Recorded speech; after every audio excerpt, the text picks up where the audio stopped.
Large scar remained on my back. In trying to prevent a scar on someone else's back, I ended up with one larger than my original one. Nothing could be changed without paying a price. Just like how another scar on my head was the cost of saving a child, like my sister did. What a calculating system. Just as I had to endure a flood of incidents to move up the debut date, it never gave anything for free. Of course, a mechanism like this was probably necessary to prevent someone who knows the future from interfering in others' lives as they please.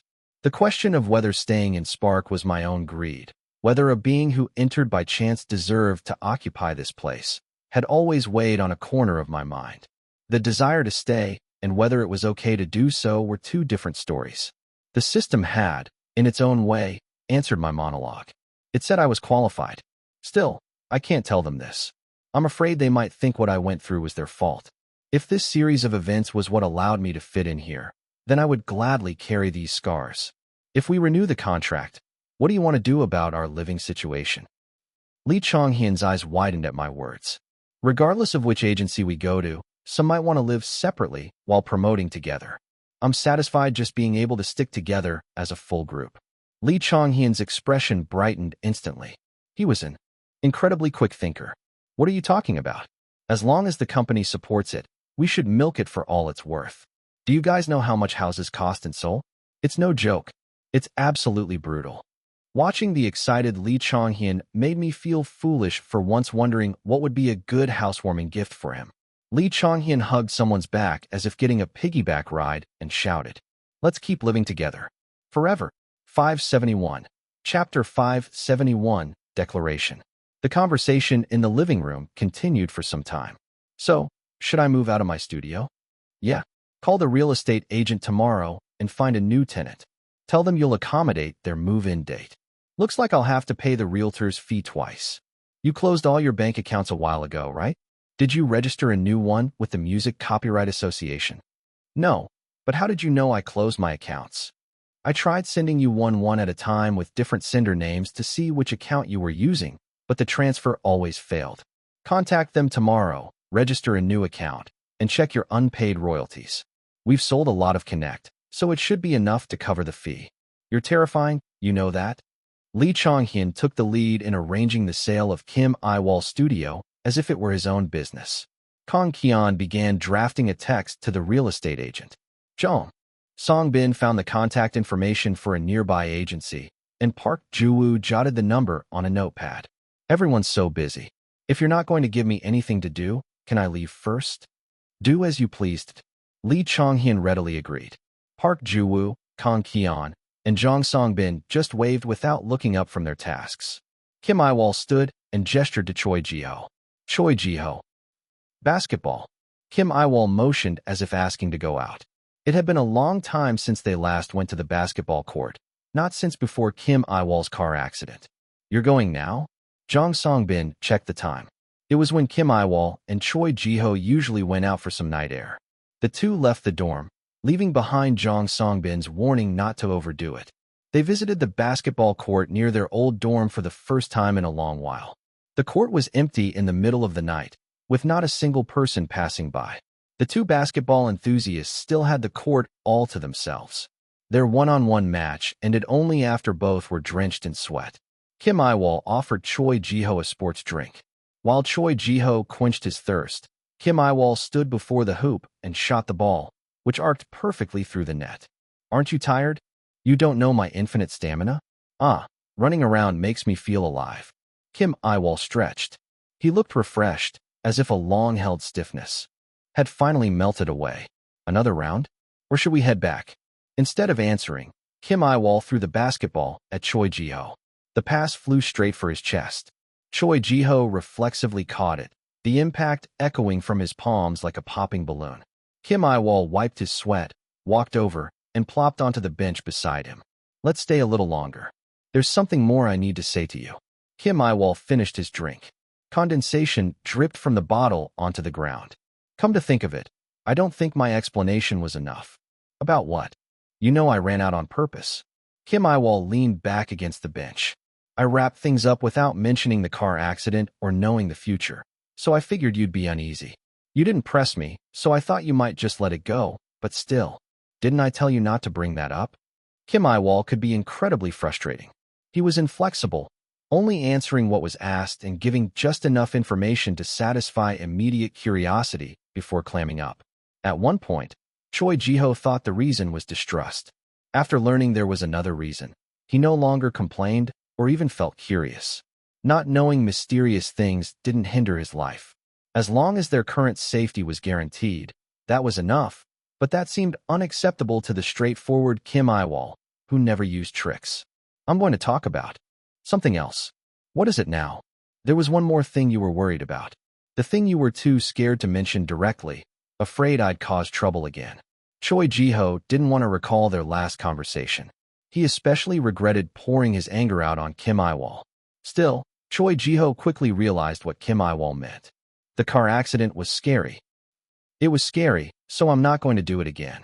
Choi Ji-ho had always thought of Kim Yiwol as fearless. Kim Yiwol acted like a person with no tomorrow. To him, fear was a luxury, an emotion that only held people back.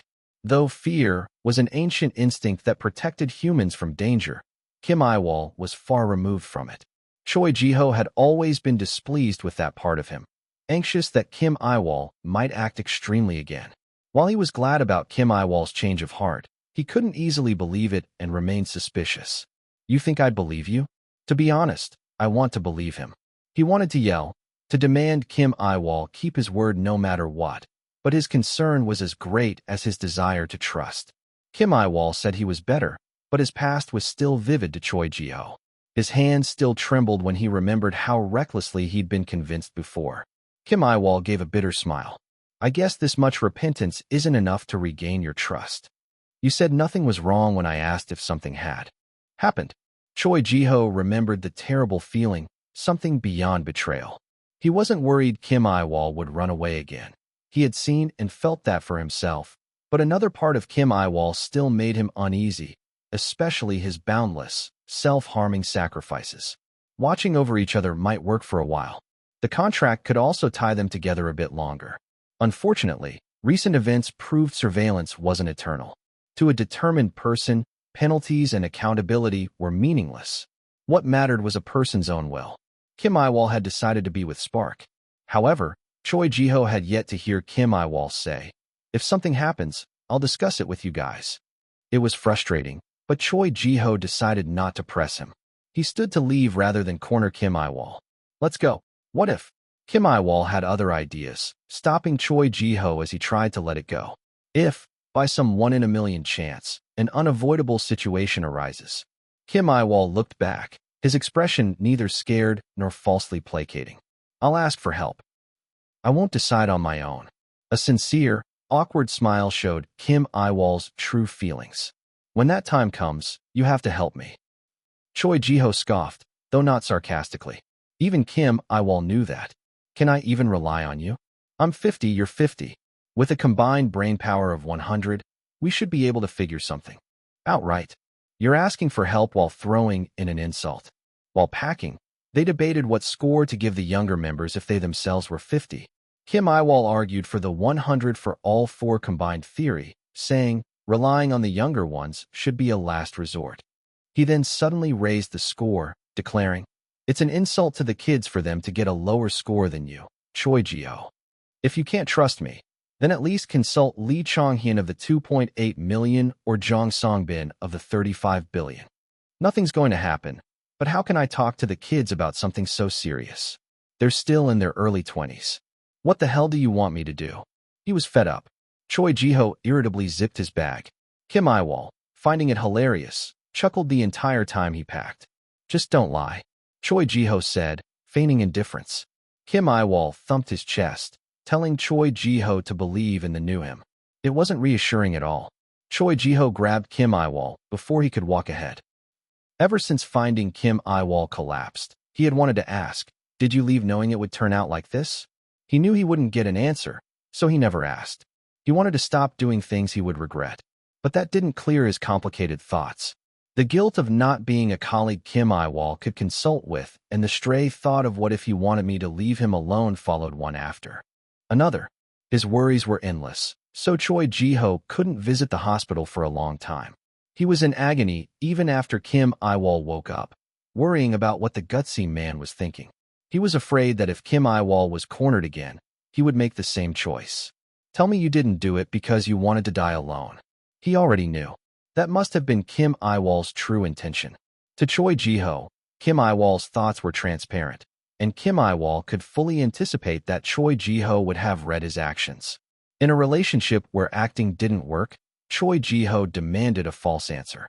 It wasn't because he wanted to hear something pleasant. As long as Kim Yiwol had decided to change, it was a promise not to dig up the past.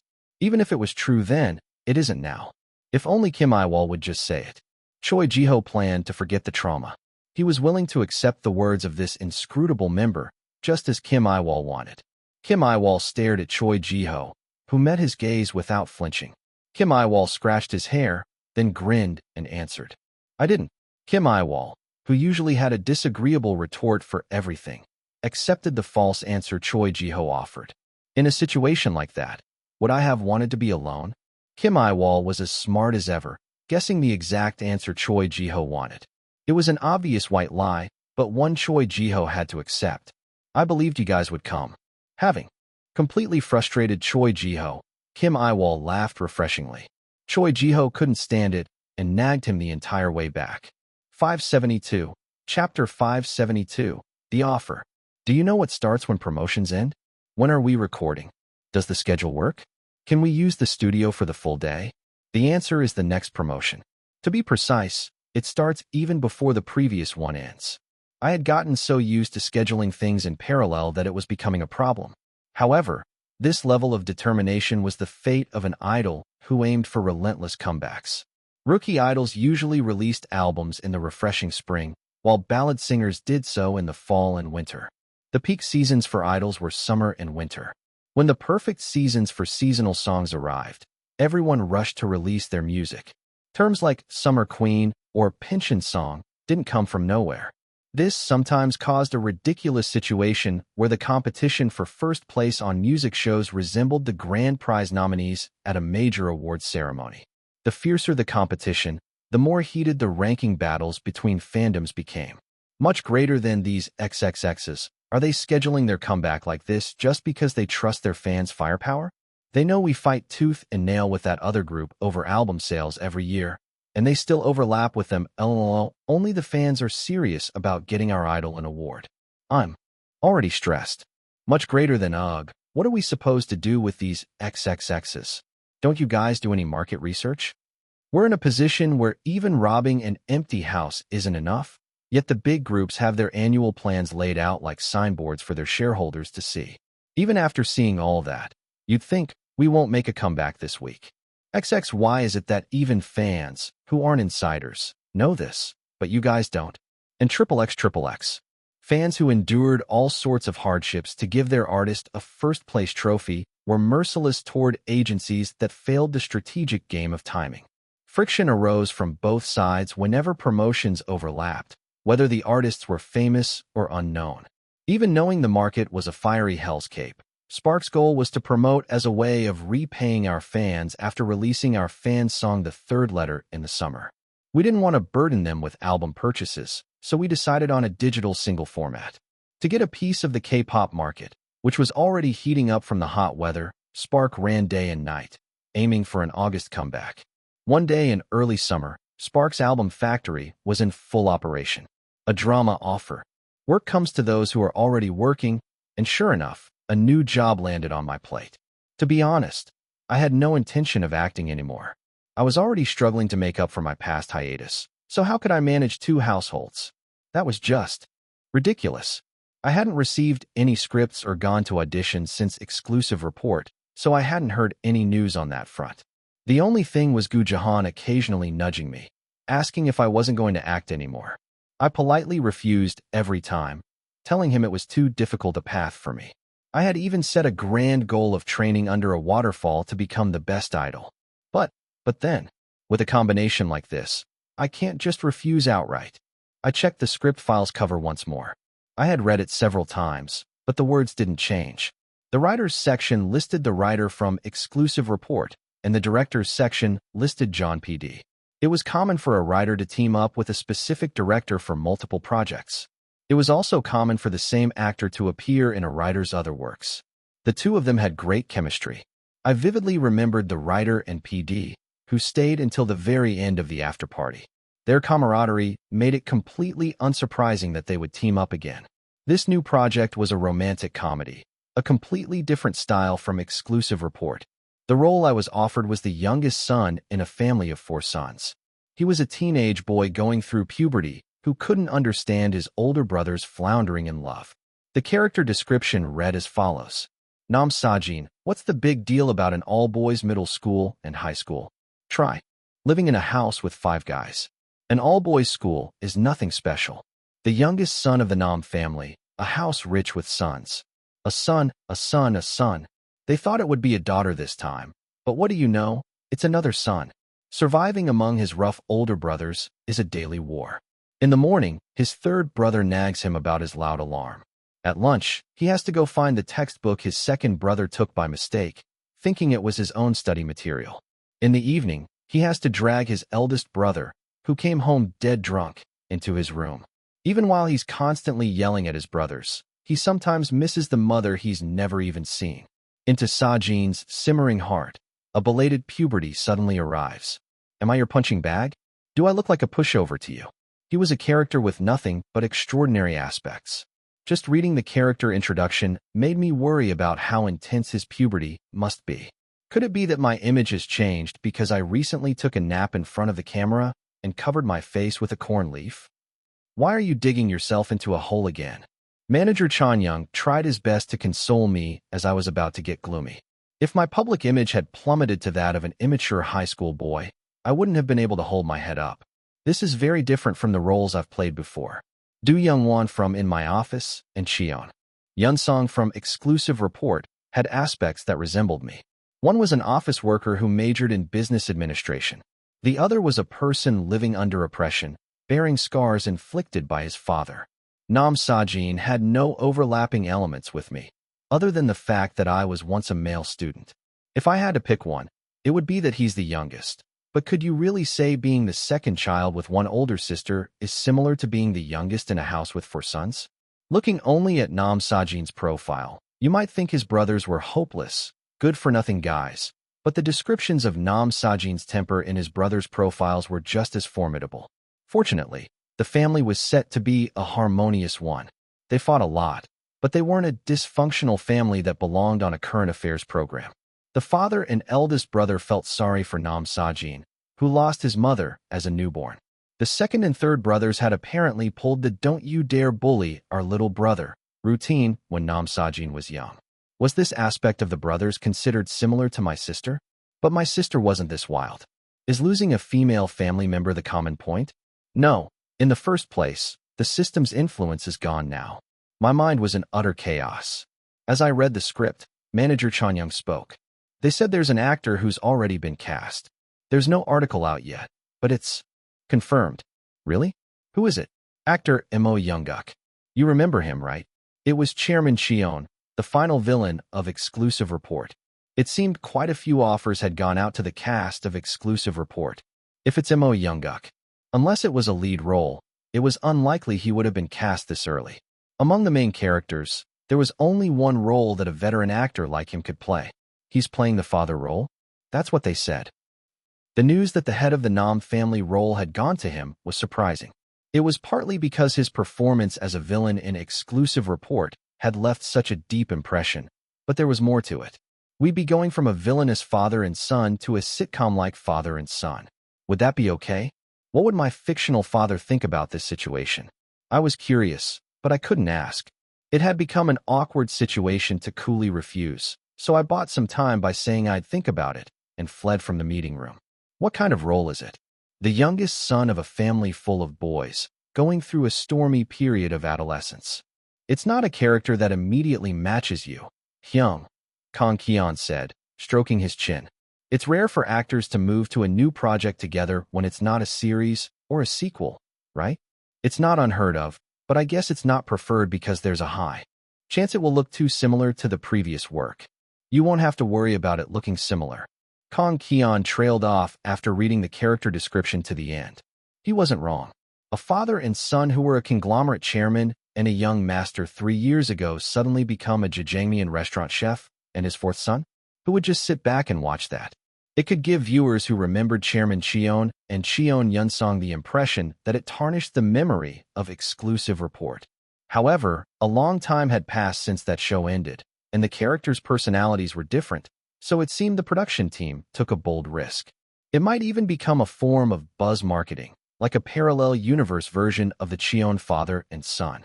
Is there a reason you're hesitating? You said before that you weren't interested in acting anymore. It's half because of professional courtesy and half because of the fans' requests. I didn't know why, but the response to my acting career within the fandom wasn't bad. No fans thought I was using Spark as a stepping stone for an acting career.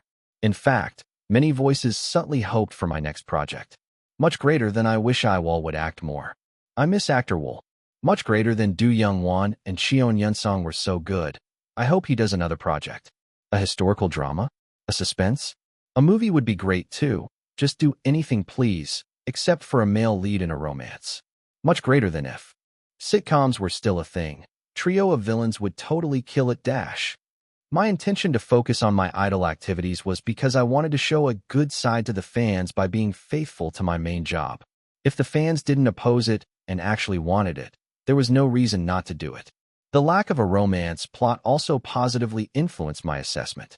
It was common to give a character like this a fresh, youthful romance narrative, especially with a name like Nam Sajin.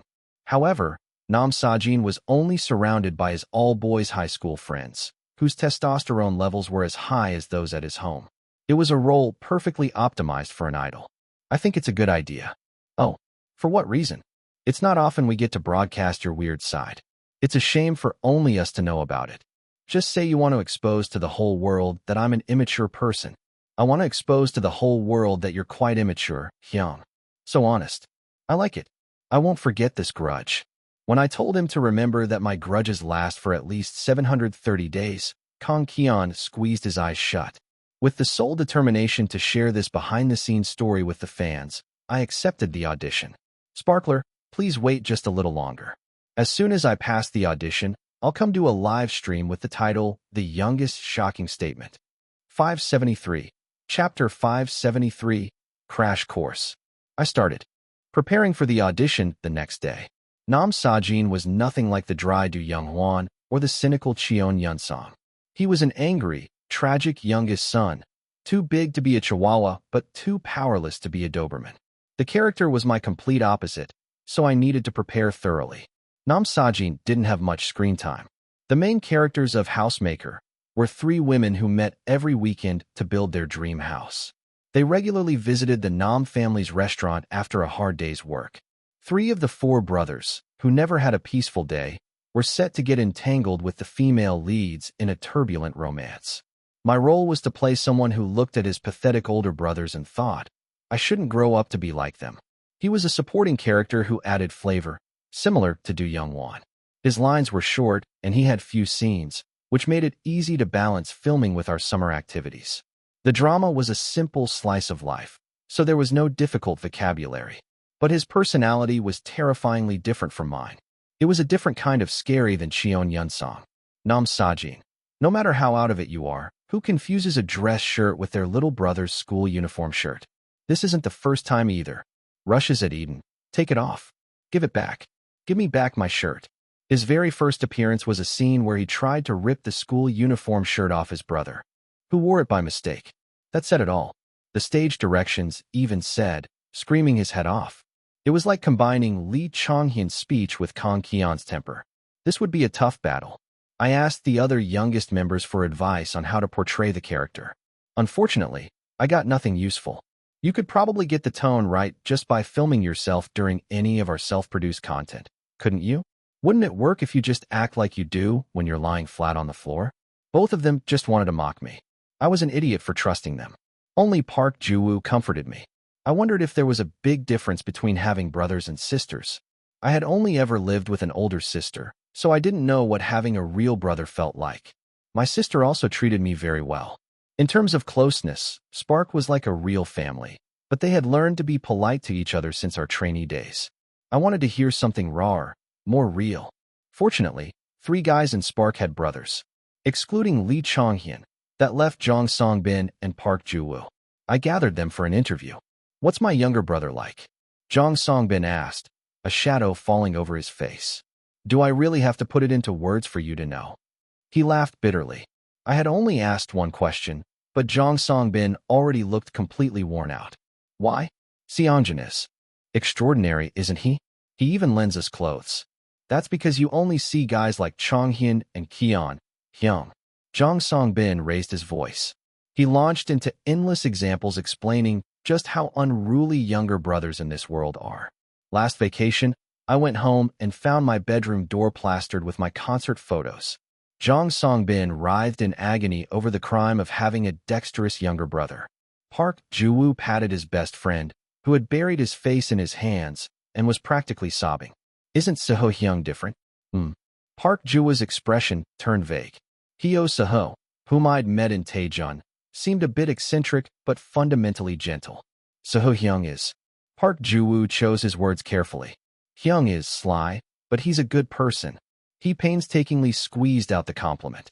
I never thought I'd hear the word sly come from Park Ju-woo's mouth. Before I could marvel at it, Jong Songbin lifted his head. "That's right. Sly is the perfect word. My sister often said he provokes people too." "Exactly." Having found common ground, Jong Songbin threw his arms around Park Ju-woo. Park Ju-woo barely fit in his embrace.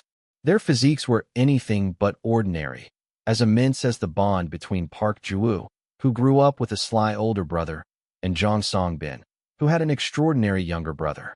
So, to summarize, brothers who aren't on bad terms are sly, provoking, and good at getting on people's nerves. That doesn't even begin to explain the unpleasantness. There's a reason my aunt and sister get angry every day. We need a new word for playfulness. Prank just sanitizes his actions. If my member Hyung is a gentlemanly scoundrel, my actual Hyung is just a total scoundrel. They directed all their explosive anger at me. Even Park Ju-woo abandoned their bond to objectively describe his older brother's strange habits. When I asked where he learned total scoundrel, he said Hyo-seho taught him. I never saw Hyo-seho that way, but he was hopeless. "What are you 3 doing?" Lee Chonghyun, the room's other owner, appeared behind the fired-up main vocalists. He had just come from the studio and looked as gaunt as an office worker after a long day. "Why can't you answer right away? You'd better explain yourselves, unless you were planning a hidden camera prank. So you'd let it slide if it was for filming content." Lee Chonghyun cornered Jong Songbin, who glanced nervously between us. Park Ju-woo looked bewildered. I didn't want to tell Lee Chonghyun, but leaving him out would be worse, so I confessed. "The character I'm auditioning for is the youngest of 4 brothers. I wanted to hear some real stories from families with only sons." "Huh? You should have asked me first. I have both an older and a younger brother."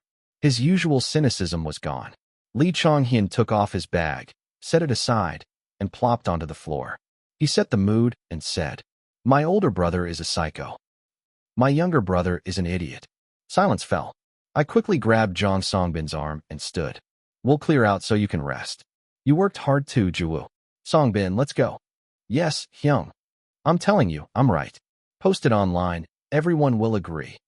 "Seo-hyung is a good brother, but I agree with what you said, Chonghyun.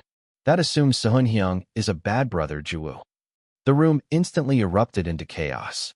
Lee Chonghyun yelled that his brother was only better now because he was reforming himself, but he was just as bad in his younger days. A pale Park Ju-woo explained that he didn't mean to insult Seo-hyung. Jong Songbin tried to calm them both, unable to deny his own brother was an idiot. It was a fantastic harmony of chaos. "What are you doing? It's so loud. Anyone with an older and younger sister, stay out of it." Choi Ji-ho came to investigate the noise, but was rebuffed the moment he opened the door. Though Jaeyoung and Choi Mi-ho were formidable in their own ways. In the end, Choi Ji-ho just said, "Okay, I'm out," and left. If Choi Ji-ho had been my blood relative, I might have agreed with Lee Chonghyun's definition of an idiot younger brother. "Hyung, real brothers are demons," Lee Chonghyun said solemnly. A murderous glint flickered in his eyes. "You have to face them determined to never lose. Does every brother in the country go to a battlefield every day?" It's not much different. Not a trace of a smile touched his face. I grew fearful of the days ahead. Even while learning to be a rebellious child, I still had my main job to do. We had to work harder than usual to ensure our summer comeback received no negative reviews, especially when irritation levels were high. I went to the flower market for set decorations and borrowed several thick library books to choose reference images for the lookbook. I wanted to create artwork that screamed summer, so I stayed in a room with no air conditioning or fan. I used a single-hand fan and listened intently to the cicadas. The surround sound of cicadas in the hot room made inspiration well up. Or maybe it was just sweat. You're still doing this. If Kang Kian caught me, he would mercilessly force me in front of a fan. I couldn't make my roommate listen to a chorus of cicadas while I dripped sweat for my work, so I turned off the audio. Is our next concept steamed dumplings? Seriously, why are you doing this? How could we be steamed dumplings? Maybe frozen dumplings. Frozen dumplings would obviously go bad if you stored them like this. Kang Kian turned on the air conditioner and flapped his t-shirt. He came home every day exhausted from the practice room, trying to create choreography so powerful it could break the stage. His flushed red face revealed his grueling schedule. Did you solve the part you were stuck on? If it didn't work out, I was thinking of just pushing Jiho Hyung as our one-trick pony, but thankfully it resolved smoothly, Kang Kian said. If you had, our meeting probably wouldn't have gone so smoothly. Kang Kian glared at me for a long moment, then said he was going to wash up and headed to the bathroom.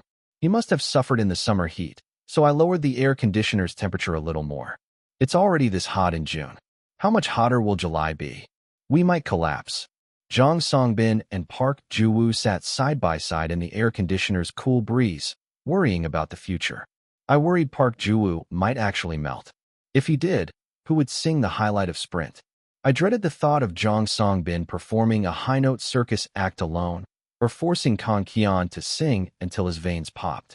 On top of that, everyone was losing a scary amount of weight from the sweltering heat.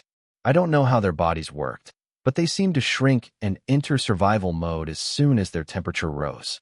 The already intimidating guys became even more intimidating. The members were aiming for the aesthetic of vibrant, youthful idols under the scorching sun, but they just grew more gaunt. After dancing just once, they dripped with sweat like melting icicles. My worries didn't fade, even after I filled the shopping cart with healthy protein foods like tofu nuggets. How do I fatten these guys up quickly? There had to be a way for them to eat delicious food, relieve stress from their packed schedule, and experience the summer heat all at once. While I was pondering, my phone rang. A message from Manager Chanyang announced a new schedule. Manager Chanyang. Yiwol, do you want to try throwing the first pitch? A baseball stadium beckoned. It was a place to eat delicious food, produce endorphins, and soak in the heated air. 574. Chapter 574, Group Viewing. I soon learned why I received an offer to throw the first pitch. I had only ever played baseball as a wandering grasshopper and on a high note. Manager Chanyang messaged me. You went to the Keist Festival before, right? Do you remember cheering for Hanwha back then? I once gained fame as the fortune-telling octopus, a name I still carried. People asked me about sports matches everywhere I went. One of those questions was a prediction for Hanwha's season performance. I remember saying I was cheering for them to have a good result. I had supported them in my heart, hoping for a change. I replied that I remembered, and a message came back immediately. Manager Chanyang, I heard the team's performance has been good lately, so I guess your video started circulating again. And Spark often uses orange as a team color. He added that my symbolic animal during my early debut was an eagle.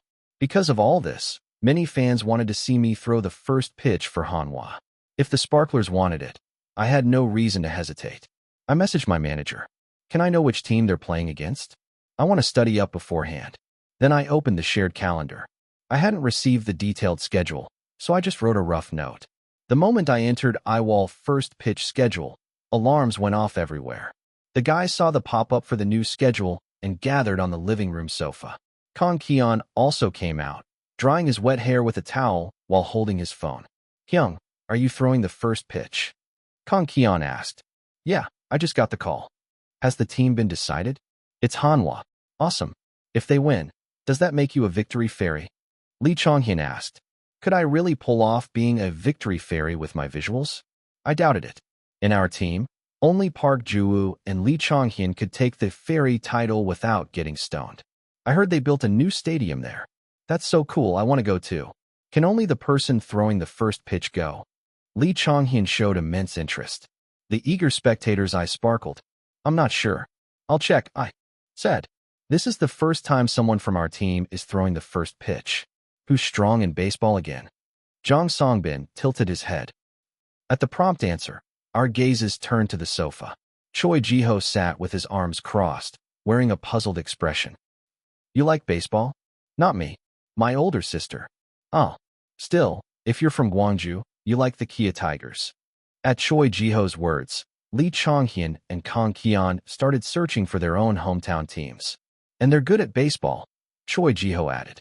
His tone was indifferent, but I could feel a subtle pride. It's true. They say Kia is the team with the most wins in history. Lee Chong-hyun shoved his phone in Jang Songbin's face. The screen showed Kia's overwhelming record and brilliant titles. Then, a voice as small as an ant's came from somewhere. Hanwha is good too. The sorrowful voice belonged to Park Ju-woo.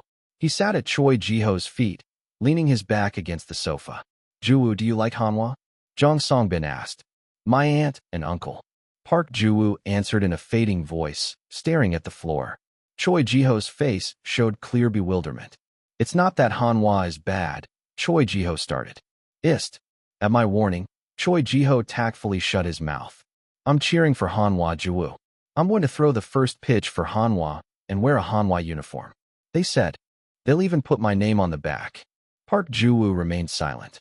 The Hanwha mascot is cute too, and I hear they're on a major hot streak lately. We exchanged glances, wondering how to handle the atmosphere. The silence broke when a phone alarm rang again. It was our manager. Manager Chanyam. It's Kia. A civil war was approaching on a fine weekend in June. The Spark guys showed more interest in baseball than I expected. They likely had some basic knowledge from filming a music video once. We tried to get 6 consecutive seats so we could go as a group. Everyone really wanted to go. The team offered us invitation tickets, but we decided to get our own since one member was a fan of the opposing team. It didn't feel polite. Getting tickets was as hard as buying them for a concert. Like a pre-sale, season tickets had already claimed most seats. The weekend date also made the competition fierce. Getting 6 seats in a row seems tough, right? We'll be lucky to get 3 seats in front and 3 behind. Let's not be greedy for the first or second floor. The 4th floor is probably more realistic. Kang Ki-on, Lee Chong-hyun, and Jang Songbin put their heads together to devise a strategy. All 6 of us clung to our phones, refreshing for canceled tickets. We finally managed to get seats together in a corner of the 4th floor. We also split into teams so the cheering wouldn't be one-sided. The Hanwha team had me, the first pitcher, Park Ju-woo, the Taejun native, and Lee Chong-hyun. The Kia team was led by Choi Ji-ho, born in the year of the tiger, along with Jang Songbin and Kang Ki-on. The Eagles have to stick with Ju-woo, Lee Chong-hyun declared. I resembled a tired eagle, and Lee Chong-hyun's symbolic animal was a harpy eagle. We entrusted our fate to the orange eagle. The other team's visuals were brutal. The combination of Spark's strongest dance line and their leader had an intimidating force. We also prepared uniforms, receiving support from our families.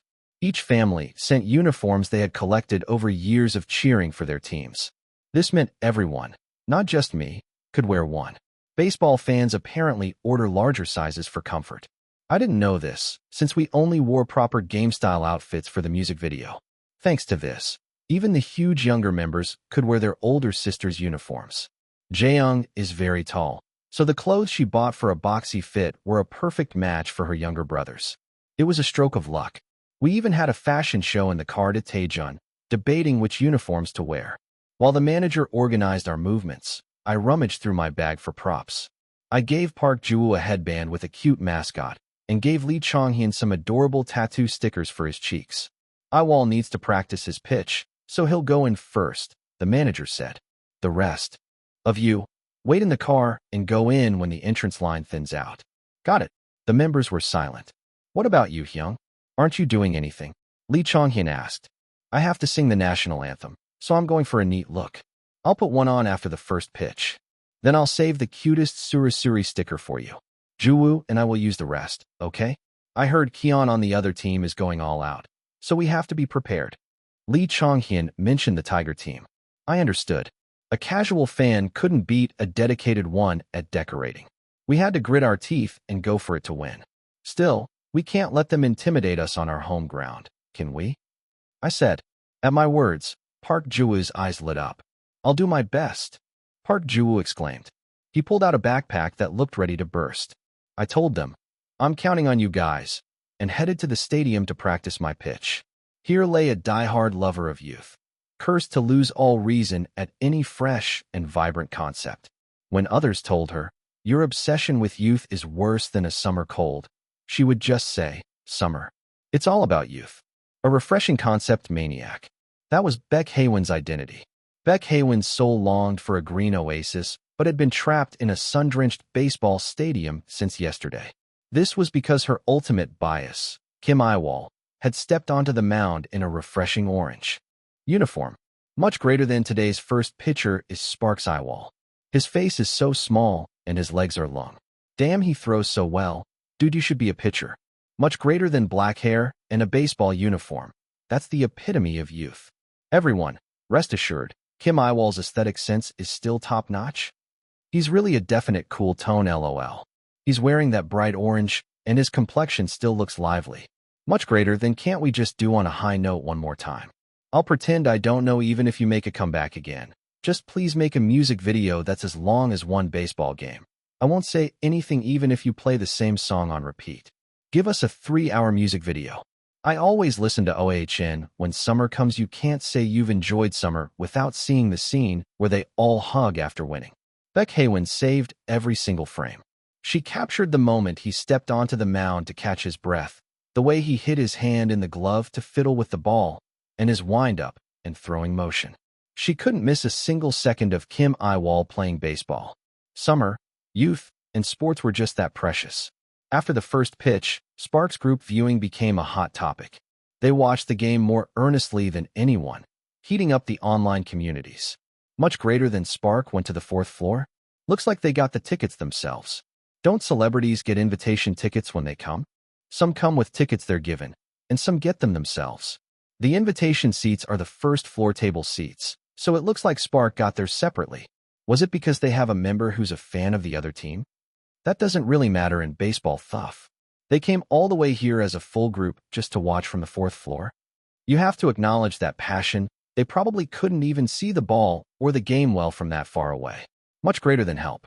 Who's the guy in the middle of the front row with the headband? I know Yiwol and Chong-hyun, but it's my first time seeing this person.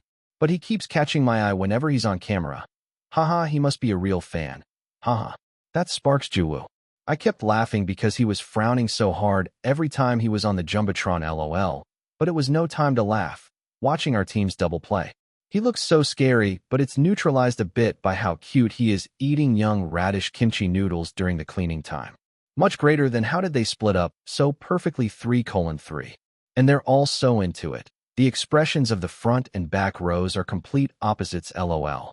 When Hanwha hit a double play, photo. When Kia hit the first pitch with 2 outs, photo.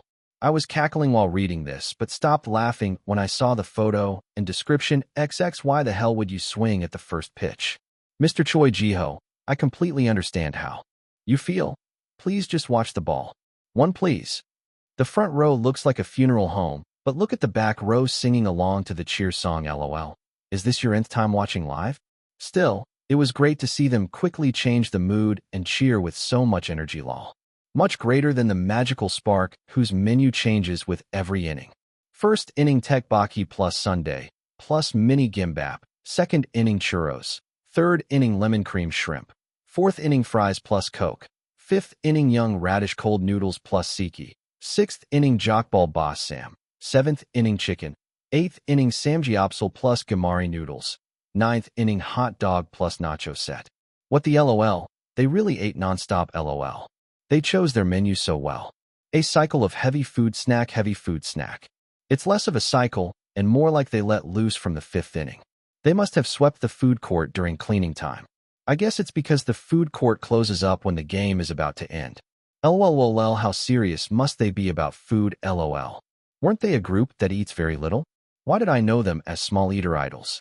They eat well when they get the chance, It's just that their diets are strict. Much greater than this is so me. Me before the game starts, heart pounding, praying, please win today, photo.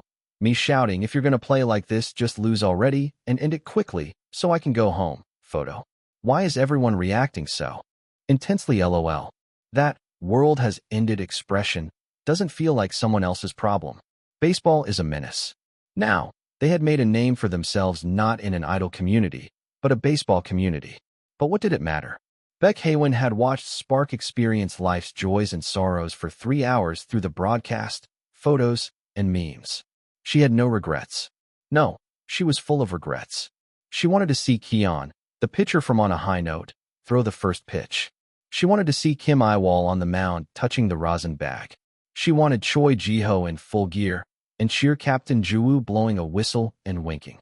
She wanted Jong Song-bin coaching in the coach's box and first baseman Lee Chong-hyun discussing strategy at the base. Beck Haywin's greed spread endlessly. This was because Kim Yiwol and Spark had coddled their sparklers in a greenhouse. And Spark still had no intention of raising their sparklers to be strong. They endlessly provided a whopping 3 episodes of self-produced content. It covered everything from the behind-the-scenes of the first pitch to their boisterous time at the game. This allowed Beck Haywin to pass on peacefully with no lingering regrets.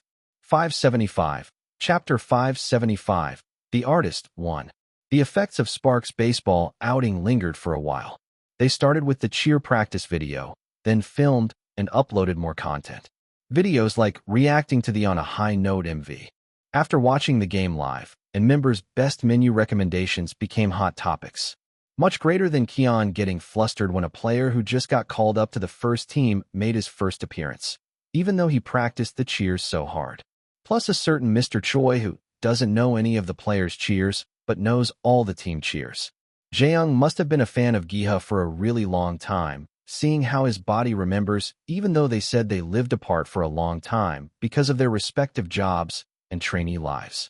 Much greater than Lee Chong-hyun has practically become a die-hard Hanwha fan. What on earth happened in 10 minutes? Our boy has orange blood flowing through him now. Chong-hyun already has orange blood flowing through him. Much greater than it's so funny how he tried to stand up with everyone else to cheer, but just stayed seated because there were kids in the back seats. Right, the kids can't see if the hyungs in the front stand up. No wonder Ji-ho was hunching his shoulders so much. Does hunching your shoulders make your head lower? Choi Ji-ho.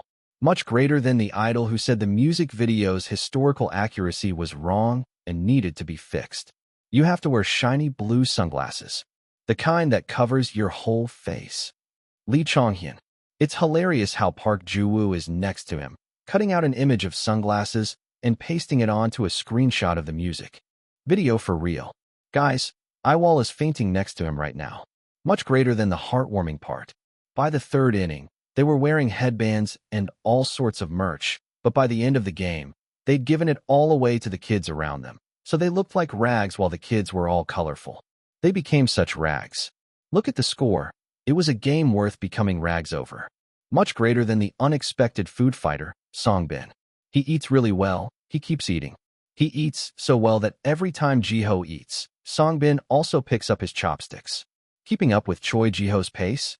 That means he's a really big eater. TQ. The lemon cream shrimp that this Song-bin confidently recommends. Song-bin, come to Gocheok. The Gocheok cream shrimp is the real deal, just try it once. Spark rode the wave of the baseball boom and enjoyed a significant sports-related boost. To repay this favor, we launched this summer package instead of just praying for the 2 teams' success this year. Merchandise is essential to the idol business, and it was needed to continue the heated atmosphere into late July. Agencies bet their lives on the merch business because a large portion of their revenue comes from it. Though for people who bet their lives on it, they all do business like thugs. I believed it was wrong to use words like limited edition or quantity restrictions to pressure young fans. I strongly urged Utopia to avoid such practices. In exchange for giving up easy marketing, we secured profits through immense effort. We frantically searched for a company with competitive prices and good quality. The company and I handled detailed inspections and revisions ourselves to reduce labor costs and extra steps. This was necessary to make money with smaller margins. I worked with the company's financial situation heavy on my mind. This time, The company proposed something first. Let's try making high-quality merchandise that stimulates the desire to collect. They suggested creating a product people would genuinely want, rather than one that used anxiety to sell. I had my suspicions. We sold the fan club kit in February and the album in May. I would have foamed at the mouth if they suggested selling something else so soon. It seemed they were laying groundwork to prevent complaints, even conducting a demand survey. But if you're going to sell merchandise without a good reason, that much effort is necessary. Besides, a summer package was just for one season. So I meticulously examined everything, from the contents to the mock-up. I liked the package design. Creating the kit around items fans wanted was also a good move. They also prepared a lower-priced option by excluding a few items from the full box. Good merchandise attracts even non-fans. This catered to that group, and to people who found the full box too expensive, which was a plus. The reaction from Spark was also good. Fireworks are a summer cheat code, so the impact was excellent. Park Ji-woo said, "When the sample comes out, let's hang it on Jiho's bag. There's no better durability test. What if the test subject gets lost?" I didn't think of that. At Park Ji-woo's cool-headed point, Lee Chong-hyun fell into thought. One thing was certain. Choi Ji-ho did not have the trust of his younger members. I also checked the print quality of the photo card stickers the members designed themselves. We changed the layout and sketches countless times to make sure the shapes looked good on a top loader. Jong Songbin announced, "I'm turning in the evaluation sheets before 4, so I'd appreciate a quick check from everyone." I finished scoring as instructed and handed it in. Lee Chong-hyun finished at almost the same time and submitted his paper right after me. "You don't have any external schedules after this, right? Do you have anything else to do?" I was planning to look over the script and then join practice. "What? I'm in the final stages of a track. I was wondering if you could listen to it." Our next stop was naturally the studio. Lee Chong-hyun practically lived there periodically, so his exclusive studio had accumulated as many household goods as a small apartment. Should I clear the table a bit? My heart ached seeing the wreckage from his harsh schedule, so I offered to clean. The table was a mess of books, printouts, and reference scrapbooks. Leftover delivery food littered the floor. Textbooks, composition notes, and reference CDs were scattered everywhere. While Lee Chong-hyun turned on the computer, I got his permission and started organizing the mountain of papers. "Looks like your work routine is completely set now. That was sorted out a long time ago." I glanced at the documents. His methods for gathering ideas, a summary of his brainstorming, and the A and our team's opinions were all clearly organized. Lee Chong-hyun had established his own process. Is this the 6th year since Lee Chong-hyun started composing? It was an incredible career for his age. He started composing early, was immediately put to work, and consistently released albums, achieving remarkable growth. He had even accumulated enough knowledge to teach others, so no one doubted his skills. "Ready? I'm playing it." He pressed the play button. Boom. A thunderous sound erupted, like a drum head being struck. A sharp guitar riff followed without a gap. The point of Sprint was its harmony of intensity and speed. My request this time was similar, but slightly different. I want the colors to be intense and the overall feel to be magnificent. To what extent? Like a light? Or bright? With the feeling of a grown-up flowering?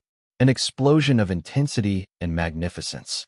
The materials he must have gathered to capture this image were full of dazzling photos. Flowers right before full bloom, fireworks filling the night sky, even jewel-studded fountains. My requests were perfectly visualized in Lee Chong-hyun's reference file. The song captured all of this perfectly. Its key point was the flow, which rushed forward like a roller coaster before exploding at its peak. A series of cathartic high notes followed one after another, the kind that would stir up Jong Songbin and Park Ji-woo. Its high level of completion let me grasp the feeling even with just the melody over the instrumental. The progression convinced me that this accompaniment had to have this melody. I always had high expectations for Lee Chong-hyun, but he always shattered them and achieved even more. This is amazing. Really? Do you think the parts you wanted came out well? Is well even the right word for this? I don't think so. The evaluation Lee Chong-hyun deserved was, "It's perfect," and nothing else. The kid beamed. He had stopped fearing evaluation a long time ago, but until a few years ago, Lee Chong-hyun would clutch his chest in relief after playing a song for someone. It was the tension of putting your work out into the world. That same kid could now fully enjoy the praise. It was a monumental change. This song wasn't one I planned to write, but one I made on your order, right? If you're going to take it, pay the outsourcing fee. It's 60,000 won. Isn't that price a little off? A friend discount like that is about a 60,000% loss. If I was serious, you'd actually transfer the money. We both found it absurd and burst out laughing. My balance was more than fine since I got the penalty fee back, but Lee Chong-hyun wouldn't take it as a joke. So I dropped it. Songbin and Juwoo are going to have a tough time. That part in the latter half where the tension drops slightly, that's for building harmonies during the recording, right? Yeah, but you have to join in at the very end too. Me? Why? Because we're going to keep changing the pairs. Juwoo and you, Songbin and you, then Juwoo and Songbin, in that order. You're ruthless. Don't you feel sorry for me? I have to rap without a moment to breathe. Don't you feel sorry for me? Just as Lee Chong-hyun said, the rap part was brutal. In a battle of who would suffer more, he would win by a landslide. I didn't argue further and crowned Lee Chong-hyun the victor. Anyway, I'm glad you like it. I used an effect I'd been saving for the first time. I wanted to create an unprecedented atmosphere, and it worked perfectly. Lee Chong-hyun's composition history vividly showed his past trials and errors. He had agonized over several points. Whenever we discussed them, he would play the second option that had made him conflicted. None of those options were better than his final choice. It meant Lee Chong-hyun had made the best judgment every single time. This is everything I wanted to report to you. Any questions? A report. Because you placed an order with me. An excited Lee Chong-hyun shook his legs, making the chair wobble. I told him to consider his size, but he was so excited he even spun the chair around. He enjoyed the joy of passing the evaluation with his whole body. I stared intently at Lee Chong-hyun before asking, "Is writing songs still fun for you?" 576. Chapter 576. The artist, too. You're asking if writing songs is fun. Lee Chong-hyun straightened his back and pulled away from the backrest.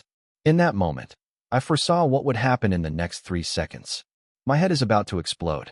How do I avoid being called a self-plagiarist without being told I lack a challenging spirit?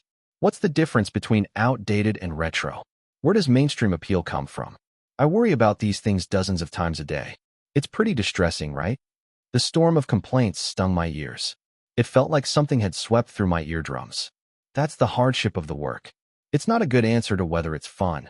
At my words, Lee Chong-hyun laughed loudly. Hyung, you think I can enjoy it in a situation like this? You look like you do. Spark had released quite a few albums, more than most teams that debuted around the same time. Each album featured a title track with a different character. They always presented new performance styles on competition programs. For every concert, they rearranged each song on the set list at least once. Every step of that process generated an enormous amount of work, and Lee Chong-hyun was always at its center. During overseas tours, Lee Chong-hyun claimed his strength came from the desire to promote together. But Lee Chong-hyun had been a little different recently. The aura he gave off had changed. In the beginning, there was anxiety and worry.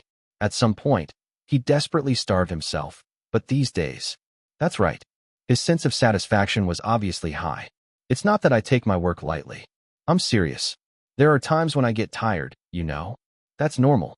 You're a proper professional, so it can't be fun all the time. The feeling of doing something you love as a hobby is completely different from doing it as a profession. People who got jobs in their field of interest often left the industry. A love for one's work could fuel passion, but it could also become a crushing burden or a reason to turn away in disappointment.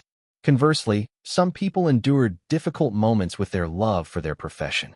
They truly loved their work, so they stood firm when crises came. People like that were strong. I keep doing it because it's fun. Otherwise, how could I maintain this lifestyle? Without satisfaction or a sense of reward, a person quickly loses motivation and continuity. Passion alone didn't solve everything. A person had to enjoy themselves and gain strength to keep moving endlessly.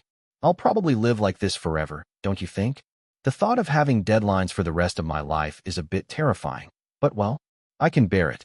You are a born artist. Really? Lee Chong-hyun grinned affably. From what I've seen, you're a born artist too, Hyung. Even though I don't create anything, planning is a form of creation. I still look up the what I want to say stage. Starlight and High too. Why isn't Bright on the list? The diehard Bright fan needs to get out. I cried out that I couldn't accept it, but Lee Chong-hyun didn't even pretend to listen. Without you, Hyung, those stages wouldn't have existed. When you were lying in bed, I even imagined what would have happened if you hadn't come to our company. What happened in your head? What do you think? With February almost over, we'd just be a group of winter boys. Seeing Lee Chong-hyun's deadpan expression, it was hard to hold back my laughter. He was so serious that I couldn't laugh openly. Why? Winter Boys could have been a hit. And my stage name would become National Petition? Wow, I really don't even want to imagine it. It's a good thing I wasn't in that world. I would have been the Lee Won-woo live broadcast. Wouldn't not? Even in that world, your presence would have been no joke. People would have looked you up at least once, even if just for a laugh. Faced with such a tragic fate, Lee Chong-hyun and I finally burst out laughing. It was dizzying yet amazing that enough time had passed for us to joke about this. Back then, we were too busy dealing with each day's events to see the situation from a distance. We wouldn't have become this successful. Songbin Hyung said something similar once. Songbin is just saying that because he's a nice kid. Are you saying I'm not nice? What did Songbin say? When I changed the subject, Lee Chong-hyun looked dumbfounded. Still, he obediently finished his story. I think it was during a light. We really gritted our teeth and promoted then. Of course, we gritted our teeth for every single promotion. Lee Chong-hyun quickly added that last part, as if anticipating my retort. I gestured for him to continue, and he went on. Back then, Songbin Hyung said he was proud to have a stage like that in his career. Jong Songbin was the first among us to awaken to being an idol. He had dreamed of being an idol since he was young and knew all sorts of performance videos. The more you know, the higher your standards become. Jong Songbin, who must have watched hundreds of legendary videos of our amazing seniors, would have had similarly high standards. And yet he said Spark's stage was good. Not just well done, but that he was proud.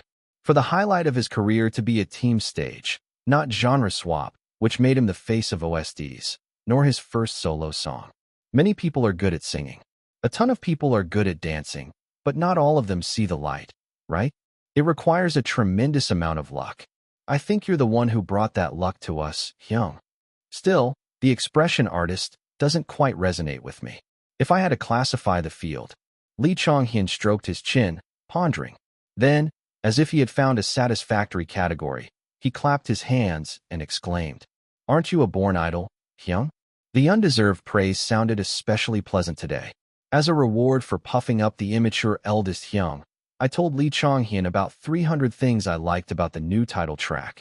The session of exchanging impressions and feedback concluded after a heated, 3-hour discussion. Are you going to work some more before coming? Yeah, just record a choreography video for me. After this, I'll go to the practice room for some supplementary learning and then head home. I don't think I can go to the dorm today, so I'll wait. I bid a sad farewell and left the studio. Laughter followed me until the door closed. Ha ha ha. That brat Lee Chong-hyun. One moment, he praised me as a born idol, and the next he mocked me for collapsing helplessly in the face of dancing. What an infuriating guy. Huffing, I arrived at the practice room, where the other members greeted me. Park Ju-woo was already plastered to the floor. Ju-woo, what's wrong? Knocked out already? You've been working out hard lately.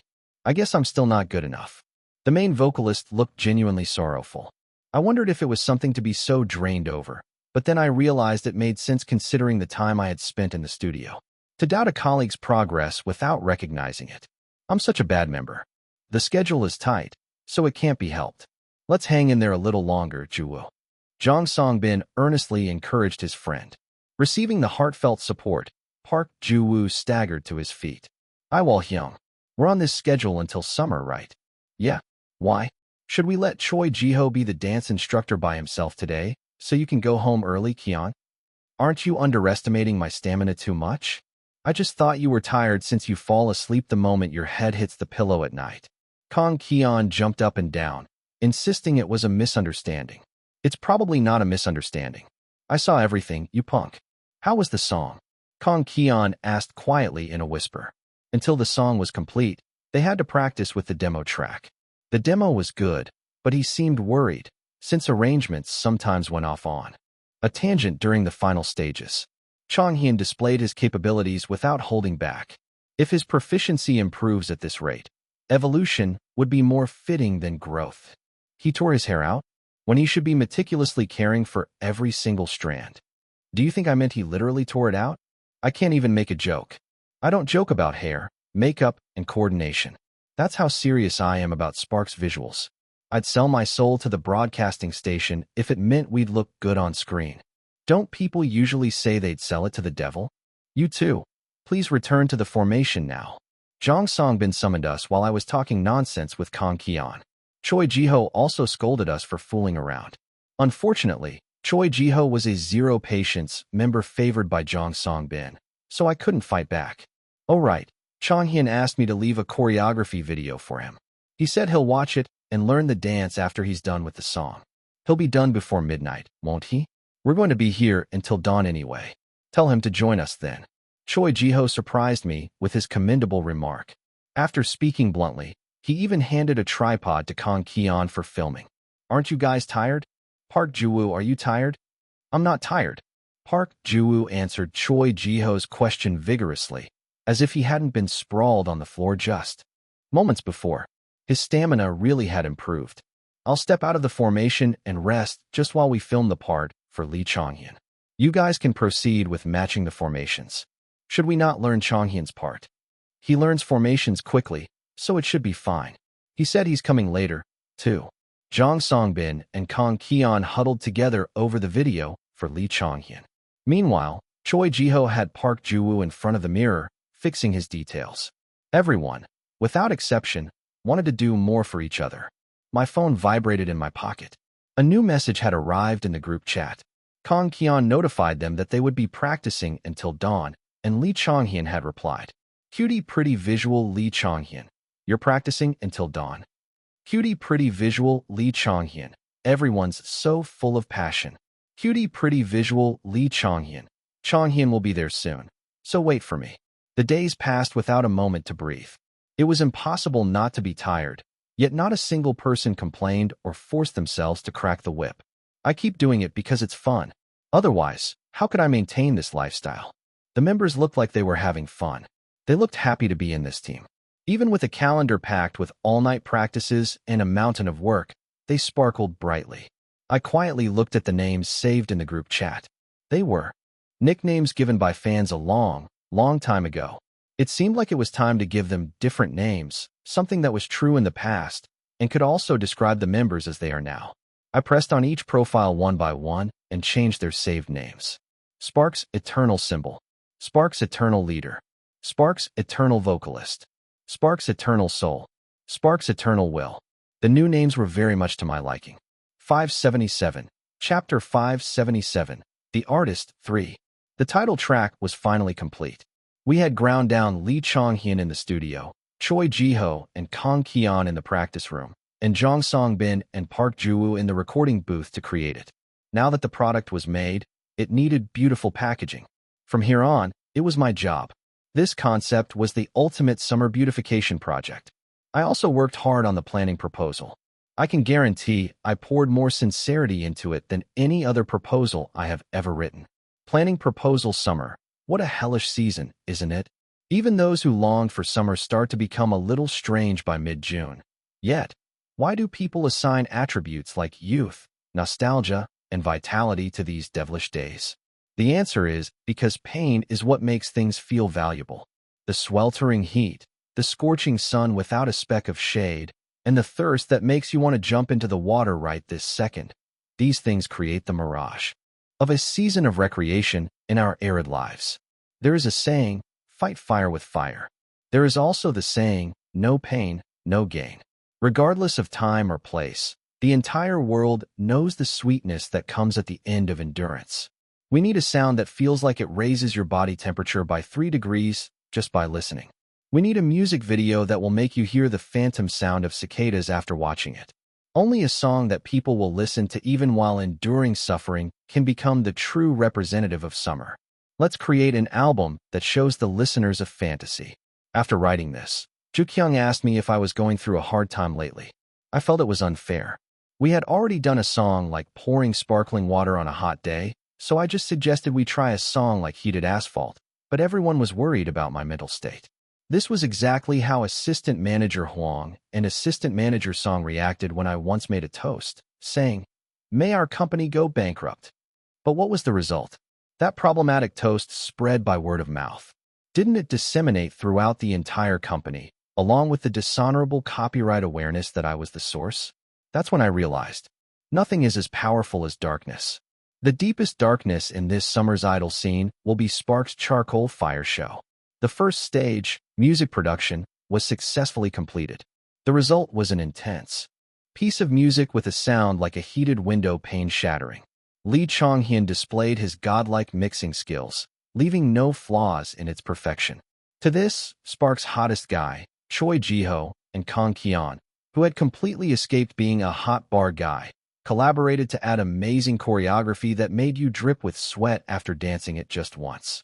The result was a miraculous dance that raised your body temperature just by watching someone else perform it.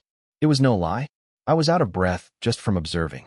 Thanks to that, the entire group is off their dietary restrictions and making desperate efforts to hold on to their rapidly dropping weight. Now that the excellent foundation was in place, all that was left was to apply some intense enhancements. After pondering how to best bring out the synesthetic imagery, we decided to shoot the music video on an insanely hot day in July to vividly capture the intense heat on screen. Wow, the props are. It looks like several times more than usual, doesn't it? Lee Chong-hyun and Kang Kian were stunned by the prop trucks parked side by side. At least the props could be prepared in advance. The fresh flowers were probably brought in at dawn today, making the responsibility even heavier. I warned you all in advance, you remember, right? That we'd be getting soaked and drying off 10 times over for the next 3 days? Choi Ji-ho retorted sharply. What was I supposed to do? About the music video shoot not ending in a day or two. I wish they would be grateful I at least gave them a heads up so they could mentally prepare. I'll make sure you get thoroughly soaked and then bone dry. So don't worry and just sweat as much as you can. Make the people watching in their air-conditioned rooms feel hot too. Got it. We're going to be the main culprits of resource waste. Park Ji-woo muttered, averting his gaze uncomfortably. I told him I had also set up a plan to recycle the props used in the music video shoot to protect the environment. This earned me both praise and a lecture from Jong Songbin. I got scolded by the leader, but if it was for the sake of Spark's ESG management practices, then so be it. The natural light was more amazing than expected. The idols had people fanning them with handheld fans and were provided with ice water complete with straws during breaks. But it was a different story for everyone else. The screen would look great, but it also meant a lot of hardship for the staff. I asked them to prepare plenty of portable air coolers for Utopia. Even so, once the cameras started rolling, they could not even use the fans for fear of the noise getting in. So we all gathered and promised with one heart to produce the maximum quality in the minimum amount of time, with no outtakes. The keyword for the new music video is fire. It is an extension of a light, reinterpreting the subject with the sensibility of flowering to capture the rising heat. Even for a digital single, churning out the same thing over and over gets boring, so I added a little variation. In a light, we dealt with the subject matter directly.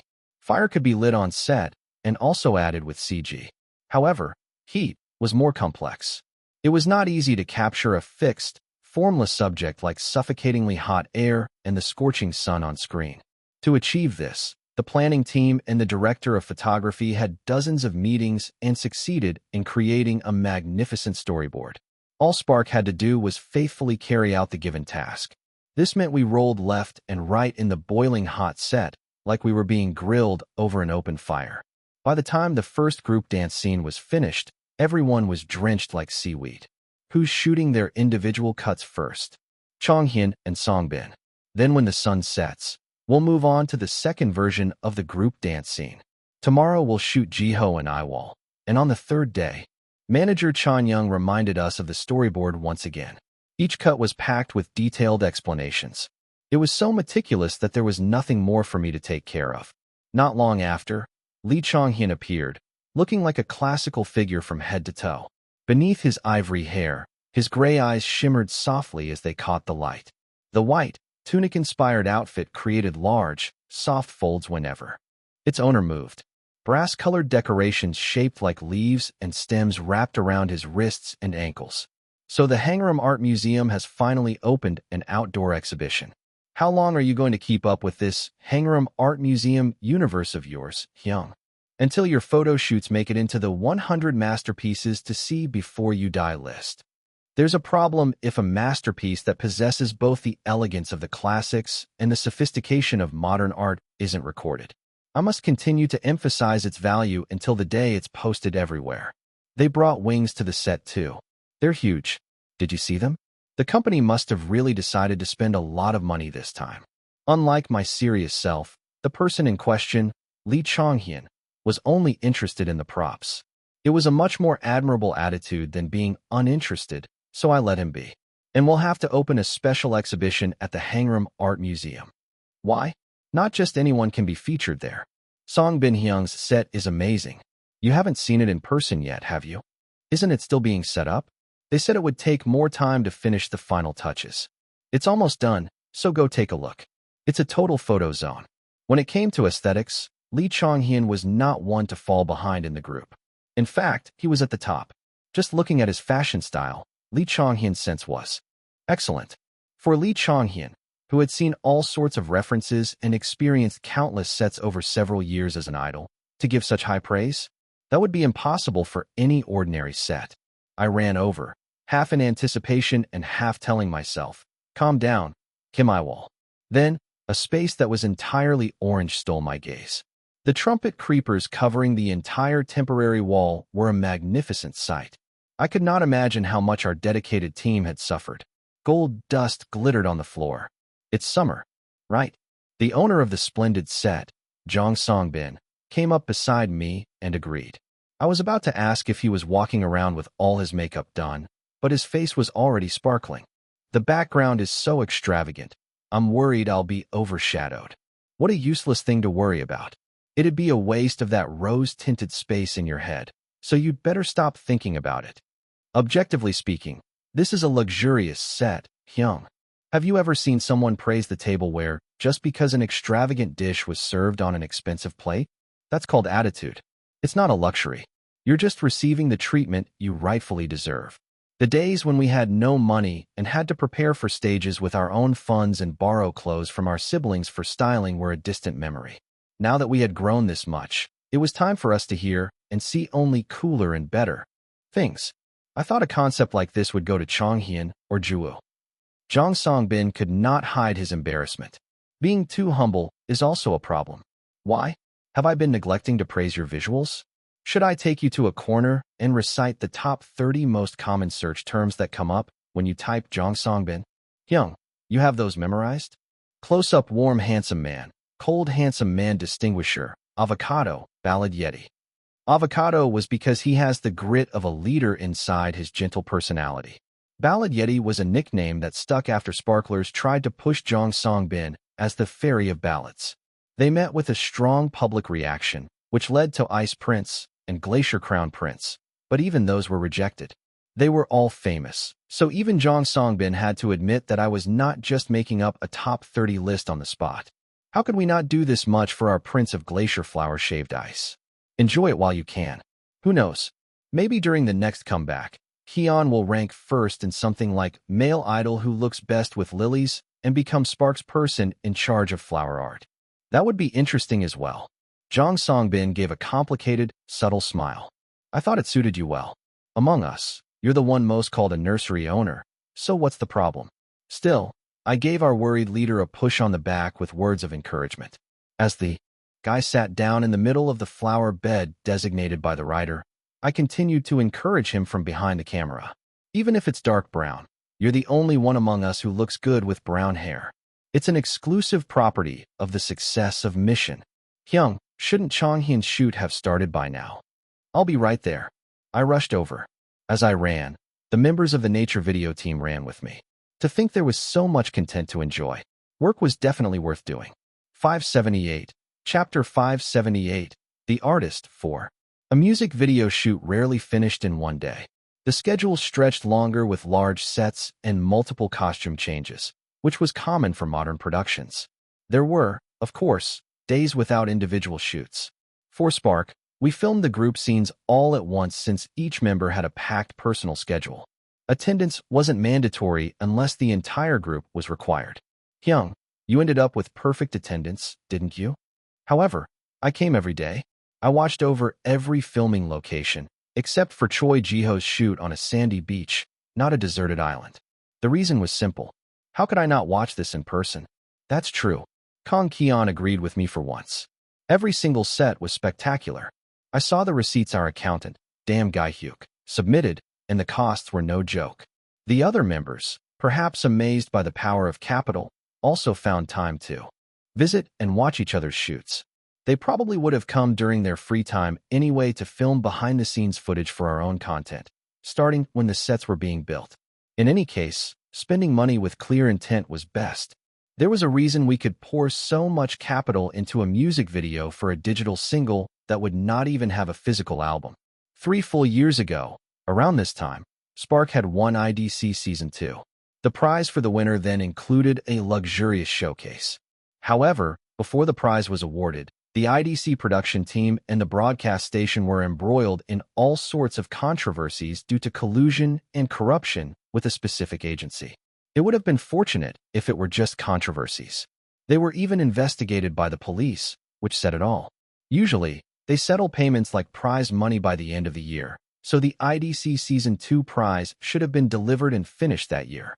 If it carried over, it would require more tedious paperwork, and the production team would not have wanted that. But not wanting to deal with it and reality were two different things. The broadcast station failed to keep its promise and let the year pass. In truth, even if the remaining staff had submitted the payment for approval, few decision-makers were probably left to authorize it. We could not just wait indefinitely for a call that might never come. Spark needed to release an album, so we went ahead with the Hideout comeback. After the new year, around the time it became 1 year since the win, we went on a hiatus.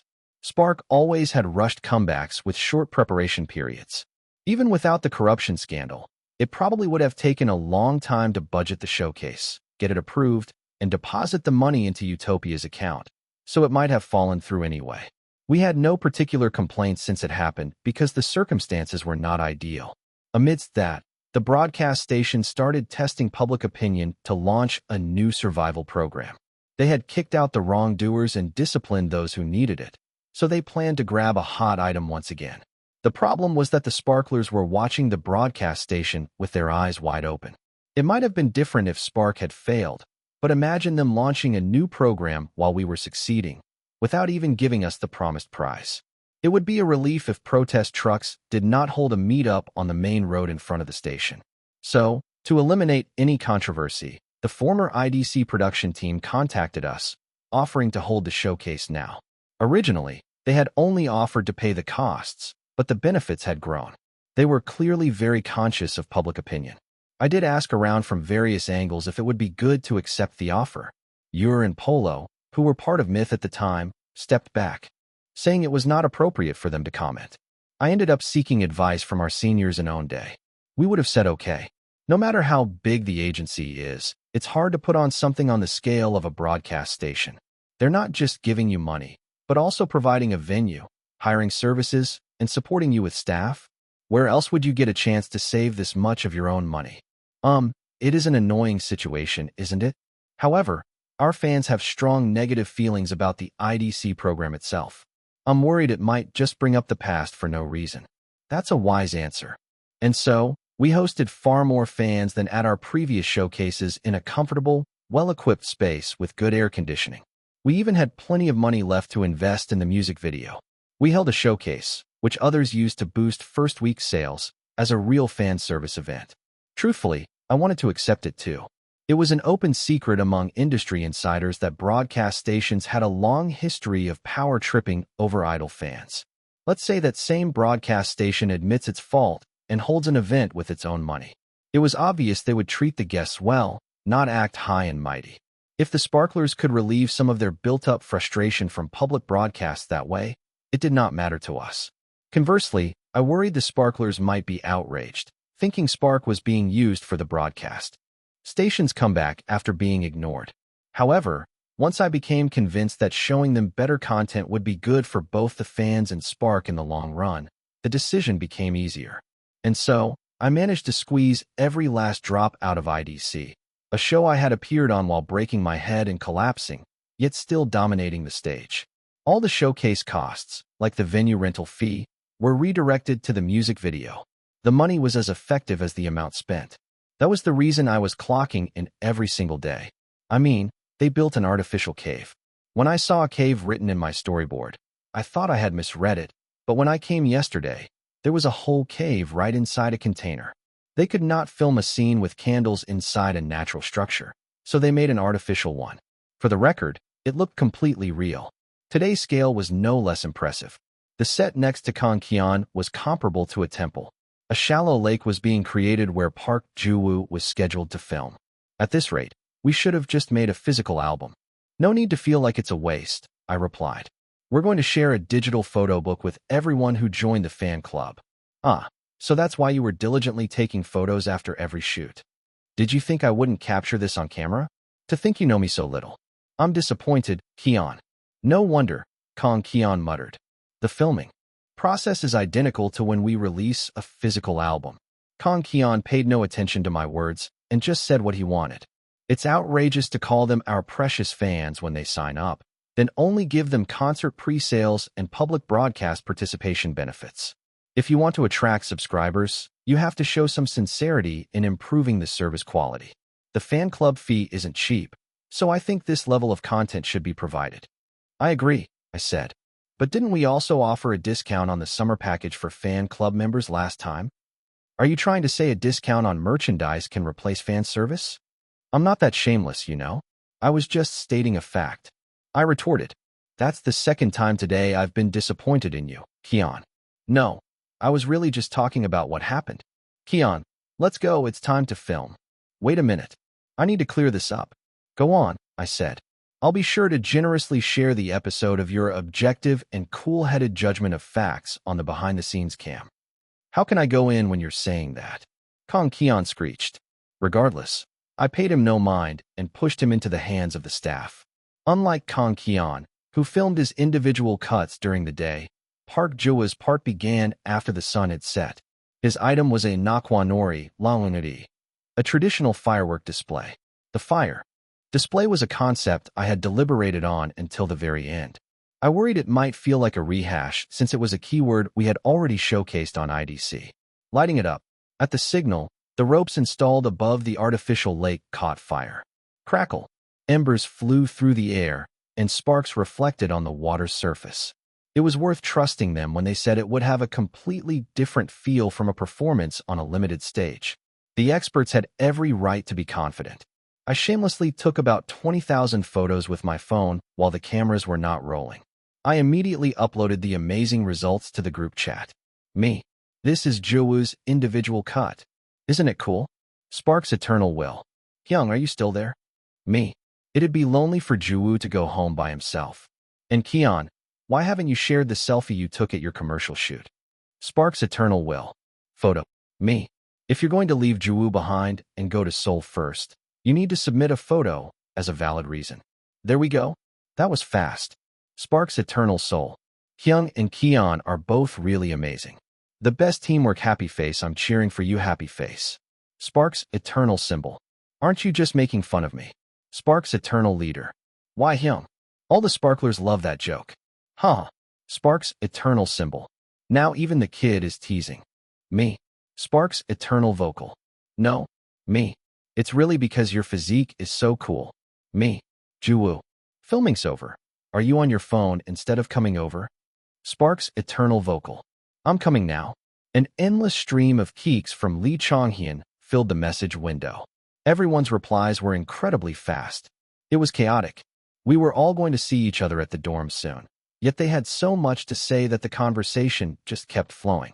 I think I was starting to understand what it felt like to be inseparable. Hyung, let's go home. Park Ji-woo ran over, still in his glamorous makeup. I asked the guy with sensitive skin what he was doing without even removing his makeup, and he belatedly pulled a cleansing wipe from his pocket. He said he had grabbed the whole pack because he was in a hurry to leave. Songbin said we should all get yogurt ice cream after filming tomorrow. Did you see the message? I saw. It's hot, so one day is fine. He said we can get lots of toppings. I'm going to get gold kiwi. He said Jiho chose banana. Tell him to stop pissing people off and change it to blueberry. He should take care of his eye health. Park Ju-woo dutifully relayed my words to the group chat. Then he handed me his phone, telling me to decide on a topping too. Even when I told him to just pick another one he wanted, he forcefully shoved the screen in my face. How about mango? You and Keon like mango. No, something you like, Hyung. If you keep this up, I'm going to put bibimbap sauce on your portion. Were you always this stubborn? My aunt said I was firm about what I wanted even as a newborn. Having no choice, I added injeolmi rice cakes, which were not the signature, the owner's recommendation, or any of the Spark members' preferences. Just let someone say later that the injeolmi rice cakes do not go well with it. I will not let them get away with it. 579, Chapter 579, Showcase 1. It was a sweltering August day, so hot you would fear for your life without an air conditioner. Stepping outside guaranteed you would be scorched. Steeling herself, Baek Haewon checked the contents of her fangirling bag. Wearing a backpack in this heat required firm resolve, but years of experience had taught Baek Haewon one simple lesson. The bigger the bag, the better. Tumbler, light stick, portable battery. She had packed only a few things, yet the bag was already heavy. If it had not been assigned seating, she would not have dared to bring this much. Baek Haewon felt a damn relief that she did not have to bring a physical album. Wiping her chest, she also carefully packed the fan she had recently received from a free giveaway. Though unintentional, her packed items were practically a collection of Spark's summer package. A lightweight, condensation-free tumbler, a high-capacity portable battery compatible with all sorts of phones, and a rolling towel with the members' signatures embroidered on it were among them. The official merchandise provided all the necessary items for public broadcasts. Baek Haewon only had to pack ice water for her tumbler, the fan with Kim Yiwol's face plastered on it, and some candy to share with the person next to her. Anyone who was a member of the fan club could apply for this showcase without any other conditions. Since they did not sell albums, the lottery was not based on how much money you spent. Right, if you've joined the membership, there should be some benefits. Baek Haewon was both saddened and delighted that a proposition, common sense in the outside world but uniquely unaccepted in the idol scene, was finally being applied. The live stream where they came on to promote merch but ended up just excitedly decorating photo cards wasn't bad either. The highlight was the confrontation between Spark, who ignored the company and agency's demands to show more of the product and just played with stickers, and the company itself. Thanks to the strong-willed Spark, the direction of the live stream was fortunately decided as a Behold My Top Loader Decorating Skills show. Much greater than you guys will never land a home shopping commercial. How many times are they going to say you don't have to buy it LOL? Can't sell merch idols. Can't sell idols LOL. Much greater than why is Emperor Jiho so good at decorating top loaders. The Cupid photo card, photo, delicately crafted by his rough hands, photo, bonus. The rugged Emperor photo card, photo, that is inversely proportional to the leader's fine and pretty hands, photo. It's probably because his younger sister is a diary decorating enthusiast. But Songbin was the one who got the stickers shared with him. So why is Songbin's top loader in that state? Don't say anything. Our Songbin tried his best, hides the sticky residue from the stickers. Much greater than Kim Yiwol LOL. The fact that the top loader isn't pretty is proof that there aren't enough stickers. Is sticking a lot of them on the best solution? I'm going crazy. It gets prettier the more he sticks on, which is even more annoying LOL. When talking about Chonghyun's face, he said the peak of tuning is the original, but look at him now LOL. Much greater than they say Ju-woo chose all the flowers he drew while thinking of their meanings. My heart feels so warm. When things like this come up, most fans usually look up the flower meanings first. But the plants Ju-woo chooses are so unusual no one can find them, and we only know after he tells us every time LOL sob. It's not easy to guess the flower of an agrimony. Much greater than the fact that Yiwol told Keon to look at his sticker composition and learn is my favorite part. And the youngest, unable to lift his head in shame next to him. Hyuna, have some confidence. Your sticker is the most magnificent. Hyung, please stop. Lol. Even though Yiwol was just proud of his younger brother for being so knowledgeable about fan culture, the stickers came in sets of 2, as if to encourage actual use.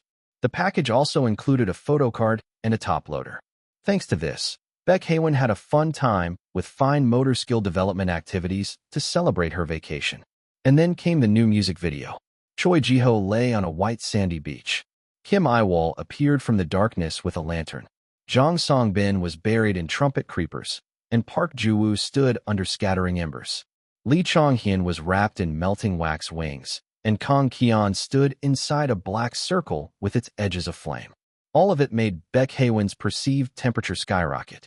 Much greater than "Why is the new song so hot? I'm gonna sweat just listening to it. It's a summer song from hell. How can a song feel like it belongs on a playlist that will make you burn to death just by listening?" Flowering and the songs before were like a cool breeze in early summer, but starting from alright. It's like they're dancing on a blade on a hot grill. Sparklers are really living up to their name. So I was the one becoming the spark. Much greater than thank you for K-pop's first impressionist music. The determination to actively throw the public into a steamer has been well received. We should have expected it when the title was Flare. I thought it was an upgraded version of Flowering, so they were rhyming with FL, but I didn't expect it to be a let's burn the flowers and all die party. My Flowering wasn't this hot. It was a work truly faithful to the theme of a blooming flame. Much greater than the MV is hot. You took the Choi Ji-ho who was serving refreshing vibes at the beach at the end and made him a drenched center emperor here. This is problematic, you know. I was planning on living a virtuous life. Voila, you did it. The image of Choi Ji-ho is finally covering up the deserted island one. He's covering it up. The strengthened imperial authority can do this. The water plus Choi Ji-ho combination has never failed. In any way, looking at the combination like this, it seems like a miracle that they succeeded as idols too. Much greater than personal taste warning. My favorite part of the new Spark MV. The transition from the sandy beach Ji-ho was on to the flower petals under Songbin's feet. Plus the flower petals Songbin scattered while lying down in the flower field connecting to the embers on Ju-woo's screen. Ji-ho Songbin Ju-woo are a pair, and Iwol Chonghyun Kion seem to be a pair too, right? I saw an analysis somewhere that said it's Icarus who gave up his human life to chase the sun and Prometheus who stole fire for humanity and fled. Seeing as Kion is the sun, that seems right. Much greater than the part where the notes get higher and higher from the bridge until the chorus. It's like a feat of strength. If they sing this live in the summer, couldn't they break at least one window? Definitely. I'm so excited. I think I've been a sparkler all this time just to see this in person. Much greater than I wondered why summer was the season of youth, and now I finally get it. It's because it's a season where only the young who can pull off a power dance in this god-awful weather can survive. You have to overcome a heat wave like this to be considered youth. It's youth because it hurts. Is that the right phrase to use here? Much greater than our boys who have only been the Northern Grand Duke their whole lives have become human summer. I'm deeply moved. I've seen enough, now go back. No, don't go. No, it's hot, so go. I think you're having a split personality moment. Hold on to your sanity. They might wear the same outfits from the MV for their comeback broadcast. Can't be helped. I'll split after watching just this. Much greater than bringing a group lifeguard concept in the middle of summer is cheating. We can't let this slide. We have to sue these bastards. The masculine energy is so overwhelming. It's tough.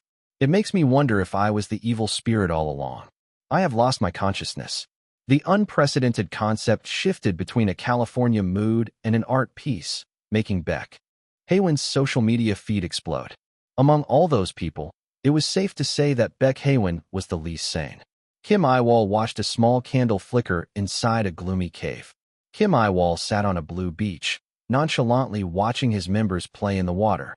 Kim Iwol rolled his shoulders and walked into the water after his younger members jumped in. The world was filled with an awesome Kim Iwol. Spark released a digital photo book instead of a physical album. Baek Haewon stared at the same pictures until her monitor wore out. She not only set them as her wallpaper, but also printed them out and rotated through the numerous photos one by one. She could finally see this stage in person. There was a very good reason why Baek Haewon had ventured out, braving the scorching sun. And I don't have to wait in the blazing sun. Baek Haewon recalled the fan showcase's venue, the waiting area, the lottery method, and the pre-release schedule. The generous talk time and the format of receiving questions in advance showed they had paid attention to even the smallest details. A problem only improves when it becomes an issue. As soon as the news coverage began, meme did not come from nowhere. If one or two groups, starting with Spark, began to improve the poor treatment of their fandoms, other agencies would not be able to just sit back and do nothing. She was not just happy that sparklers were being treated well. The scene itself could become healthier, even if it took time. As a bonus, if the scummy agencies got a harsh reality check, it would be a cause for celebration. With a hopeful heart, Beck Haywin closed her bag. The showcase, held in a hall rented out entirely from a broadcasting station, was nothing short of extravagant. While the reverse tribute gifts from Spark were expected, the sight of even the broadcasting station staff lining up shopping bags and checking attendees was a spectacle. The spacing between seats was also wide. For sparklers who turned into traveling merchants whenever they attended an offline event, a sturdy eco bag and ample space were essential. It felt strange to receive such devoted hospitality from the same broadcasting station that used to cram fans into pens and not even let them drink water. They say the most detestable ones are those who can do something but choose not to. Even after sitting down, she was flustered for about 10 minutes. She fanned herself and exchanged snacks and duplicate photo cards with the sparklers in front, behind, and to her sides. In the midst of it all, someone even recognized the handsome center's sincere Kim Yiwol biased light stick. Much greater than wow, holy shit, I saw the Yiwol light stick in person. The reviews from these people spread far and wide across the internet. It was like a microcosm of the dizzying idol market, where minimal personal information is protected, but basic human rights are not. The community said it. Seemed like Kim Yiwol was cursed with bad luck, and it was clear that the curse had spread to the fans who chose him as their bias. However, there was no time to be embarrassed. Fuck. Exactly 20 minutes later, Beck Haywin had to struggle not to cry at the sight of Kim Yiwol, who appeared wearing the street-style outfit from the music video. Being able to witness her bias's peak visuals in real time, every minute and every second, was the greatest fortune. She had kept her eyes wide open, and by the time the performance ended, they were dry and stiff. 580, Chapter 580, Showcase 2. The performances concluded with a final song, a traditional ballad Lee Chong-hyun had produced for the first time in a while. Every track was a masterpiece. You could recommend any of Spark's new songs without embarrassment. Their seniors were right. The best idols don't make their fans ashamed of the time they spent loving them. Their determination to avoid what could be called cheap behavior showed not just in their music, but in every prop and event detail. For example, many idols now use social media functions like Instagram for Q&A sessions. They collected questions on the spot and answered them randomly. This method was faster and required less preparation. However, Spark always collected one question form from each attendee. They printed the selected questions in large, bold letters on neat, colored paper. This careful preparation ensured the questions were clearly visible on the main screen when filmed. Unusable questions were filtered out beforehand, so the members didn't waste precious time on strange ones. Spark was the kind of group that always used their venue time to the fullest, packing it with meaningful content. To repay her idol's passion, Beck Haywin submitted her question with the utmost sincerity. She had even formed an unofficial private group, the Pepperoni Pizza Group, and shared her questions with other members to avoid overlap. The questions at the press showcase were pretty unusual, so I hope a lot of interesting ones come up. While waiting to enter, Beck Haywin had read all the articles from the press showcase. The interviews, usually filled with formulaic questions about making the album, were incredibly substantial this time. Much greater than Q. The reward was very late. Was there a reason you couldn't receive the compensation sooner? Much greater than we asked Spark, the hottest topic of all IDC seasons, how they felt when the controversy first erupted.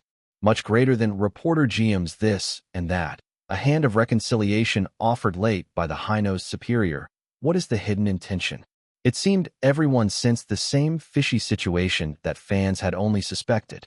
Fans and entertainment reporters rarely agreed, but someone had finally scratched that itch for them. It felt as refreshing as cider to the sparklers. The serious, business-like questions weren't easy. Either. A fan could fill 140 characters with praise just for their idol eating 3 meals a day.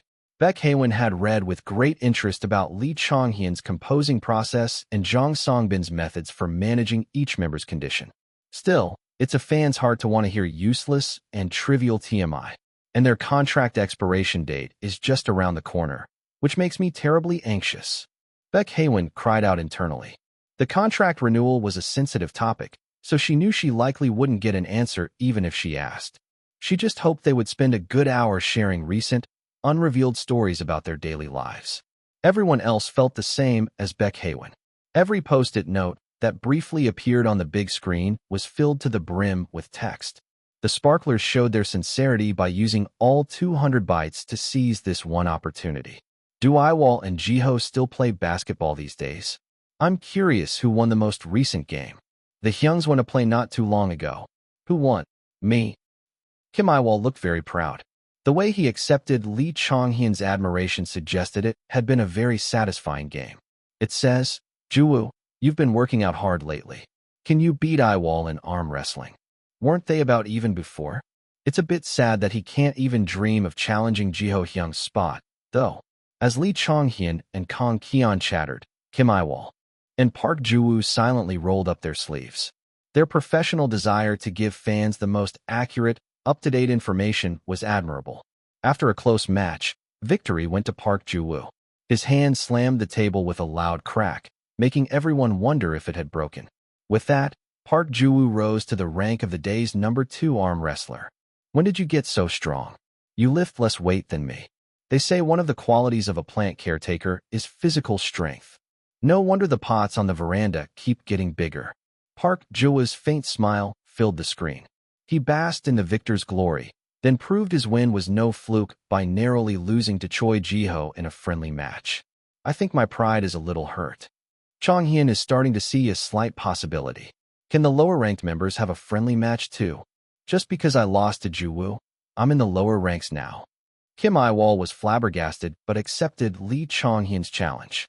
He then mercilessly slammed his younger brother's hand onto the table, proving his Hyung's strength was still intact. Songbin and Keon, do you want to challenge the hierarchy? No, Hyung. I'm pretty good at knowing my place. Though they politely declined, the other younger members couldn't escape Kim Yiwol's grasp. In the end, everyone's hand except for Choi Jiho's was bright red. Kim Yiwol solemnly declared to the sparklers that he would reclaim the number 2 spot within the year.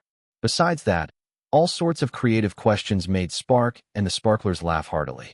The most shocking answer came from the question, what's a secret no one knows? Members said things like, doesn't it stop being a secret the moment I say it here? And if you're in Bubble Pop and the group chat, you run out of secrets.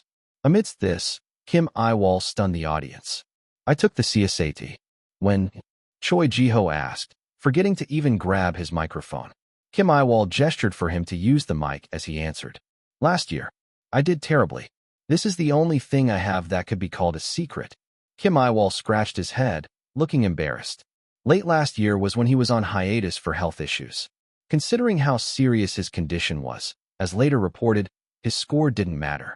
The fact he even took the test was astonishing. It's not that I took it because I desperately wanted to go to college. It was more about finding a sense of closure for myself. I have no regrets now. If I find something I genuinely want to learn in the future, I'll give it my all and challenge myself then. Kim Yiwol smiled brightly. A fan had often posted about how joyful his life seemed. His smile, bright and kind as always, yet also relieved, was etched into her eyes. Spark's Q&A session continued. A crazy flood of new content kept the sparklers typing, steadily filling the memo pads on their phones.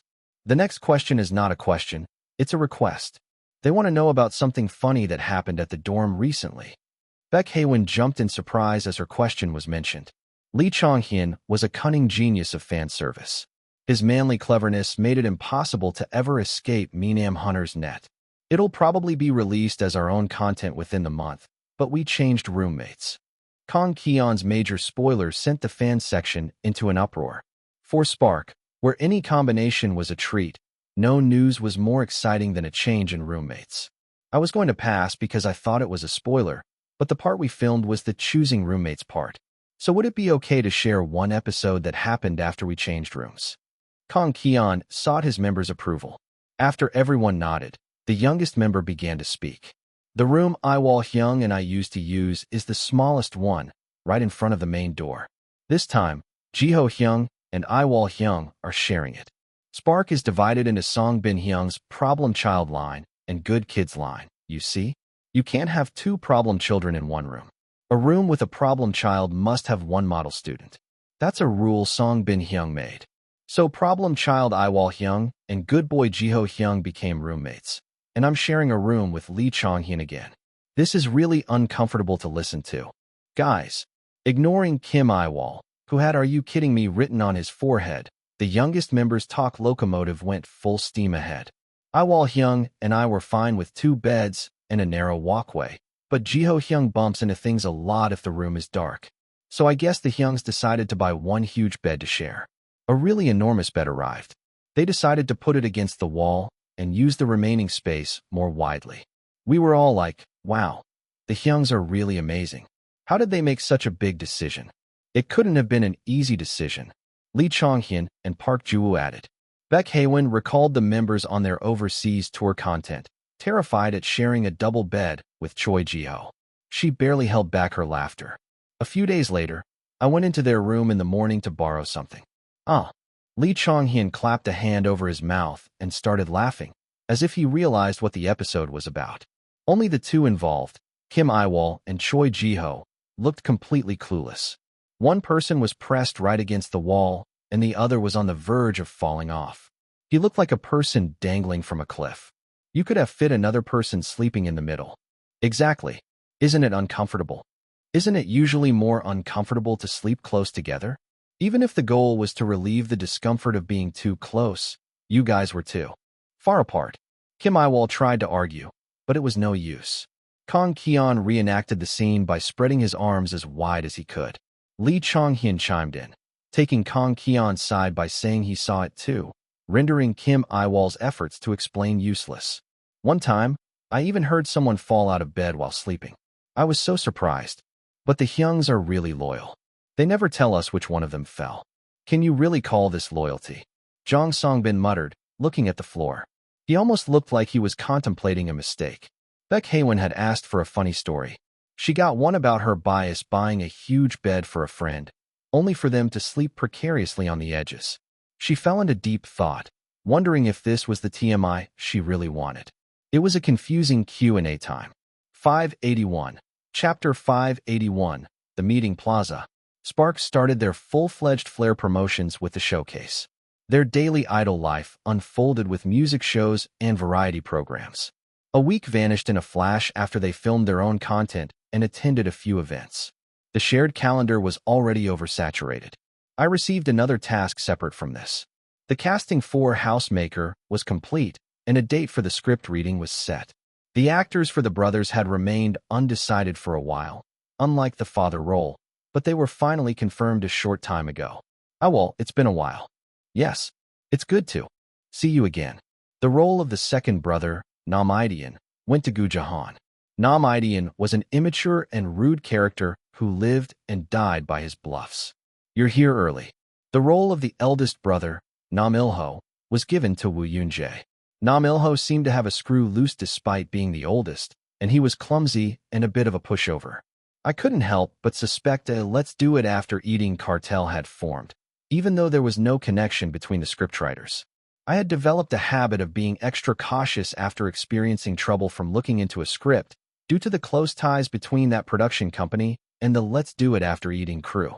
For Woo Yoon-jae, this was practically his first time being cast as a main male lead, so he had no reason to refuse. However, I had a little talk with Gu Jahan beforehand about appearing in this drama. That man had been building a portfolio of villain roles, enough to be mentioned as part of the trio of villains. Me. You were adapting well to one thing. With a new genre and a new character, you'll have to sort of rebuild the skills you've accumulated. Will you be okay with that? Viewers are also getting used to your villainous acting, so if a new character comes out, you might get the same kind of reaction as before. Gu Jahan. Do I even have anything amazing enough to worry about rebuilding skills? Gu Jahan was simple and brave. He just shouted go without a second thought. Until the script reading, he practiced his acting by going back and forth between his agency and Woo Yunji's house. Gu Jahan. They said they cast the three of us because our chemistry in Let's Do It After Eating was good. It'd be a waste to back out. Woo Yunjae also said he felt like he benefited from Let's Do It After Eating. They usually don't cast people who appeared in a previous work together like this.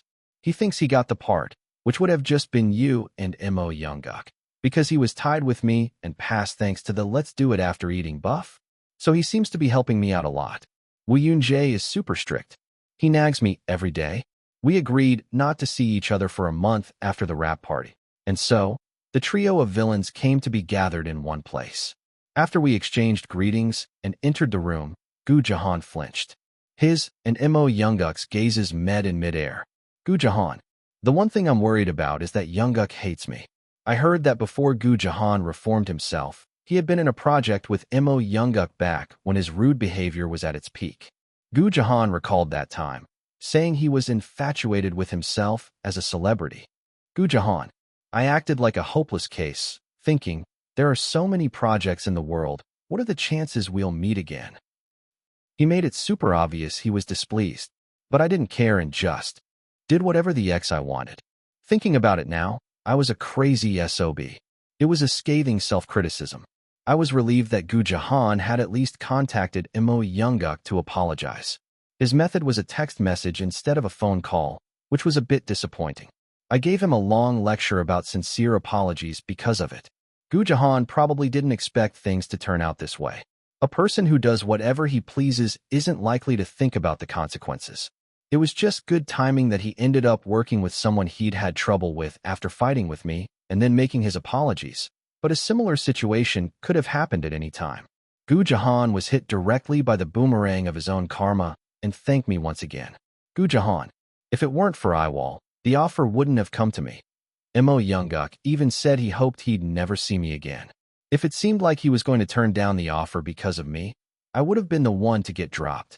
In terms of seniority or name value, I'll contact him separately before we start filming, but thanks to Yiwol, I avoided a very awkward situation. Me. It's because you took action first. Gu Jahan. I don't know about that. Anyway, I should live a good life. Experiencing it once is scary, man. Me. Trouble with a senior might actually be easier to deal with. Running into a junior or a staff member would be more awkward. Gu Jahan. True. I'll be managing my posture strictly for a while. I didn't hear what other messages Gu Jahan sent to Mo Younguk. So, to avoid getting in the senior's way, I stayed off to the side as much as possible. The other actors also kept glancing furtively at Mo Younguk and Gu Jahan. Hello. Gu Jahan bowed deeply as he greeted Mo Younguk. Mo Younguk's eyes narrowed. He was always a charismatic person, but he had never exuded such blatant pressure on the set of Exclusive Report. I tensed up along with them. I hear you've been hanging out with Yunjae a lot.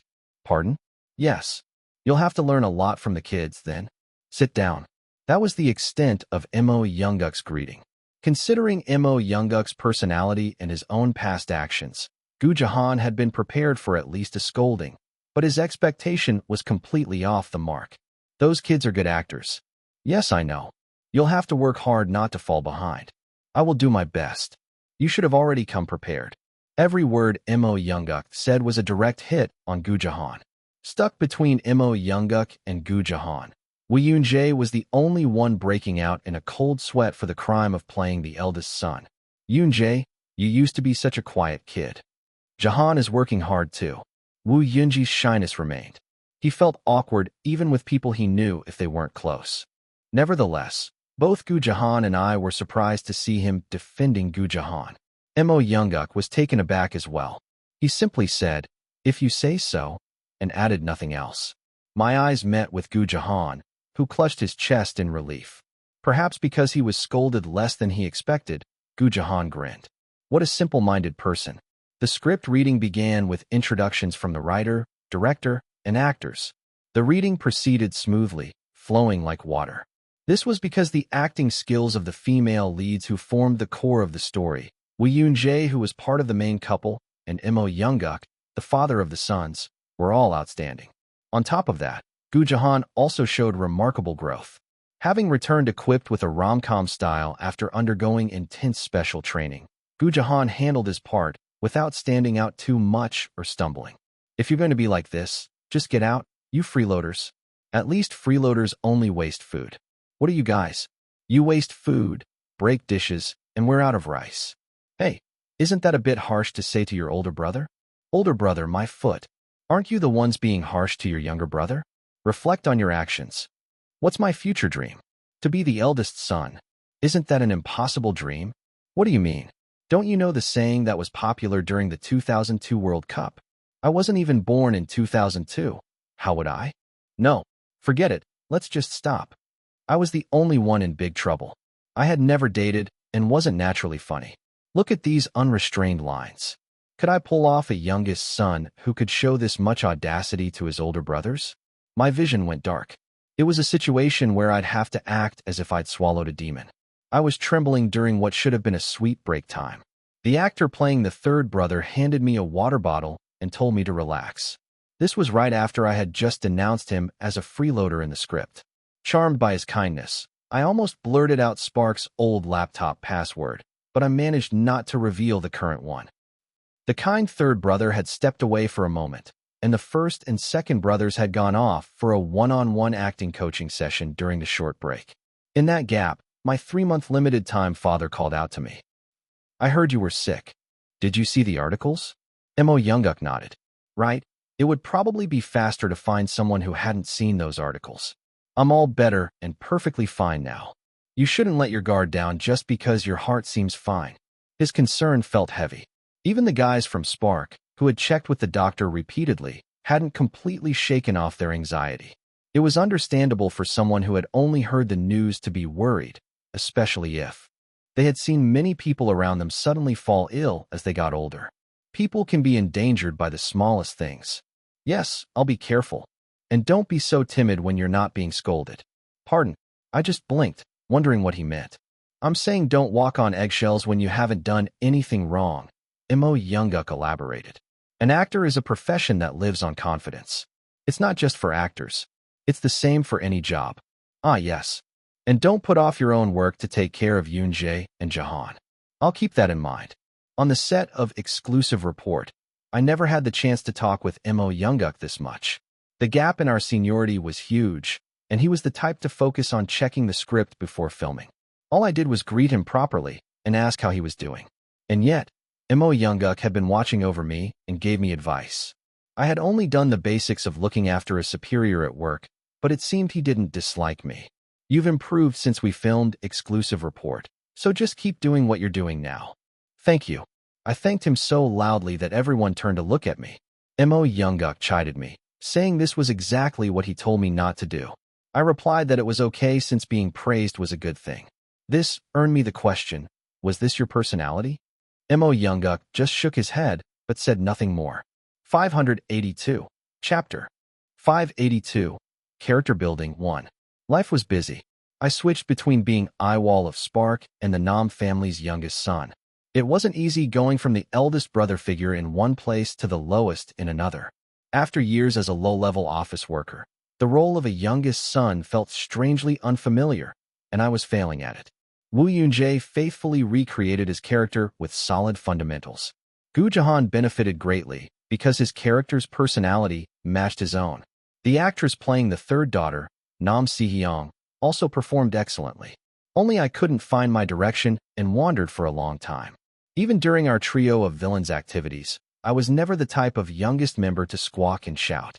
I was more like a loyal subordinate who promptly did whatever the Hyungs ordered, grabbing basins and hose, and trailing diligently after Woo Yoonjae.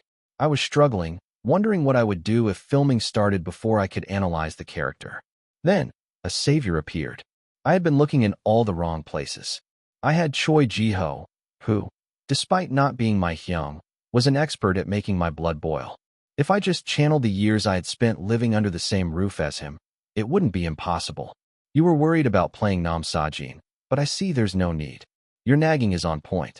Even Kang Ki-on acknowledged it after watching me grind on Choi Ji-ho like a cucumber on a grater. He added that my nagging proved my health had fully recovered. That guy was clearly teasing me. He had never heard what real nagging sounded like. In any case, Practicing how to express my anger toward a frustrating brother every day made my character sculpting much more detailed. Before the main recording began, I joined the acting practice Woo Yoon Jae and Gu Jahan were holding. I heard they were doing special training, so I begged them to let me join, saying my own feet were on fire. I thought it would be hard to get angry at Woo Yoon Jae, but, as expected from a brilliant supporting actor, he acted so infuriatingly that I ended up just shouting my head off. The problem lay elsewhere. It was in my scenes with Nam Kil-haeng, the character I often appeared with. In Exclusive Report, Chairman Cheon was a coercive dictator, ruthless even to his own son, Cheon Yunsong. This same man, who hadn't grieved his own father's death, had transformed into a character in Housemaker. He now suffered because his grown sons almost burned down the kitchen trying to make fried rice. The gap was huge between a father who beat his son with a golf club and a dad who constantly worried about his sons. The difference was just as vast between an elite son trying to backstab his father and a sharp-tongued, filial son who made deliveries with a steel case. The head of the household, Nam Kil-haeng, never did anything that would make the youngest son cry. It was a relief. My role didn't involve being beaten with a wok, but I had never lived as a filial son, so my worries were immense. I found it difficult to imagine the everyday atmosphere between a gentle, warm father and a son who was prickly but good at heart. So, after asking for his understanding, I decided to visit Kang Keon's family home. Jang Songbin's family was harmonious, but Jang Seongjin didn't sincerely cheer on Jang Songbin, so I decided against using them as a reference. In the car to Incheon, Kang Keon told me several anecdotes about his family. The stories range from their foundational legend. The moment they saw the newborn Kang Keon, they decided to have only one child and give him everything, to their photo albums being filled with pictures of the back of his head from watching Sunday morning cartoons. The long story concluded with how they had consistently supported his unusual dreams, from Korean dance to becoming an idol. They're amazing people. They don't give me a chance to be a filial son. Kang Keon laughed softly. Ever since his earnings started to pile up, the kid had wanted to buy his parents a new house. He wanted to repay his family for pouring everything into him since childhood. I had planned to stop him. Kang Keon was far too young to act as the head of the household. With so many bad precedents in the entertainment industry, I couldn't support him just because his filial piety was commendable. However, before I could talk to him, his parents refused their son's offer. They said they still wanted to be a mom and dad he could rely on. They wanted to be a family that could support him from below, not one for him to lean on. They were adults who could catch him if he fell. There was no way such people would accept support from their son, who had just turned 20. Still, they'll accept the cooling blanket, right? I hugged the new blanket on the seat next to me. It was a small token of my gratitude I bought after reading all 1,483 reviews. It was touted as the best functional product made with new materials for the hot summer. I had also heard that blankets should be replaced every 3 years anyway. If you make a face that's desperate, they'll accept it. Kang Keon looked at my face and laughed in disbelief. Just in case, I updated my plan of action for when his mother refuses the gift for the 34th time. If they refused, I would declare I'd put both blankets on Kang Keon's bed. It was a perfect plan. My sons are here. As soon as Kang Keon opened the front door, his father spread his arms wide. He embraced each of us in one arm and gave us a welcoming pat on the shoulder. His father said he had used a precious day of leave, as valuable as 1,000 pieces of gold, just because he heard we were coming. I delivered the cooling blanket safely. First, I received some affectionate nagging about buying a gift just to visit, but a warm welcome followed. His voice made it clear which was his true feeling. "Where's Mom?" "She went to work. She said she'd leave early, so she should be here around 5. "Son, you've gotten taller, haven't you?" "I haven't grown that much." The kid suddenly went to his room to drop off his bag. I could see he was embarrassed. After a silent glance with his father, I barely held back my laughter. Our moment of solidarity didn't last long. His father told me to wait in the room while he cut some fruit, effectively chasing me out. I came as a guest and was suddenly under house arrest. I was semi-forced into Kang Keon's room, which was incredibly flashy. Posters from his dance performances, each in a protective file, covered the wall. The bookshelf was packed with comic books. It was a room that suited Kang Keon, who delved deep into anything he liked. The stuff he has at the dorm is nothing compared to this. Seeing his things here, I could tell he had been holding back at the dorm. Since we renewed our contract, I should tell them they can use the living room as they please and bring over anything they want from home. Hyung, this is your first time at my house, right? Yeah. I've been to everyone's except Chonghyun's. I haven't been to his house either. Unless Lee Chonghyun comes here, that is. Kang Keon shook his head.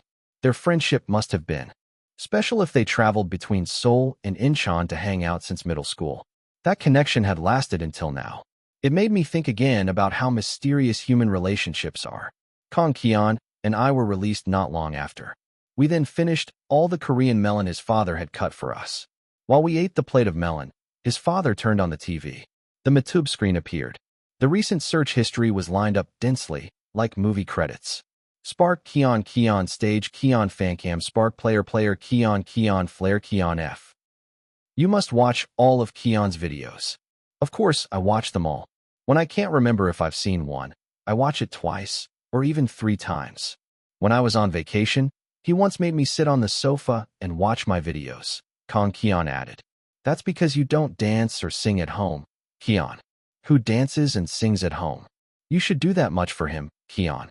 If you don't do any footwork and just move your upper body, there won't be any noise complaints. Kang Keon's face turned bright red. I demonstrated personally, which made his father laugh loudly. Since my image was already ruined, I held the fork I was eating melon with and sang a verse of a song he liked. Kang Keon looked at his vibrating phone. He had been putting on a semi-workout and homestage performance because of the 2 Ajushi's antics. I need to take this call, he said. A call? Is it the company? No, it's Mom. The caller was his mother.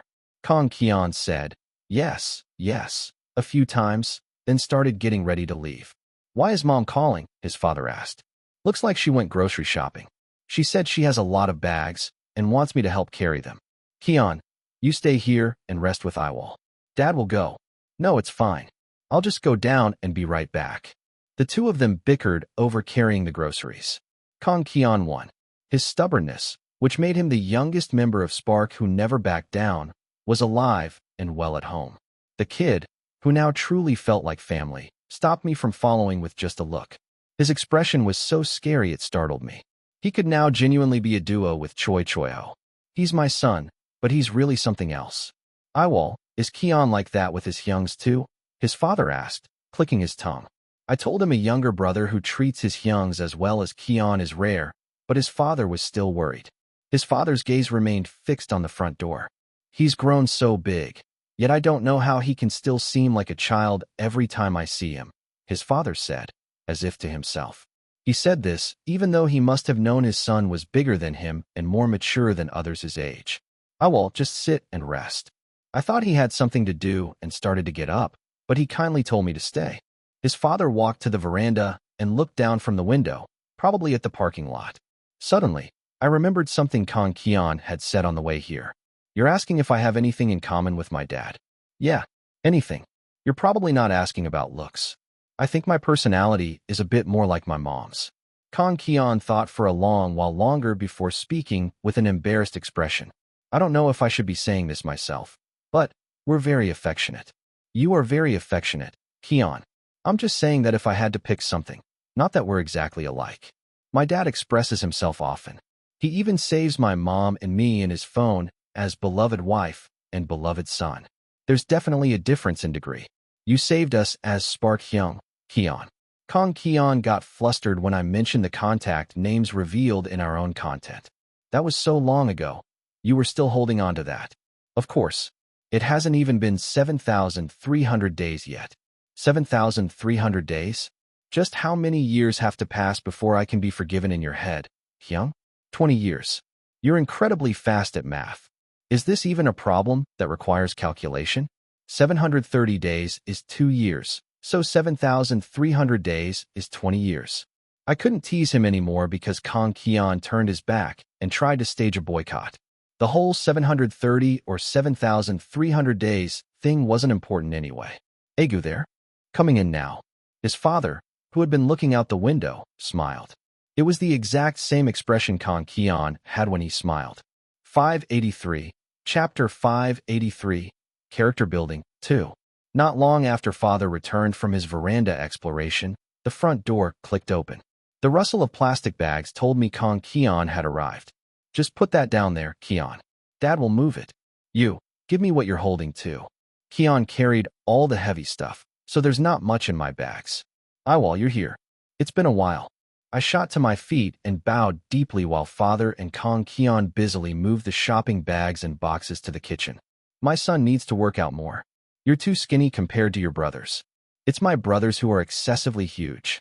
Kong Keon didn't let a single one of father's comments slide. It wasn't irritation from a bad mood. He acted prickly, but it was amusing to watch him stick right by his father's side and answer every question. Nam Sajin was like that too when he appeared in a scene with Nam Kyeolhaeng. I shouldn't just see this as a simple adolescent tantrum. Some families expressed affection warmly, while others were like friends who joked around, and some were more reserved. I etched into my mind that the method was different, but the amount of family love wasn't always proportional to its display. I wanted to avoid ever saying I learned about family love from dramas. Or was I wrong? If it was for a drama, was it right to learn from a drama? I'm genuinely curious who coined the phrase, "There is no end to learning." If I had to pick one sentence that defined my life, I would probably choose that one. I wonder if my sister has met a new family. Their striking resemblance made me think of my own family. I wondered if she had met a mother or father who took gentle care of her, and what kind of daughter she might have been to them. Considering her kind and gentle nature, she might be similar to Jong Song-bin, but my sister had a sharp tongue, so maybe she would have been a child like Kong Keon. There was just one thing I could be sure of. In a home like this, she would have received a lot of love. It was a home where affection was evident in even the smallest actions. My sister's home, wherever it was, might be like this. The thought made my heart feel much lighter as I watched the friendly father and son. I returned to the dorm from Kong Keon's place with a much sharper edge. My roommate, Choi Jiho, testified that my temper had worsened while I read the script. Why does he have to memorize his lines right in front of my face? Choi Jiho complained for a simple reason. I was greedily playing the roles of Sparks Nam Ilho, Nam Ideon, and Nam Sehyung all by myself. For the past few days, I had practiced the rewatch our self-produced content method, the Spark. Members recommended, and I realized something. I didn't need to find the right tone. The secret trick I discovered was to nag my fictional brothers the way I nag my members. If anything, I had to control myself from becoming even fiercer. Trying to create a serious image for myself was a foolish endeavor from the start. I had almost wasted time on something pointless. Kong Keon was indignant and asked why this character had to emerge right after I saw him. I tried to soothe him, but it wasn't easy, so I passed the cleanup to Jong Song-bin. Like a seasoned leader, Jong Song-bin cornered Kong Keon in his room and completely wore him out. Is this all the preparation we need? Park Ju-woo pressed his finger on the corner of his crumpled script. He had carried it around so much that it was in a terrible state. He had noted all the character settings from the senior actors in different colored pens. A ton of translucent post-it notes, filled with ad-libs and tips, were stuck to its pages. I'll have to get it rebound before filming starts. It was already the third time I had scanned and rebound my script because it kept getting dirty from makeup, water, and sweat. I would have no excuse if the vengeful spirits of the script and the Utopia printer came to haunt me. I had to carry the script tucked under my arm for every schedule, as if atoning for my sins. We've done all the preparation we can. For the rest, we just have to follow the directions on set. It wasn't my first time acting, but it was the first time I had to express a character I didn't know. My colleagues were all familiar, but the result we had to create together had changed drastically from a mystery thriller to a slice-of-life omnibus. It felt like being an office worker assigned to a task force for a new project, taking on something different with people I knew. In the past, I would have grumbled about extra work when I was already busy to death. I would have muttered for them to find someone better and found 10,000 reasons why I couldn't do it. However, my way of thinking had changed without me realizing it. I no longer found it boring or disillusioning. The feeling of a new challenge was unfamiliar. I was worried, but not anxious. If I could do it under the name of Spark, and if Sparkler was waiting for it, then anything was fine. The scope of what I enjoyed had begun to expand. Most video productions were filmed out of chronological order to save on production costs and simplify the schedule. The timeline shifted to fit the actors and filming schedules. For example, Nam Sajin and the Nam family first appear in the middle of episode 1. One might think all of episode 1 scenes would be shot on the first day, but reality was different. Like university students cramming classes into specific days, actors like Nam Sajin or other supporting roles shot multiple scenes at once. Whenever they were on set, my first day on set was scheduled later than the actual start of filming. It was my first time officially meeting the main cast since the script reading. Before a scene where the family gathered for breakfast, I hovered around Mr. Mo Younguk. I planned to dash out instantly if he wanted to run lines or needed something. Thankfully, he didn't ignore me as I waited with my neck stretched out like a giraffe. "Yes, sir. Didn't I tell you not to be so self-conscious?" "I wasn't, sir. I can hear your eyeballs rolling."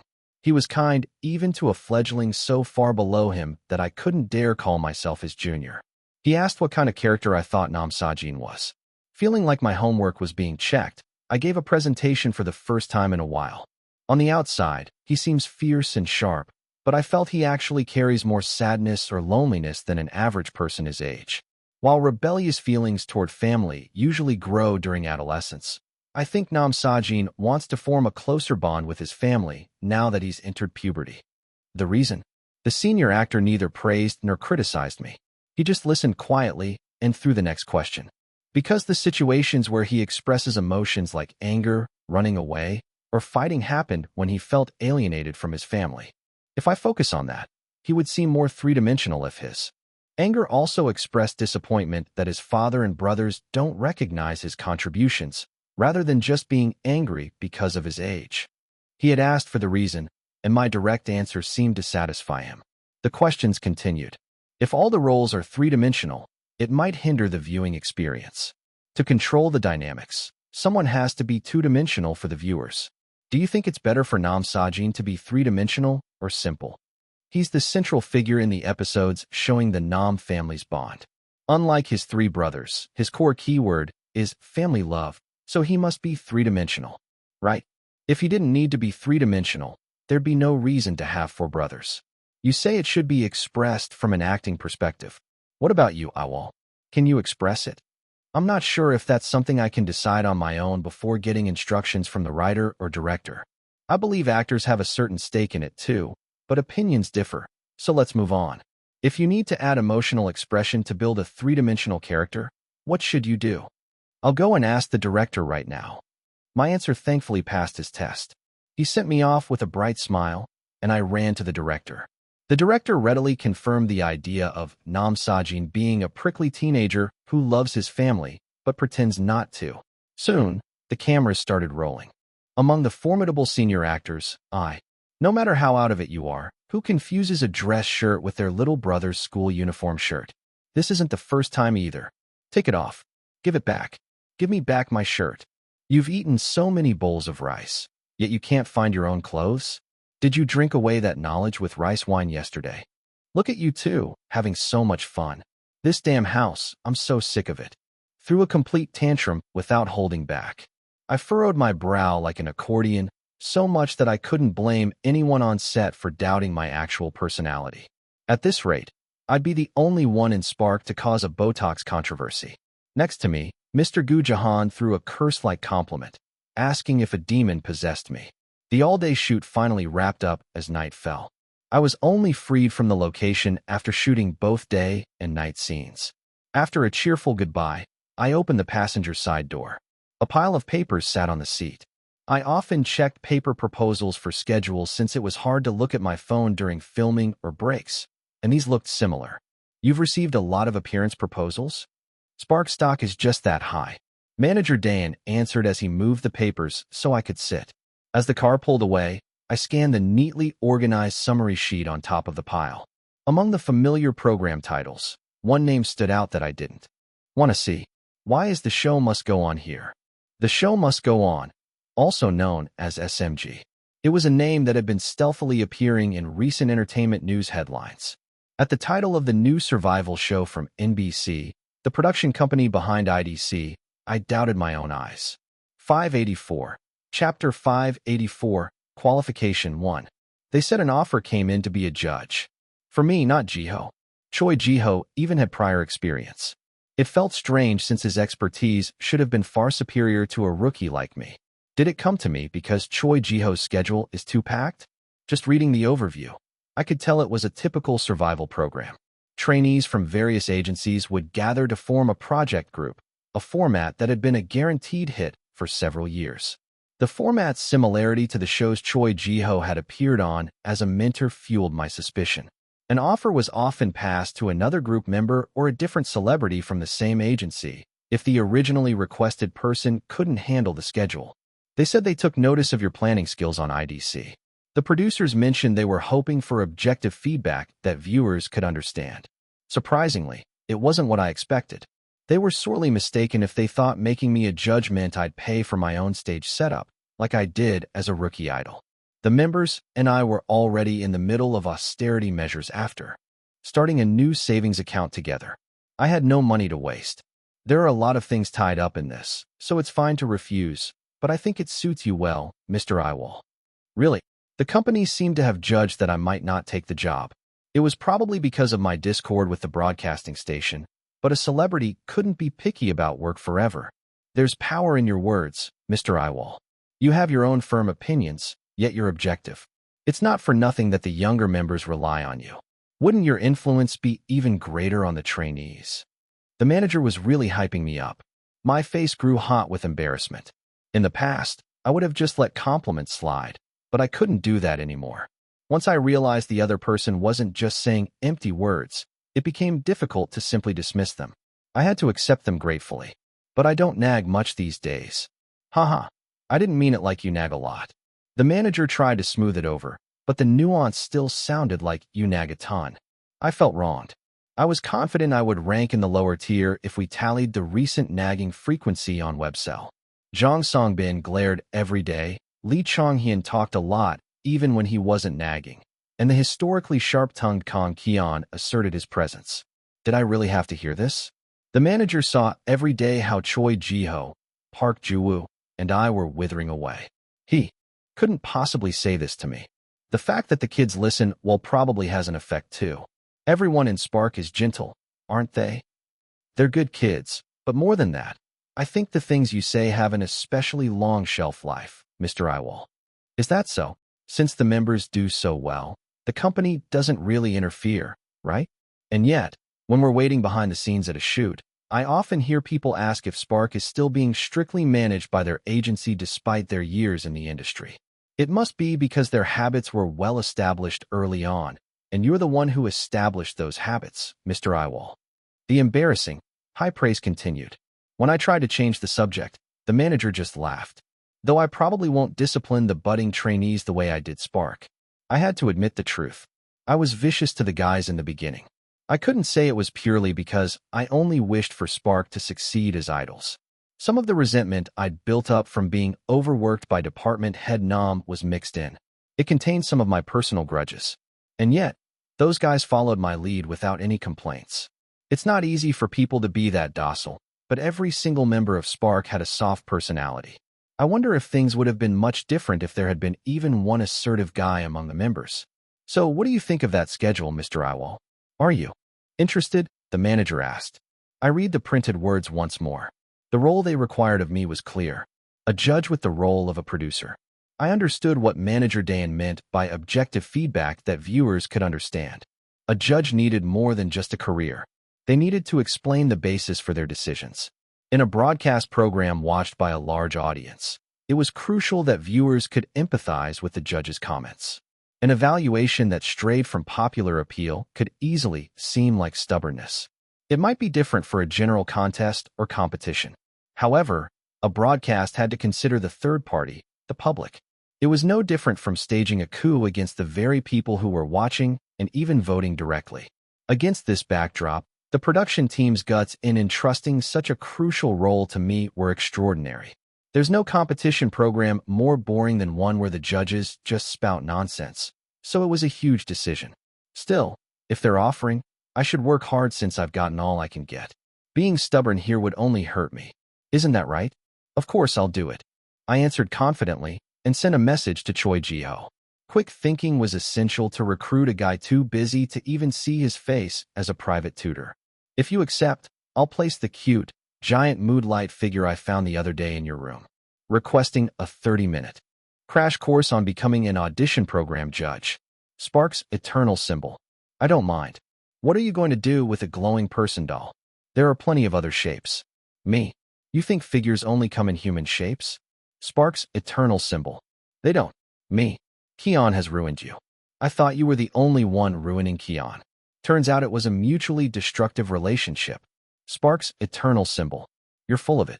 After that cold reply, Choi Jiho stopped reading my messages. Regardless, I quickly paid for the Good Dreams Are Coming glow-in-the-dark snake mood light for my one-day tutor. As soon as the full-scale filming for Housemaker began, articles with detailed character descriptions poured out. Much greater than trio of villains, uniting as brothers in Housemaker. Much greater than Housemaker, final lineup confirmed. Much greater than Sparks Yiwol, returning to the small screen after 3 years. I'll do my best to repay the support of those who have waited for me. This new tidbit dropped during our activities and became a hot topic among the fans. They all said in unison that they would get to see an immature Kim Yiwol. With that, my small wish to maintain a reliable eldest brother image became an unattainable dream. Hyung, have you seen the Gentleman Hooligan compilation making the rounds on the fan channels yet? Lee Chonghyun asked. However, I wasn't flustered. Compilations of my weird antics had always existed since our debut. This is just the number of new videos from this week alone. Isn't that insane? Or not? The scroll on Lee Chonghyun's phone went down endlessly. Who on earth kept creating the evidence for these cursed videos? First of all, it's not me. That thing on the screen isn't me. It's something possessed by an evil spirit. I'm truly being wronged here.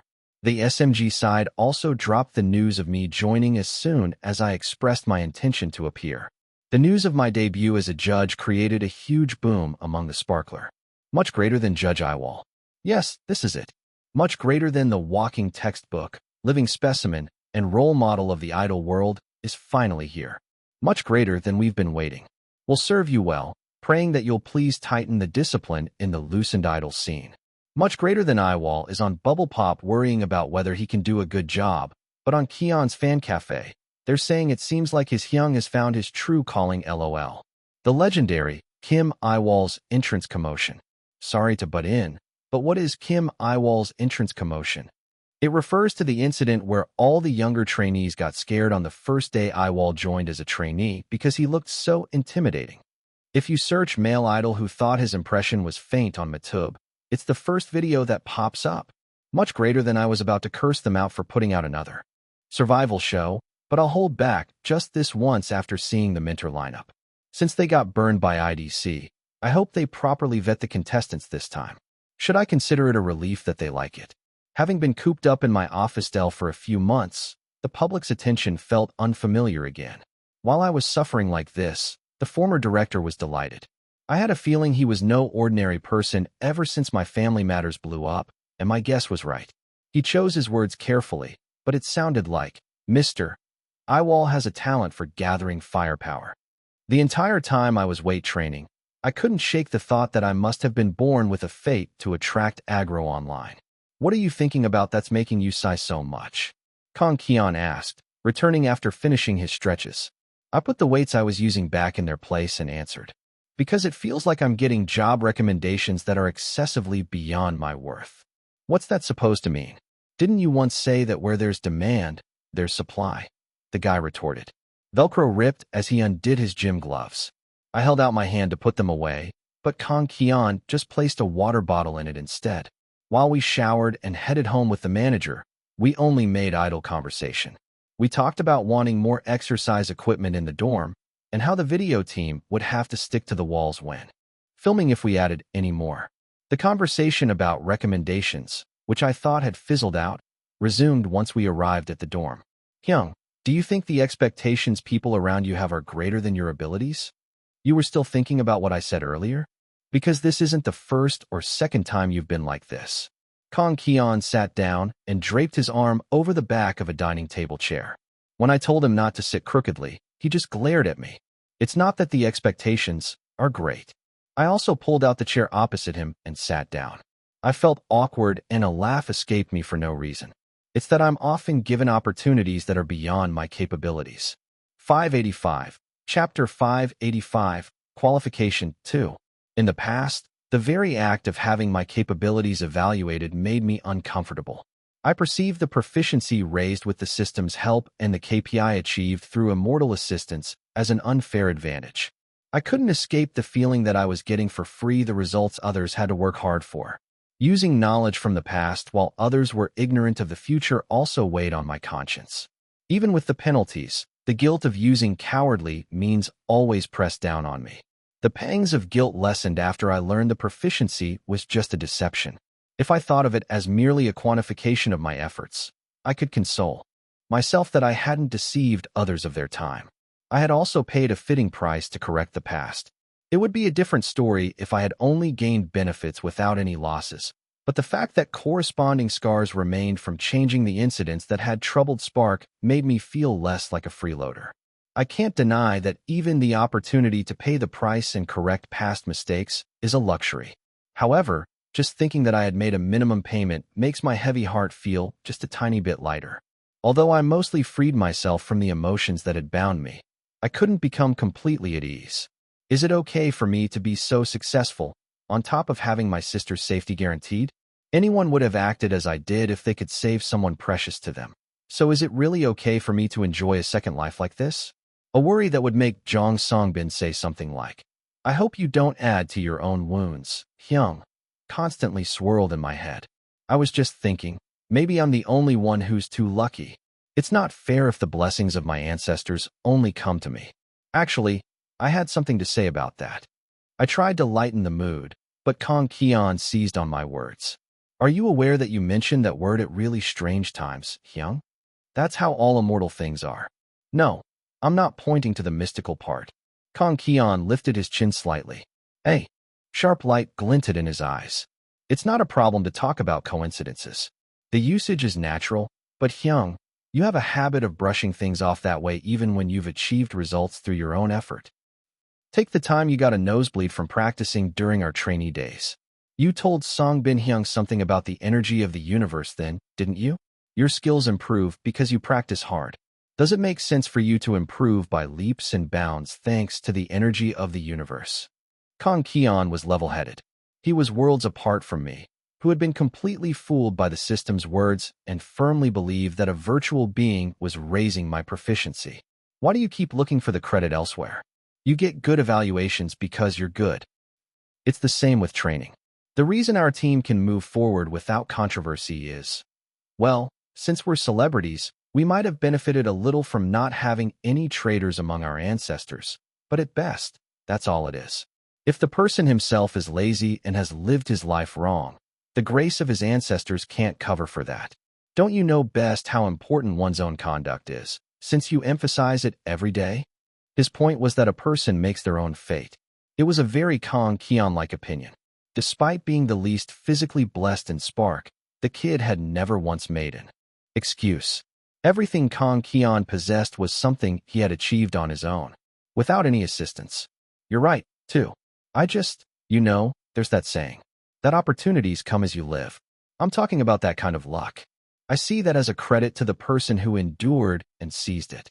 If they'd quit midway, would they have even had a chance to grab an opportunity? It might be classic, but the expression water boils at 100 degrees Celsius isn't used for nothing, you know.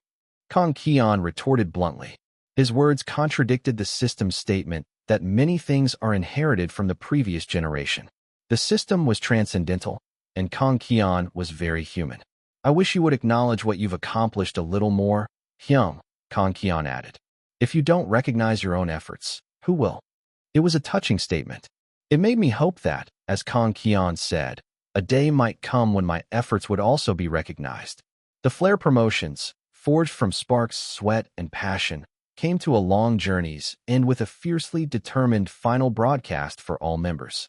We did the rounds on music shows for nearly 3 full weeks, until the end of August when the heat haze shimmered over the asphalt. The moment the full group schedule ended, Spark had to handle a rush of individual schedules. A mountain of work was piled up in front of each of us. This is weird. I'm sure I worked throughout the promotion period, so why is there more work? One day, Lee Chong-hyun muttered this with hollow eyes. He was no different from a zombie. I was afraid he would start drooling if left alone, so hoping he wouldn't lose the last shred of an idol's dignity, I wrapped a cool towel and Spark's summer package around his neck. The other guys were in the same situation. It was common to not see a single member's face at the dorm for over 2 days. This led to the strange phenomenon of checking up on members' whereabouts through the group chat and bubble pop. Thanks to living in an internet powerhouse, I could hear in real time about things like Park Ju-woo shattering his earphones while trying to untangle a cord. I whined on Bubble Pop that the kid seemed to be taking after a hyung he shouldn't, only to be caught by Jong Song-bin, which was embarrassing. Since we had seen each other at a shoot yesterday, I didn't particularly feel lonely from not seeing him. I also wandered outside the dorm like a migratory bird due to consecutive filmings. Besides Housemaker, I went around to several studios for self-produced content and photo shoots. Even today, I was on my way to the broadcast station for the first recording of The Show Must Go On. Mr. Yiwol, you barely slept, right? Manager Dan asked. The staff had just told me in a solemn tone that I couldn't look weak in front of the trainees. The dark circles I had forgotten about for a while had decided to pop out through my makeup. I had indeed not slept much for the past few days, as I was busy studying the same channel's other audition programs. Fortunately, I had a thick skin, so it wasn't that I was caught. You always stay up to prepare whenever you have work, don't you? I didn't stay up all night. I desperately denied it, afraid of being scolded. Even Manager Dan was being strict with me these days, which was troublesome. I had to watch out for the leader Jong Song-bin and the managers. It wasn't easy living as an immature child. Still, it's a relief the preparations ended quickly. In truth, the most important thing for a judge was a discerning eye. But this wasn't a skill I could cultivate by preparing for a day or two. So, I memorized appropriate speaking techniques for broadcast by reciting them over and over as if studying for a speech. I also learned a thing or two from my one-on-one tutoring with Choi Ji-ho. Despite his terrible speaking skills, that guy was building a unique position as a judge on survival programs. He was the so-called type to show with skill, leaving no room for rebuttal. If something seems clumsy, just show them the correct example. What a simple and difficult method. If you know there's a problem, can't you also provide a solution? I couldn't just shout, "Wait a minute," with a stern expression like Choi Ji-ho if a trainee's dancing was clumsy. I didn't have the guts to go down from the judge's seat to the stage to present the answer sheet. Instead, I realized another important fact. When discussing shortcomings or points of regret, one must not explain it by feel. An evaluation must have a reason, and it must be something that both the viewers and the person being evaluated can intuitively understand. Mulling over 101 precautions, I arrived at the set. Looking at the paper on the waiting room door that read Manager Yiwol, I felt a strange mood. It feels like just yesterday I was on IDC. When did I become a mentor? I'm still a soul in need of a life mentor myself. The waiting room was full of snacks. Perhaps because the recording time was imminent, no one touched them out of nervousness. I could see the traces of the production team's deep consideration, worrying that the judge's blood sugar might drop during the evaluation. It would be great if they took care of the contestants even half this much. Tears welled up as I remembered my days as a mistreated contestant. The trainees were said to be lodging here during the filming period. They're probably feeding them well, right? I couldn't trust the broadcast station, but I could trust the solidarity of Koreans for Bapsham. I decided to check on this issue separately when the situation allowed, since I could poke my nose into it anywhere if I asked later and found out the meals were poor. After making my rounds to greet the MC and the other mentors in their waiting rooms, the new schedule began in earnest. The curtain rose on a harsh and lengthy stage of evaluation, where we would watch the individual performances of 100 trainees one by one and assign them their first impression grades. Before the cameras started rolling, the writers asked the judges, in a meeting to get acquainted, to give the most provocative evaluations possible. They even put up the fine-sounding title of A Journey to Create the Best Stage. Perhaps because of that, the harsh criticism was incredible right from the first contestant. It was even more so because the people they had called in were known for their sharp tongues. You're failing at the very basics. Have you really been training for a year? The fact that you came out to be evaluated with skills like these is a bit, isn't it a deception towards the viewers? Do you even want to debut? I don't see any motivation at all. In an age where even test scores are checked and signed on paper with holes to protect privacy, the public evaluation was blatant. It was enough to make everyone's ears burn. The mentor's comments were also too sharp. There were many expressions one could use to evaluate performance. There had to be various comments one could make without resorting to personal attacks or belittling the person. It's not like harsh words alone can help a person grow. I had no intention of pretending to be the only nice guy. The moment I was invited and seated here for being known to give my members sharp advice, I had already figured out what kind of image the production team expected from me. Still, isn't it too cowardly to draw this kind of aggro only towards the trainees? It would be a different story if someone truly hopeless appeared, but so far, there were no contestants with lax discipline or dull eyes. This meant they were purely chasing sadism. When it was time for the mentors to discuss the trainees' grades after the evaluations, I opened my mouth after some thought. Mentor Yiwol, the rapper, who had just poured out a long speech about how disappointed the viewers will be, looked at me. Objective evaluation is important, but I think it would be best to show the contestants a minimum level of respect. That damn aggression, provocation, and aggro. If they like it so much, I'll show them plenty. With a power struggle among the judges. 586. Chapter 586. Growth 1. This trainee. I pointed to the photo of the contestant who had just performed, which was placed in front of me. What kind of trainee is this? He was younger than the youngest members of my team when I first met them after regressing. I had barely made the cut for debut myself, but still. It's true he seemed intimidated compared to the previous contestants. His gaze was unsteady and kept falling to the floor, so his voice lacked power. I understand why you, mentor, judged him as lacking motivation, but I believe it's inappropriate to only point out his willpower when the problem lies elsewhere. Kang Kian was a similar case. He had incredible skill but lacked confidence, so he was criticized during every evaluation. Once that anxiety took root, it was not easily fixed. It took a long time to improve the issue. However, that did not directly translate to a lack of motivation. The trainee's singing ability was decent compared to the contestants before him. His dancing was also quite good, though his core looked unstable because his gaze was not directed forward. Just like Kang Kian, he never lacked talent. Ignoring this and giving him the lowest score right away, if we did that, the judges would be the ones criticized for having dead fish eyes, not the contestant. Comments like, "Are your eyeballs just for decoration?" and "What are your evaluation criteria?" would obviously flood in. How could they present an evaluation to the public that even I could not accept? I'm not saying we shouldn't give necessary feedback. If criticism is needed, we should give it. I just mean we shouldn't add unnecessary remarks to the problem. He'll have to stand on so many stages in the future. If he gets nervous in front of this many people, he can't debut. Another mentor added a comment. As if sensing something unusual, 2 large cameras approached from both sides to film us. It was incredibly frustrating. When did I ever ask them to pay more attention to this kid than to a trainee who can confidently promote himself in front of dozens of cameras? I said that if you're given the role of a leader, you should at least teach them how to improve their difficulties.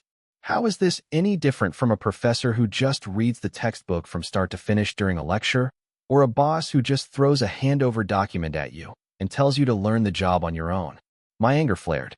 I doubted they even knew this program's identity was to discover hidden gems, not to form a debut group that would determine an agency's fate. The viewers make the final vote, so what's the point of us being all strict and solemn, weighing every little thing? Our role is to highlight the trainees' strengths and help them overcome their weaknesses so they can get a lot of fan votes. Didn't you even read the program outline? Still, I could not just hand them a single sheet of paper and say, "Get the broadcast concept into your heads before filming," like I would with Spark. I tried my best to put on the gentlest, most harmless smile I could muster and spoke. "You're right. So wouldn't it be even better if we presented a solution together? Isn't you need to have confidence a very basic thing to say?" The idea that we have to tell him that warmly is a bit. The opinions clash sharply, all the more frustrating because they were not wrong. I completely understood and sympathized with the teacher's feelings, but they also had to consider the nature of this industry, where excessive feedback and criticism about one's appearance chips away at self-esteem from a young age. It had been a while since I had to navigate this kind of social situation, and it was not easy. I mentally chanted a spell to compose myself. Remember, Kim Yiwol, pushing through isn't the only answer. Life is a series of persuasions and negotiations. What isn't a basic element? The reality is you have to be decent at both singing and dancing to debut. Nevertheless, since we've been given the role of mentors, I think it would be better to offer more practical help. I spoke with all my sincerity. Thankfully, the judges agreed with my opinion. The trainee who had been on the hot seat received a B grade. As punishment for taking the lead in the meeting, I was tasked with announcing the results. It was a high score for someone who had just received harsh criticism. The trainee's face showed clear surprise, as if it was an unexpected result. However, you need to reflect on why you received feedback that you seemed to lack motivation. I added a word of caution as I congratulated him. Even if that's not your intention, people judge by what they see. Everyone here is working hard, so a very slight difference can determine joy or sorrow. Mentor Yiwol was advising you from that perspective. Do you know what I mean? I did not forget to save the mentor's face in front of the trainees. Shoulders back, and your gaze must always be forward. Let's try to maintain this posture in your daily life as much as possible. I'll be watching. Yes. Despite my nagging comment, the trainee answered loudly and bowed his head. He was so energetic that it made the earlier criticism about his lack of confidence seem baseless. Mr. Yiwol, you're so strict. The judge I had clashed with during the meeting said jokingly. I could feel his years of industry experience in the way he tried to lighten the mood for the broadcast. You have to be a little scared of the cameras. You never know what side of you will end up on the broadcast. My answer was met with bursts of shocked laughter from all around. They all talked tough, but as celebrities, they were all the same. They were conscious of the cameras and the public. It meant I had just voiced something everyone could relate to. Tough, so tough. One of the mentors clicked his tongue. The fact that even that was part of his reaction was perfectly broadcast-like. I could see the writer's eyes shaking in the distance. I, Kim Yiwol, could confidently say that I did not just boss around my members while living as an idol. If they had seen me even once, whining and throwing a fit while asking for advice, they would know. My rampages do not discriminate. If they thought I would side with the broadcast station, grill the contestants, and just give reactions like, kids these days are hopeless. Back in my day, they were mistaken. Strictly speaking, a mentor should act as a guardian for the contestants. Did they think I would join hands with the production team and set up angles for evil editing? Next contestant, please come in. I smiled brightly and grabbed the microphone. There was still a long way to go, so I could not fall into skepticism already. I clenched my fists and shouted inwardly. Let's work hard and become the best smiling bastard in this area. Let's go our lives. My so risky I could be fired at any moment commentary continued after that. If not for the delicate relationship between NBC and Spark, I might have been replaced long ago. Or perhaps a plan was already in motion to make me the first judge in audition program history to be embroiled in controversy through malicious editing. Either way, it was an unpleasant situation, so I gave the company a heads up. I confessed honestly that I had caused trouble while out on a schedule, but no one took me seriously. I'm telling you, I really went wild. What if Spark can't appear on NBC's music shows because of me? When it's time for the year-end music festivals, they'll be the ones calling us first because they'll need us. Even though one of her agency's artists had caused a major incident, Jukyung was nonchalant. This damn company, are they really not going to bring in a professional manager? Do I have to get a business degree myself? It was deplorable. Besides the problems I voluntarily caused, there were many other small things to do. Unlike other schedules where we would just greet each other and disperse after filming, SMG occupied my mind for a long time even after the recording was over. Will Sung-oh be able to memorize all the choreography by the time of the live broadcast? It'll be tough if he doesn't practice on his own. Are there any members in his current group who can help him? The word mentor had a mysterious power. On the set, I was just one of the panelists, yet it created the illusion that I was some kind of private tutor for the contestants. After becoming a fantasy private tutor, my mind would drift to my students sweating it out in the dorms provided by the broadcast station, even while I was practicing. It was even more so because the kids reminded me of Spark in their fresh, budding days. Naturally, I started spending a little time checking up on them even when the cameras were not rolling. For an independent trainee whose throat condition seemed unstable, I connected him with the hospital where Jong Song-bin had gone to treat his vocal cord nodules. For the practice rooms with lights on late at night, I dropped off a few drinks. I did have some worries. The thought, if you can't be as handsome as Choi Ji-ho, then don't be handsome, at all clashed with the opinion, shouldn't I maintain a proper distance for fair and objective judging? My worries were shattered in one fell swoop by Lee Chong-hyun. Look in the mirror. No matter how nice you act, Hyung, there isn't a single teenager who would see you as a pushover after just a month or two. So he said. I asked if he knew how strong-willed students are these days, only to be countered with. And you still don't know how scary your face is? Don't you know that people with no openings are the truly scary ones? I know you're a genuine maniac who faints at the mere sight of the deserted island. But to ordinary people, you're just Cheon Yunsong. When was Cheon Yunsong even a thing? That role was from a long time ago. I'm just saying that's your image. At best, you're the quiet one. The quiet one was not even a role but a variety show character. Yet, the vibes were similar, so it was absurd that I could understand what Lee Chong-hyun was trying to say. Would he still be scary after ruining his image so much on variety shows? Choi Ji-ho, who sat on the sofa with his legs stretched out, chimed in. In his hand was a dried vegetable stick he had just taken out of a bag. For someone who once turned everyone who used the goat meme into goat lovers, he looked exactly like a goat himself.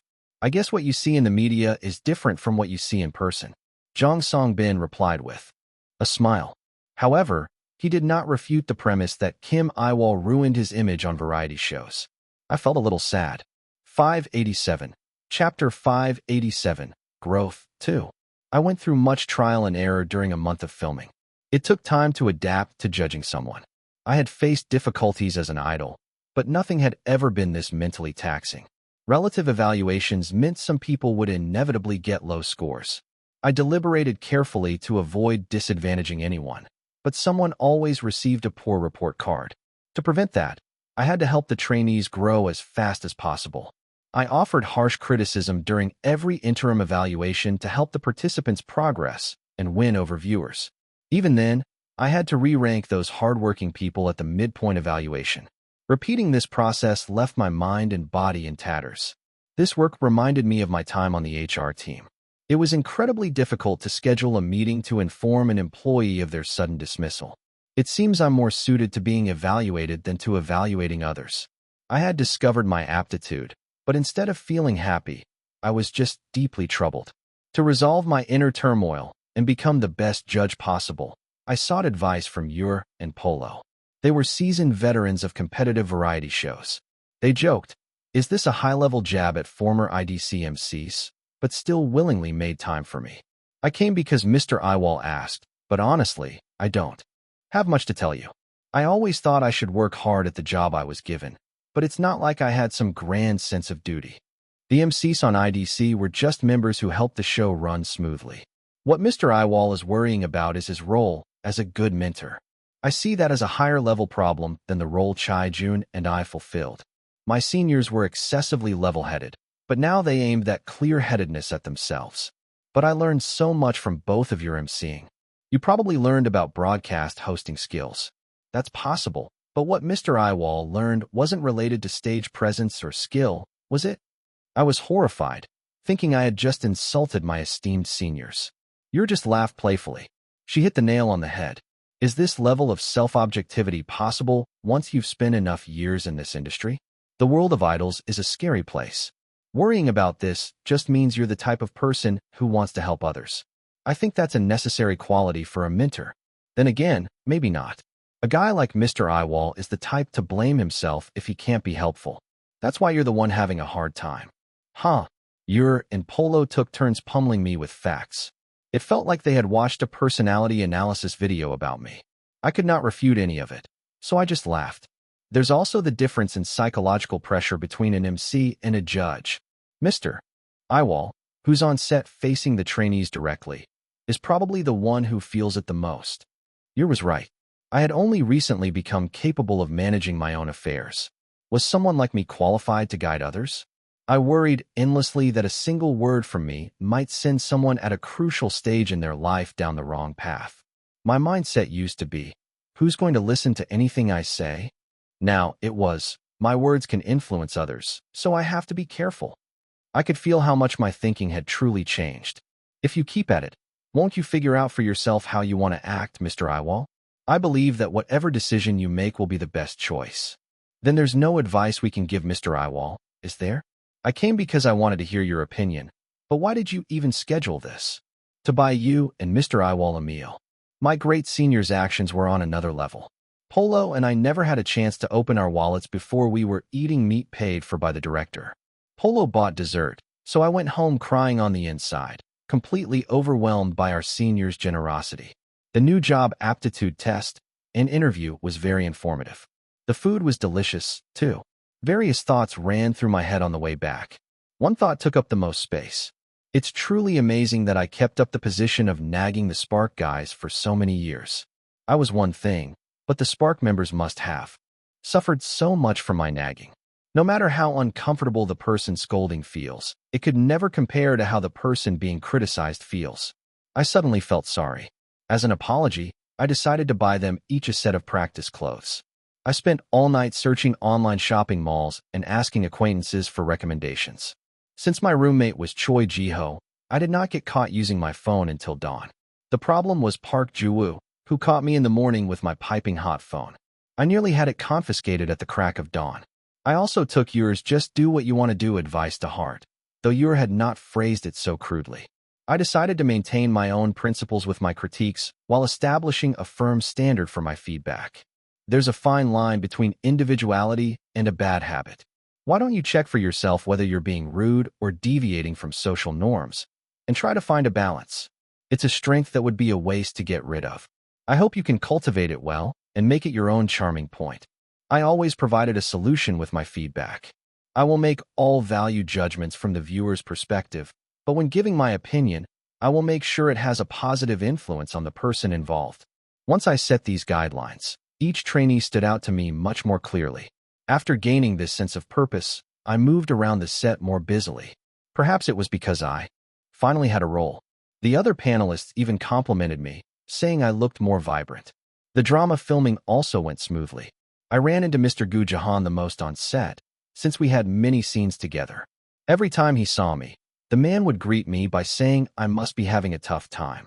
It must be tough going from being a judge to playing the part of the youngest member, huh? In SMG, I was in a position to teach someone. Here, I was still in the stage of receiving instruction. Thanks to that, I think I'm able to stay grounded without becoming arrogant. Kim Yiwol, arrogant. Mr. Gu Jahan looked thoroughly displeased. A person could change for the worse, not just for the better. I told him one must make a blood-sworn effort to prevent that, which earned me a hearty, "You're unbelievable" look from Mr. Gu Jahan. Isn't your schedule packed? Mr. Gu Jahan asked. Objectively, I did have a lot of work. With another comeback planned for this year, Spark's packed calendar now required us to press the See More button every day. It's nothing we can't handle if we just take it one step at a time. The fact that you're not denying it means you must be really busy. Mr. Gu Jahan clicked his tongue and remarked that I had great stamina. It was not that I disliked having fun like this. My conscience was just telling me to make up for the Spark promotion periods I missed. You somehow managed to carve out a schedule. Do you even have time to make an album? Your members write the songs, don't they? The schedule was indeed tight, with no room to slip in a single sheet of paper. So how is a year-end comeback with a full-length album even possible? Because it's a repackage. It takes a lot less work than starting from scratch. Because we used the repackaged cheat code. I had a hard time placating Lee Chong-hyun, who shot me a death glare the moment the word repackage left my lips. Please give me a chance to speak first. It's the timing. Let's just wrap this up. I'm not talking about a 5-member version. I had never seen Lee Chong-hyun look so serious. The atmosphere was not one for jokes, so I immediately pushed the newly written proposal toward him. I carefully watched his expression, which was frozen as hard as a rice cake, until it thawed. I actually went to Im Jin-gak. What did you say? The shocked expression on Jong Songbin's face, who had been quietly observing, was also vivid. Last December? Back then? Yeah. Kong Keon asked again, double-checking if he had misheard. Because you guys were performing. Tickets were only available at the venue. I got in by waiting in line. I waited for 8 hours. It's amazing you didn't get caught. Park Ju-woo and Choi Ji-ho were also dumbfounded. Nowadays, with System, that was possible. Anyway, watching you guys perform on stage by yourselves, I thought, you're doing great, but I also felt regret. I felt like I had left something too big behind. I cried on the way home that day, because I was so upset. I don't want to miss any stages we stand on from now on. Whatever records we leave, I want all 6 of us to be together. Lee Chong-hyun made an expression that was hard to describe. The guy looked at my face, then at the proposal. Lee Chong-hyun's hand firmly gripped the rewritten Spark third full album repackaged proposal. I want to sing the new Flowering together too. Can I? And that is how the Spark members obediently accepted my stubbornness. Jang Song-bin immediately selected the songs for the album based on my proposal. As soon as the lineup was decided, Lee Chong-hyun began the arrangement work. I'm busy, so you come up with a melody too, with the determination to put it on the title track. Okay. For once, you're not saying your self-composed song is too lacking to be the title track. If it's a lost cause, you and the company will cut it on your own. I trust your objectivity. This is annoying in its own way. Only then did Lee Chong-hyun laugh, looking refreshed. I ended up reading scripts with my eyes, announcing critiques with my mouth, and writing sheet music with my hands. I enjoyed the feeling of living each day to the fullest. When I remarked that a moderate amount of work seemed to give life resilience, I received another disgusted look from Mr. Gu Jahan. 588. Chapter 588. Reward 1. The day passed uneventfully for Nam Sa-jin, who was going through a turbulent time. When the director called the final cut, I bowed and thanked everyone. Manager Dayan drove me home again. The commute was peaceful, with nothing to do in the passenger seat and no notifications on .ion. There aren't any notifications. What's going on? Sometimes, you need days like this, the manager said with a smile. I said it was nice to focus on our conversation. He complimented me, saying I would have excelled socially in any job, but the manager was the one who would do well at anything. I recently heard a shocking story from a dedicated team member.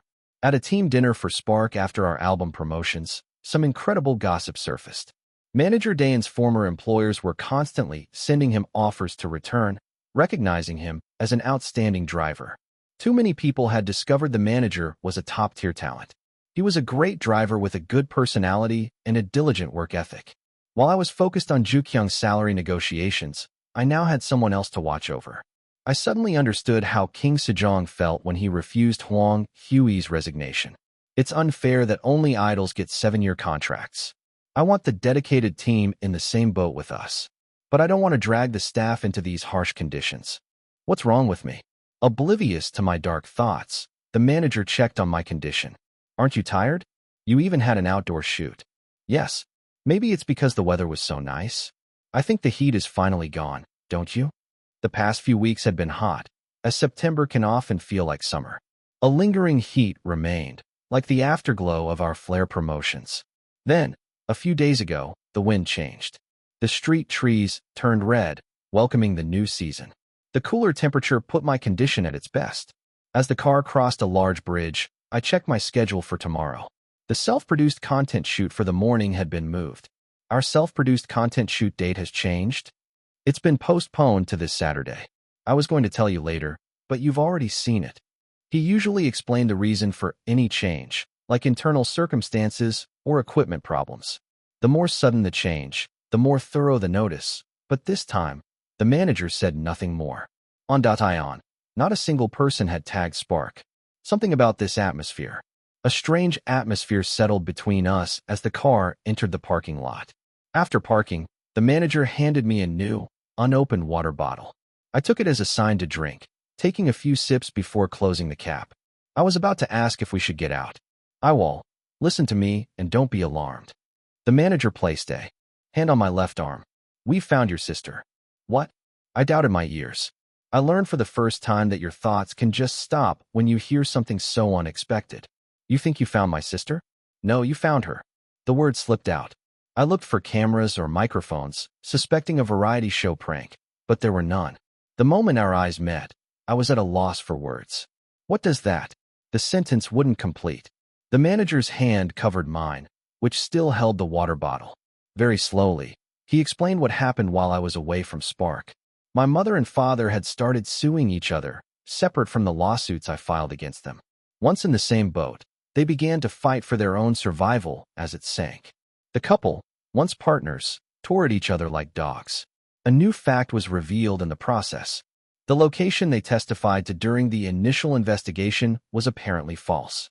The father, despite having no paternal feelings, painted the mother as a heartless biological mother who abandoned her child due to a lack of maternal instinct. In response, the mother made the father out to be a coercive head of the household who threatened her to abandon the newborn and forced her silence. Her evidence was the testimony that she abandoned her eldest daughter in a different area than previously stated. She claimed she had no choice but to give a false confession because she couldn't withstand the father's pressure. The facility where they abandoned my sister was a nearby center, less than a 30-minute drive from their main house. It was unbelievably close compared to the facility on the outskirts of Seoul mentioned when the suspicion first arose. The couple chose a nearby place for a simple reason: because no one would think they'd abandon their child right under their noses. When the testimony came out, our lawyer was also informed. The lawyer contacted both my personal number and Utopia. Since I had gone off the grid, Utopia monitored the case's progress for me. The police investigation confirmed a child was registered at the facility around that time. The child had been raised at the facility, then repeatedly ran away after being adopted by other families. They were finally 100% certain. But my sister wasn't living near the facility. She had already become a member of a new family. It had been so long that the facility had trouble contacting her, so it took time to even get a DNA test with our mother. I returned to Spark around this time, but Utopia didn't share the situation immediately. Although he omitted parts of the explanation, I could read between the lines. Utopia remembered my extreme stress from family issues, which had even led to suicidal urges. The company judged that if I held on to hope only to be disappointed, I might not recover. Even if they found my sister, she might not want to meet a member of the family that abandoned her. That couldn't be forced just because I wanted it. There were too many variables, and my condition was too poor to endure them. Utopia had no other choice. Knowing how desperate I was, Utopia decided to be cautious. They decided to tell me about my sister only when it became possible to actually meet her. I don't know what my sister was thinking when she agreed to the DNA test. I couldn't know what she thought when she decided to meet a family so widely rumored to be dysfunctional. However, the results came in today. It's a match. Huh. My sister gave me a chance, just like she did before. I buried my face in my hands. I thought I'd never see her again. I thought we'd just live our separate lives, without anything changing. I felt dizzy. My vision spun as if I were dehydrated, even though the manager made me drink water several times. It took a long time to calm down. I was only able to return to the dorm after spending more time in the car. Park Ju-woo said I looked pale, so I made an excuse about getting carsick and fled to the bathroom. I turned on the shower and stood lost in thought. Was it okay to meet my sister? Wasn't it a violation of my contract with the system? My head felt like it would explode with distracting thoughts. With no energy to even dry my hair, I flopped onto the bed. The pillow grew damp. I see that as the achievement of someone who endured and won it all. Kong Keon's words echoed in my head. If you had quit in the middle, would you have even had the chance to seize this opportunity?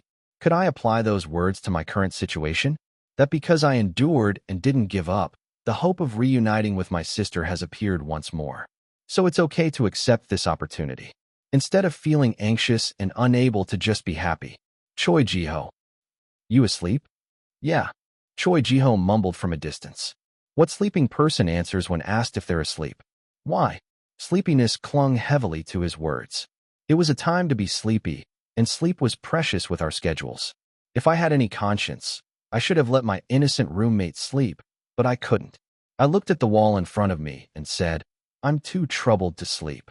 I tried to vent my gloomy feelings, but Choi Jiho didn't respond. He must have been exhausted too. Just as I tried to force myself to sleep, I heard a rustling behind me. Flick. The room's light turned on. What the? I asked, but Choi Jiho was silent. He grabbed his pillow and blanket and went to the living room. I heard doors opening one after another. People were gathering in the living room.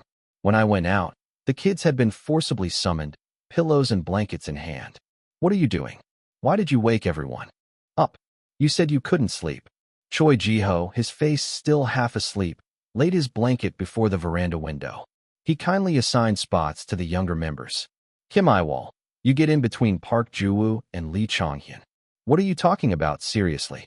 I was dumbfounded. I looked down, planning to tell them all to go back to bed, but Park Ju-woo and Lee Chong-hyun had already laid out their blankets, leaving a space in the middle. Neither could open their eyes properly, just doing as their Hyung said. Yeah, squeezed between them. There's no way I wouldn't be able to sleep. How could I not sleep with them dozing off on both sides, their eyes glazed over? I'd be stuck lying perfectly still, unable to even turn on my phone. Kang Keon laid his blanket next to Park Ju-woo and immediately flopped face down. Jong Song-bin, hovering nearby, willingly spread his bedding in the spot closest to the front door. Am I the only one who can't accept this situation? Be quiet. Don't you feel sorry for Lee Chong-hyun? Look at his face. You're the one who shouldn't have done this to Chong-hyun. It was hard to get properly angry. The Spark guys looked genuinely tired and pitiful. I shuffled over and crawled into the empty space where my blanket was. Once the living room light turned off, I heard shallow breathing next to me. Everyone was drifting back into a light sleep. Why couldn't you sleep? Park, Ju-woo asked in a small voice from behind me. It was like this in the past. The day we filmed the variety show, the six of us huddled together to sleep. A deep night with chirping insects and a cool breeze felt just like this. The scar that should have healed tingled. The family story I had revealed to the guys under a flower-patterned blanket had come full circle. My reason for revealing my long, complicated family history had been pathetic. I was afraid of being mistaken for a thug or that the guys would doubt my past. Now I knew no one in Spark would doubt me over something like that. It would be fine to just let it pass quietly. Everyone was tired, and meeting my sister was a deeply personal matter. I could just fall asleep without saying anything. But, because they said they found my sister, I wanted to confide in these guys. 589. Chapter 589. Reward 2. What did you say? Lee Chong-hyun's eyes flew open. This wasn't a manhwa scene where someone just mumbles in their sleep. In the darkness, I saw figures throw off their blankets and scramble to their feet. Hey, can someone turn on the lights? Your sister?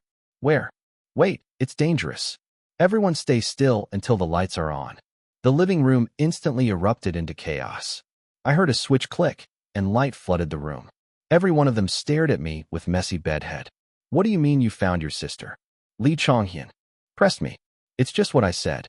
Don't just give us the result. Explain it from the beginning. First, lie back down. Song-bin, turn off the light. Let's get ready for bed and then talk. How are we supposed to sleep now? So you're not going to sleep? Tomorrow morning's shoot was canceled, but aren't you all busy in the afternoon? I used to change the subject like this. The members of Spark were kind-hearted, so they would grumble but play along if I acted defensively. I didn't need to do that anymore. I'll explain, so lie down and listen. Close your eyes, too. We're all going to get dry eyes at this rate. Huh. The problem was solved by just being honest. Though they looked dumbfounded, the guys obediently followed my words. Jong Song-bin turned off the lights again, but I no longer heard the soft, even breathing from before. It seems they found the facility where my sister was. They did a DNA test with my mom, and it was a match. But you said before that no one at the facility was your sister's age. That's why you couldn't find her. The information was wrong, apparently. It seems the testimony was corrected during another trial. I didn't want the atmosphere to get heavy, so I forced a laugh. Huh. From across the room, someone muttered, fucking bastards. Kang Keon's personality had gotten a little rough after being an idol for so long. Right next to me, Lee Chong-hyun started thumping his chest. Thump, thump. Then, Park Ju-woo began carefully. You can meet her now? My eyes had adjusted to the dark, and I could see many things, including the sparkle in Park Ju-woo's eyes. We had suffered the same pain, but met different endings. The family that left Park Ju-woo would never return. I couldn't bring myself to say yes in front of him. Probably. Even at my vague answer, Park Ju-woo smiled brightly. That's great. The guy pulled me into a hug. It was the complete opposite of when Park Ju-woo came off the stage during Genre Swap, but the warmth felt the same. That's really great. Park Ju-woo patted my back. The members of Spark, no longer sleepy, gathered around us. They chattered away as if it were a daytime meeting. Have you set a date to meet? I hope it's a day when we all don't have schedules.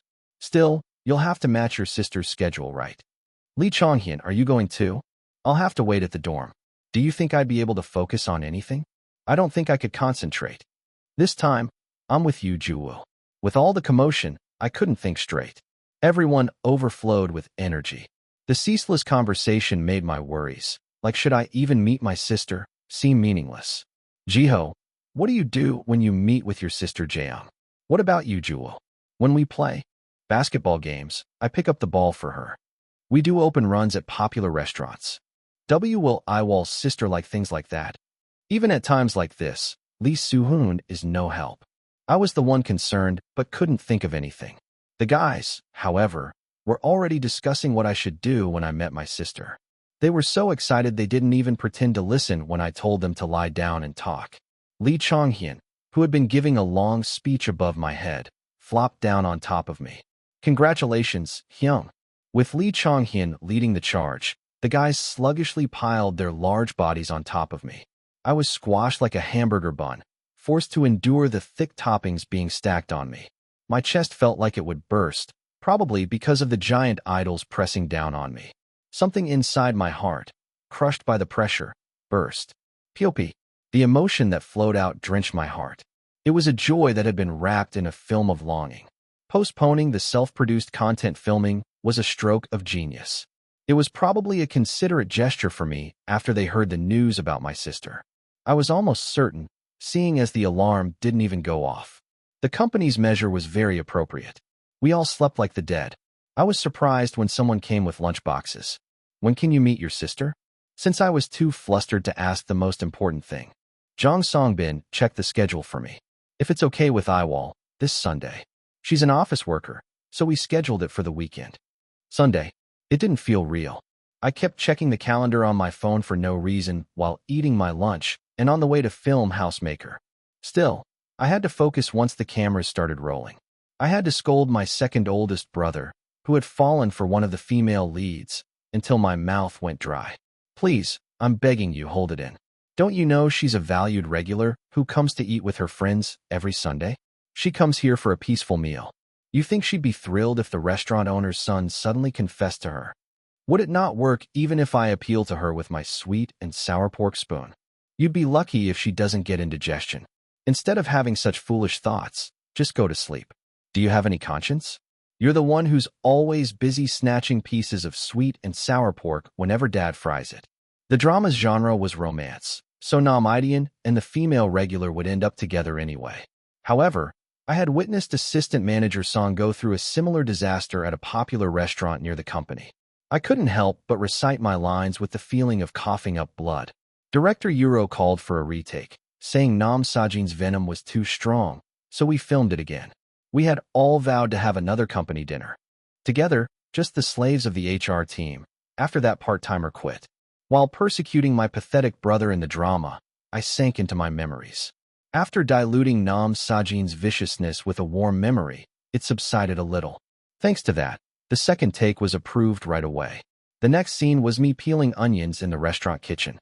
Amidst a pile of onions, Nam Sajin moved his hands busily while complaining to his father. He couldn't bring himself to say his brother was interested in a customer, worried it would trouble his dad, so he just grumbled about how immature his brother was. Still, you shouldn't call your brother dog, or you. Is that what's important to you, Dad? When I first received the script, I thought Nam Sajin's main emotion was unfairness. I analyzed that he felt resentment because he believed his dad only took his brother's side, even though his brother was also at fault. I thought he might have been frustrated that his brothers lived carefree lives while he was the only one stuck worrying about their dad. My brothers live however they want, so why do I have to be the only one who cares about family? However, my interpretation changed slightly after visiting Kang Kyon's house and talking with Mr. Imo Younguk. Aren't you curious about what my brother did to make me this angry? You're always like this, Dad. You don't even know what he was trying to do. Nam Sajin, who stubbornly peeled onions in the kitchen even when his father told him to hang out with friends, must have felt hurt. He loved his family and cherished the restaurant, his father's space. He was upset because it seemed his family didn't consider him and the restaurant to be as important. Since his anger was based on affection, I couldn't just let the emotion explode.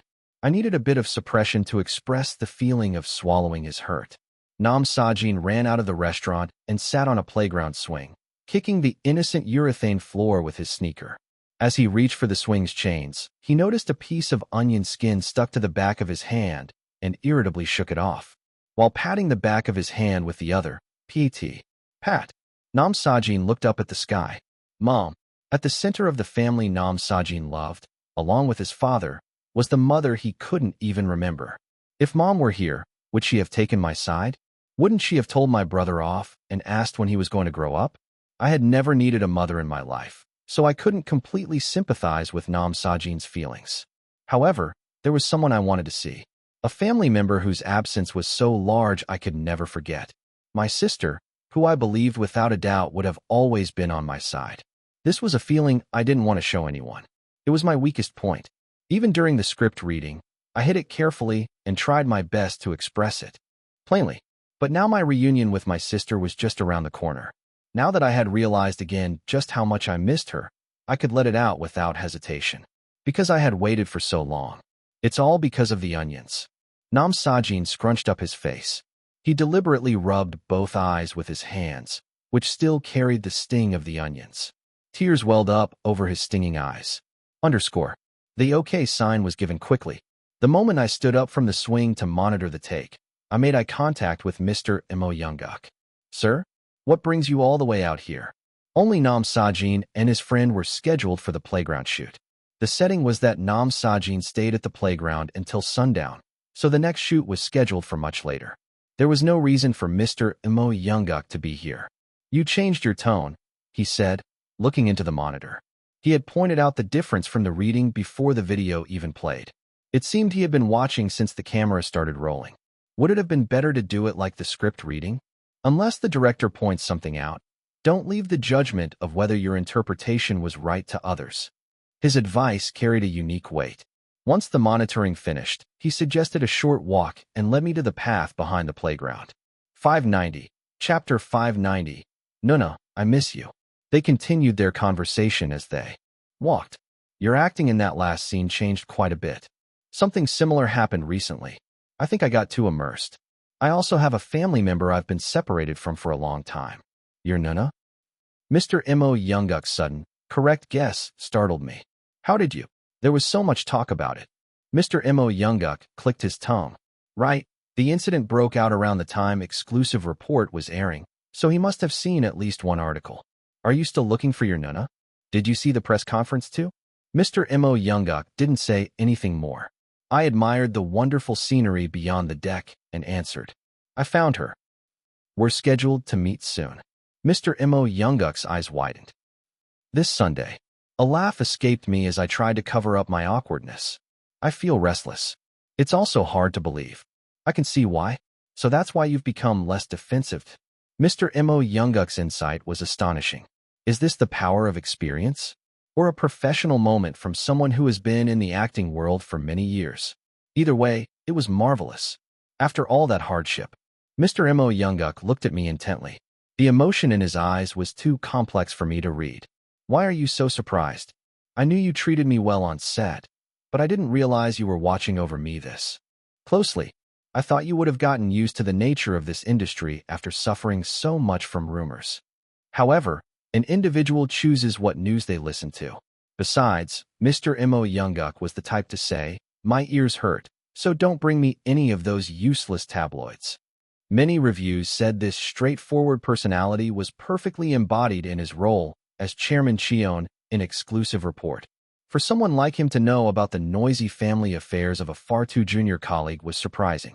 Some didn't even consider me a junior because of my different starting point, calling me a livelihood-type disturbance species.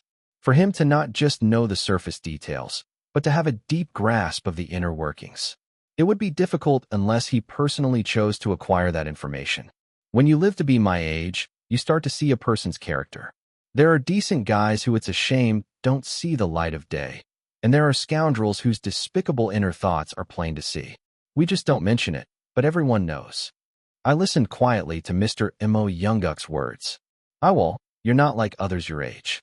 People who mature early tend to show it, but you didn't. The reason you can get along so well with Yoon Jae and Jahan is partly because you're mature and partly because they like you. However, the biggest reason is it's because you're just like their peer. There's a certain vibe that only comes from people who've reached that age. Things you'd only know after living for about 30 years are so familiar to you. And for Yoon Jae and Jahan, they're just a given. It's only natural the three of you get along so well. It might sound absurd to you, but I wouldn't find it strange even if you told me you'd really lived that long. Until now, no one had ever thought I was actually over 30. Online, people joked about me being on my second playthrough of life, but it was always just a jest. Mature and an adult were as different as fantastic and a fantasy. The power a proposition holds in logic made the distinction even clearer. Mr. Mo Younguk is approaching 70. He wasn't of an age that would be familiar with fantasy concepts like regression or a system like the younger generation is. He had approached the correct answer without knowing anything about similar concepts, using only his own senses. His mind probably hadn't reached the conclusion. Therefore, this Kim Yiwol fellow must have traveled back in time. He likely had never even conceived of such a situation.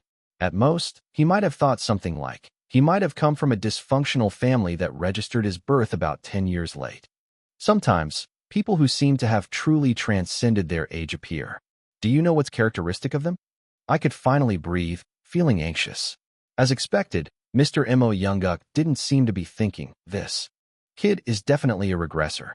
I never thought the day would come when I'd be so grateful for the age gap between us. It means they skipped the experiences others have when they're young and lived like an adult. Mr. Mo Younguk looked at my childish self, who was busy feeling relieved at having passed the crisis, and said, "It's probably good for adapting to society. It all translates into life skills. However, time is precious. Life is too valuable to live while putting what you can enjoy now on the back burner. While you're hanging out with your friends, try doing things with your Nuna and other siblings. If you do, the day will come when you can enjoy your 20s. Mr. Mo Younguk patted my shoulder. That was exactly the kind of life my Nuna had wanted for me. I hope it turns out that way. Mr. Mo Younguk's smiling face was etched into my heart. It was too affectionate to be a dagger and too intense to be merely touching. This was why Nam Sajin couldn't help but love his father. Yeo Hannah had never once looked for her biological mother and father. She was never even curious, because she had never needed a biological family. People often believe that an adopted child will instinctively long for their blood relatives. Some people were like that. Some vaguely imagined how much they resembled their mother or father, and some wanted to ask why they couldn't be raised by them. Yeo Hannah didn't fall into either category. The prefix, biological, was meaningless to her. To Yeo Hannah, she had only one mother and one father. There were bound to be people in the world who weren't interested in blood ties. Like herself, was she deliberately ignoring the bond of birth because of the bond of raising? Well, is it natural to miss the child you gave birth to? Yeo Hannah's answer was always no, without a single moment of hesitation. Being adopted as a newborn, with her current adoptive parents at the very beginning of her memories, must have had a big influence. Her family had never asked if she wanted to see her birth mother, so Yeo Hannah grew up without a moment to spare for such thoughts. The day came when she, who had been like this her whole life, imagined the existence of her biological family for the first time. It happened after she saw a press conference on TV where a famous idol confessed he had a lost older sister. The older sister the idol was looking for was the same age as Yeo Hannah. The place where she was said to have been abandoned was a little far from where Yeo Hannah had been cared for, but it was still within Seoul. The idol, Kim Yiwol, who was also her junior colleague's favorite, had apparently been searching for his sister for almost 3 years. Siblings. I've never thought about them before. It did seem like it would be strange. It was a repertoire that had never existed in Yeo Hannah's life, having lived as an only child. Nevertheless, the conclusion always came back to it would be better if they didn't exist. Yeo Hannah's admission record at the center stated she had been abandoned as a newborn, less than 10 days old. To think that someone else could have been born and raised by the kind of human who would throw away their child like that. Such a thing shouldn't have happened. So Yeo Hannah stopped imagining having an older sister or a younger sibling. This movie-like miracle, this reality, shook her unguarded daily life to its core. You want me to get a DNA test? Her mother's suggestion was a bolt from the blue to Yeo Hannah, who had just come home from work. If you really don't wanna, you can just get the test and not meet them. If I'm not going to meet them anyway, why bother both sides? The moment I agree to the test, they'll think I have some intention of finding my family. I'm not trying to force you to contact or meet them, Hannah. I've told you all this time that I'm not curious about my birth mother. Did you think I was lying? You can't take in a black-haired beast. After all the trouble of raising them, they all go off to find the mother and father who gave birth to them. Yeo Hannah was sick of such words. She was saying no, so why was everyone around her making a fuss? Even her beloved mother. Mom believes you, Hannah. Then you should have just refused when they contacted you. Why go through the trouble of finding these old documents to check and then telling me about it? Mom, I'm really upset. She hated that the world's prejudice had planted an idea in her mother's mind. The idea that if Hannah wants to, we have to let her meet her biological family. It was absurd that the person who had raised her this far would back down in the face of mere blood ties. Her mother held Yeo Hannah's fuming cheeks. I'm against you meeting the adults of that family too. Have you ever seen me push my daughter to do something she hates? But then, why are you telling me to get the test? Your younger brother has been looking for you for a long time. The unexpected news made Yeo Hannah move stiffly, like a broken robot. Your father and I can fill the roles of a mother and father, but not a sibling. You don't have to do it if you don't want to. Still, I'd like for you to have one more family member to rely on. Your father and I can't be by your side forever. Don't say things like that. We're in the age of living to 100, and you're already worrying about everything. Yeo Hannah threw a tantrum she didn't mean. Things like biological family and heavenly bonds were enough to make her, who hadn't even been like this during puberty, raise a fuss. Me. They said they found my biological younger brother. Chomin who hates mint choco. Huh. Call him right now. My dream is to be a plate. Spinning master. If you two talk on the phone, are we supposed to die of curiosity? Share the details here. Her friends, who had watched Yeo Hannah up close for a long time, knew how she felt without her having to say a word. Future Ginseng Tycoon song. As for the biological parents, whatever the test results are, they can go screw themselves. If it were me, I'd probably meet the younger brother at least once. Me. Why? Future Ginseng Tycoon song. Because I doubt it was easy living under the adults who abandoned their child. If he was the only one who ate well and lived well, then I wouldn't care either. But you said he was looking for his Nuna, right? He could have thought that finding his biological sibling would just mean one more person to split the inheritance with. But that wasn't important to your younger brother, was it? At the same time, they were cautious and affectionate. After much thought, Yeo Hannah contacted the center directly to hear the detailed circumstances. And so, she learned the identity of her younger brother. To think he was a celebrity. The idol who had made Yeo Hannah imagine having a younger brother for the first time. The moment she heard that he might really be her younger brother, the one who had searched for his older sister for nearly 3 years with his family affairs laid bare for all to see. Yeo Hannah recalled the image of Kim Yiwol she had seen through her phone screen. She thought of his poor family situation, which was newsworthy and talked about even by people who weren't very interested in celebrities. She had lived happily because she was abandoned by her family. That kid had been unhappy the entire time until he escaped from that place. It was ironic. His pale face kept coming to mind while she was working and on the subway on her way home. They said my Nuna was born in the fall. His stammering voice, carefully speaking of a story so trivial it was almost nothing, echoed in her ears. She could feel how much he cherished the few pieces of information he had. Even as she made uncharacteristic mistakes and burned herself, she couldn't forget his faint smile. Chai, what do you like about that idol? Yeo Hannah pretended it was a coincidence and asked her junior colleague, who considered Kim Yiwol her favorite. She wanted to hear why her sharp junior, who was usually nonchalant about everything, was so passionately a fan of Kim Yiwol and not some other idol. Her junior thought for a moment before answering. Because he's earnest. Being kind and sincere were matters of character. The fact that this was the first thing Won Chai-hee mentioned among her many reasons for liking Kim Yiwol probably meant that his personality was a very large component of who he was. I like people who are affectionate. The videos of Kim Yiwol that she had watched without realizing whenever she felt troubled overlapped with Won Chai-hee's smile. In the last video Yeo Hannah had seen, Kim Yiwol, who had overcome a near-death crisis and made a brilliant comeback, was smiling brightly, thinking of the younger brother who must have been as good as alone for a long time. With a hand that still felt hot, Hannah finally raised the white flag. 591. Chapter 591. I really wanted to see you. Hannah came home from work with gauze on her hand. That evening, she sniffled with a red nose and ate the fruit her dad had peeled for her. Mom, do you remember Kim Yiwol? The kid from Exclusive Report? Didn't you say your junior's a fan? They're saying he might be my little brother. Her mom and dad's jaws dropped. Hannah just poked at her fruit. Oh my. The topic did come up in the group chat with the aunts. It was such a huge issue, after all. The aunts her mom mentioned were families who had adopted children around Hannah's age. The news had apparently circulated within their community. While her mom clutched her chest in shock, her dad placed a newly peeled apple on Hannah's plate. We haven't done the test yet, so don't talk about it anywhere. Okay, how many years apart are you and that friend, Hannah? 8 years. Egu, he's much younger. Hannah's heart felt as conflicted as her sympathetic father's. Kim Yiwol was the age of a new employee just entering the workforce.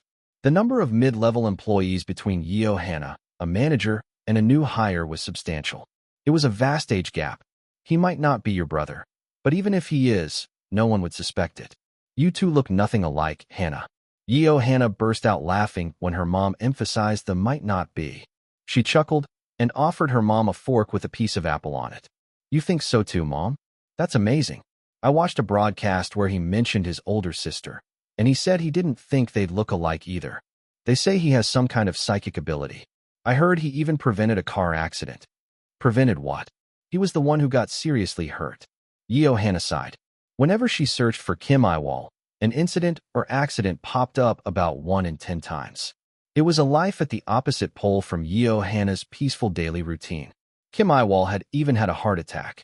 If he really was her brother and had died in an accident, Hannah would have never even known he existed.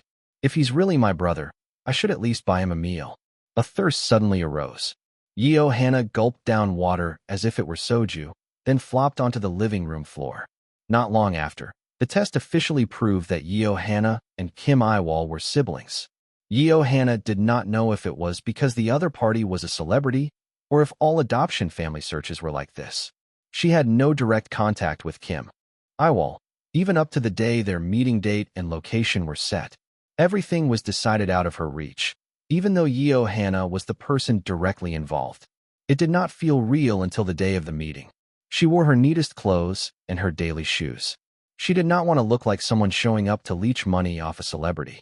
Hannah felt calm until her mom saw her off, but her mood began to feel strange the moment she stepped into the subway station. Her reflection in the platform screen doors looked unfamiliar. It felt like she was observing herself from a distance. Maybe I should have just suggested we meet near my house. The other party had offered to accommodate Hannah completely, even saying they could meet anywhere near her home. However, Hannah refused. She did not know what kind of conversation they would have, and she did not want to reveal too much about herself. In the end, they decided to meet at a midpoint, in a cafe that had been booked out entirely. Throughout the subway ride, Hannah wondered what they should talk about. Why did you want to find me? Does that sound too accusatory? Did you sort things out with your family? That seems hypocritical coming from someone who escaped first and lived well. Her heart was still pounding, and she felt nauseous. Experiencing emotion sickness she had never felt before, Hannah leaned her head against the train car wall. My junior is a fan, that should be a safe topic. A very passionate fan at that. The existence of this junior, who had never once disappointed Hannah since joining the company, felt especially appreciated today. And the subway came right away, too. Everything except for Hannah's troubled mind fell into place as if it were staged. Her plan to arrive 10 minutes early became pointless when she ended up arriving 20 minutes ahead of schedule. When Hannah opened the cafe door, an employee informed her they were not open for business. She gave the reservation name she had been told, Utopia. The employee leaned slightly over the counter and gestured toward the back. Your party has arrived and is waiting inside. What would you like to drink? He's already here? Hannah checked the time again. She also checked for any messages saying, I've arrived first.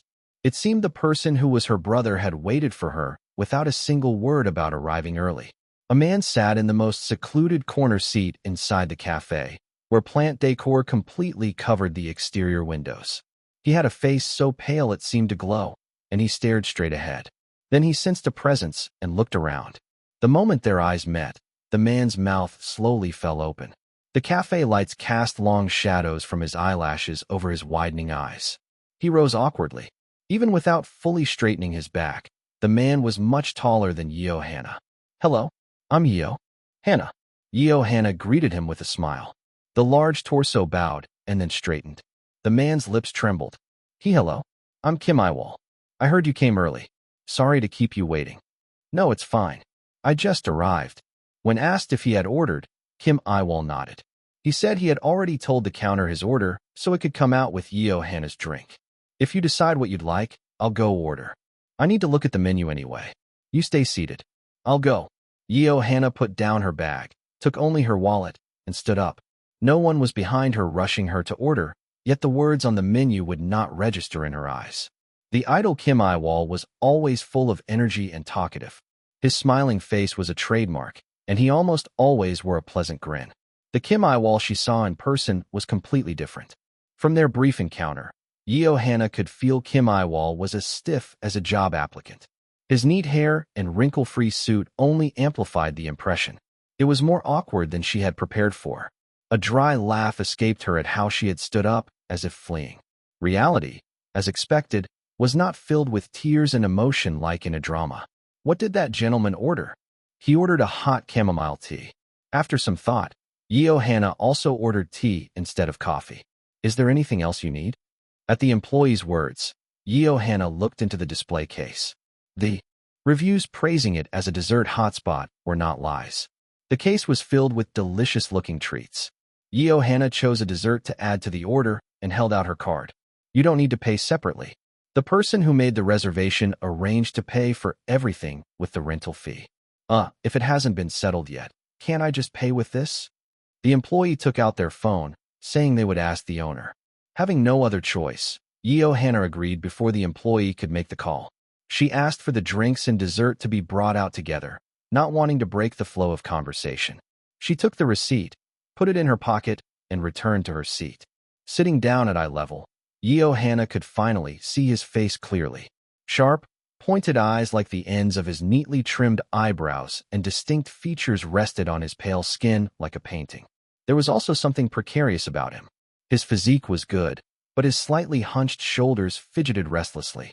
His fingertips trembled as finely as his lips. To lighten the mood, Yeo Hannah threw out some small talk. "They said it's already been paid for. Whose card is it on?" "My card," Kim Yiwol answered well despite being frozen stiff. In this appearance, so different from on broadcasts, Yeo Hannah read the desperate times he must have had. Looking at Kim Yiwol, she realized that some periods of waiting could be this immense. Even if you have a lot of money, you should spend it wisely. It'll be tough if people with dark intentions start clinging to you. She made the joke because she felt a pang of sympathy. The trembling corners of Kim Yiwol's mouth lifted just a little. The slope of his eyebrows softened slightly, and the coldness in his demeanor eased. Kim Yiwol looked much better when he smiled. He himself seemed much more at ease. "A junior at my company is a huge fan of Mr. Yiwol. She said she's liked you since your debut." "Ah, really? You're famous for not saying, 'Ah, really?' at fan signs. You're merciless, even with your own older sister on your first meeting." "No, that's—" Yeo Hannah burst into laughter at the flustered Kim Yiwol. "My mom and dad like Mr. Yiwol too. Our whole family watched Exclusive Report together. That drama was the first time I saw Mr. Yiwol as well. Your family members are my mom, my dad, and me. The three of us. I was adopted when I was very young. By the time I had memories of my childhood, my current family was already complete." Kim Yiwol did not seem to hold any resentment that he alone had grown up under terrible parents. Instead, he was curious about the life Yeo Hannah had lived. He asked if Yeo Hannah spent time with her family often, if she had many alumni she kept in touch with, and what kind of company she worked at. When Yeo Hannah mentioned she had turned her passion into her profession, Kim Yiwol seemed even happier than she was. "That's amazing. It's nothing. I'm just working in a field I'm interested in." "But you knew what you liked. and you succeeded in making it your job. It was a complacent thing to say in this tough job market. Hannah coolly admitted to herself that she was living a pretty good life. What about you, Mr. Yiwol? How is being an idol? When she naturally turned the conversation over, Kim Yiwol chose his words carefully. I'm starting to feel a sense of accomplishment, little by little. It hasn't been long since my mindset changed. Now that's what's amazing. Usually, people gradually lose their sense of accomplishment while working. That's why burnout happens. Kim Yiwol gave an awkward laugh at Hannah's words. He was so different from the idol Kim Yiwol, who was skilled at everything. The occasional gaps in conversation, his constantly lowered gaze, and his twitching lips weighed on Hannah's mind. Mr. Yiwol. Just as Hannah was about to break the silence, the employee appeared. The drinks on the tray were placed one by one in front of them. And here is the apple crumble pie you ordered together. The square dessert on the plate took up the center of the table. Among all the baked goods and slices of pie, it was the one Hannah had picked instantly, her favorite dessert. I chose the dessert. I saw a post saying you eat well when you're sleepy, but I couldn't find what kind of dessert you like, so I just ordered what I always get. While explaining, Hannah held out a fork wrapped in a napkin. She was about to add that she had chosen the cafe well, that it was famous on social media.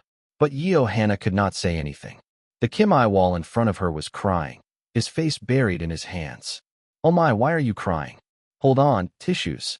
Hannah shot up and grabbed a handful of tissues. She patted the shoulder of Kim Yiwol, who trembled with his whole body tensed. Veins bulged on his forearms and the back of his hands. Hannah pressed the tissues into his hand.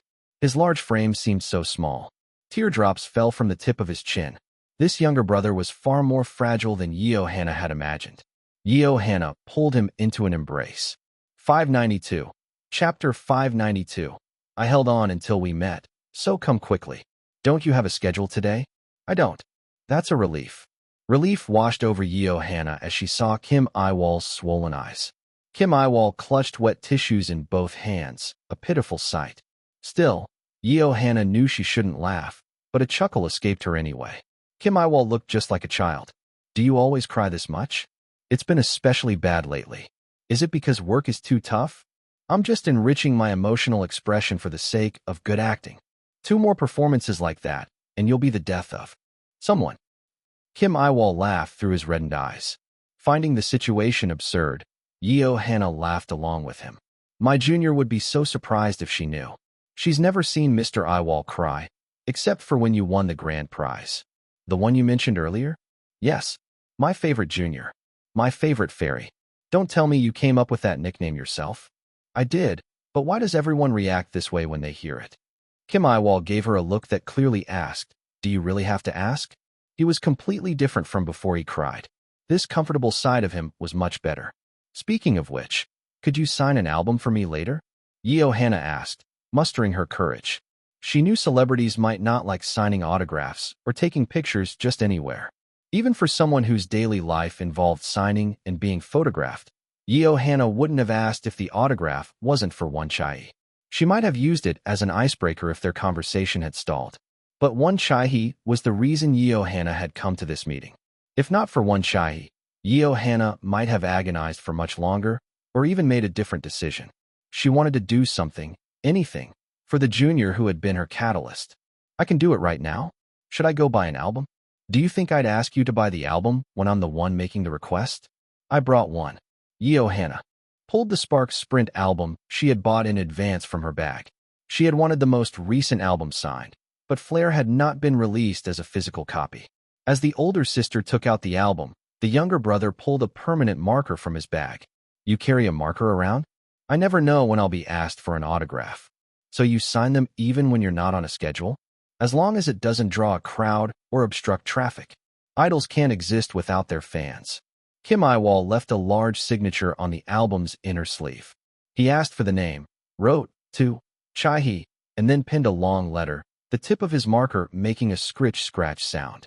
If she's your favorite junior, you must be very close. We're close, and she's helped me a lot. Not long ago, I almost burned my hand, and she was the first one to step up and burn. Kim Yiwol stopped writing, and his eyes widened. He asked where, so Hannah showed him the back of her hand, insisting it was nothing.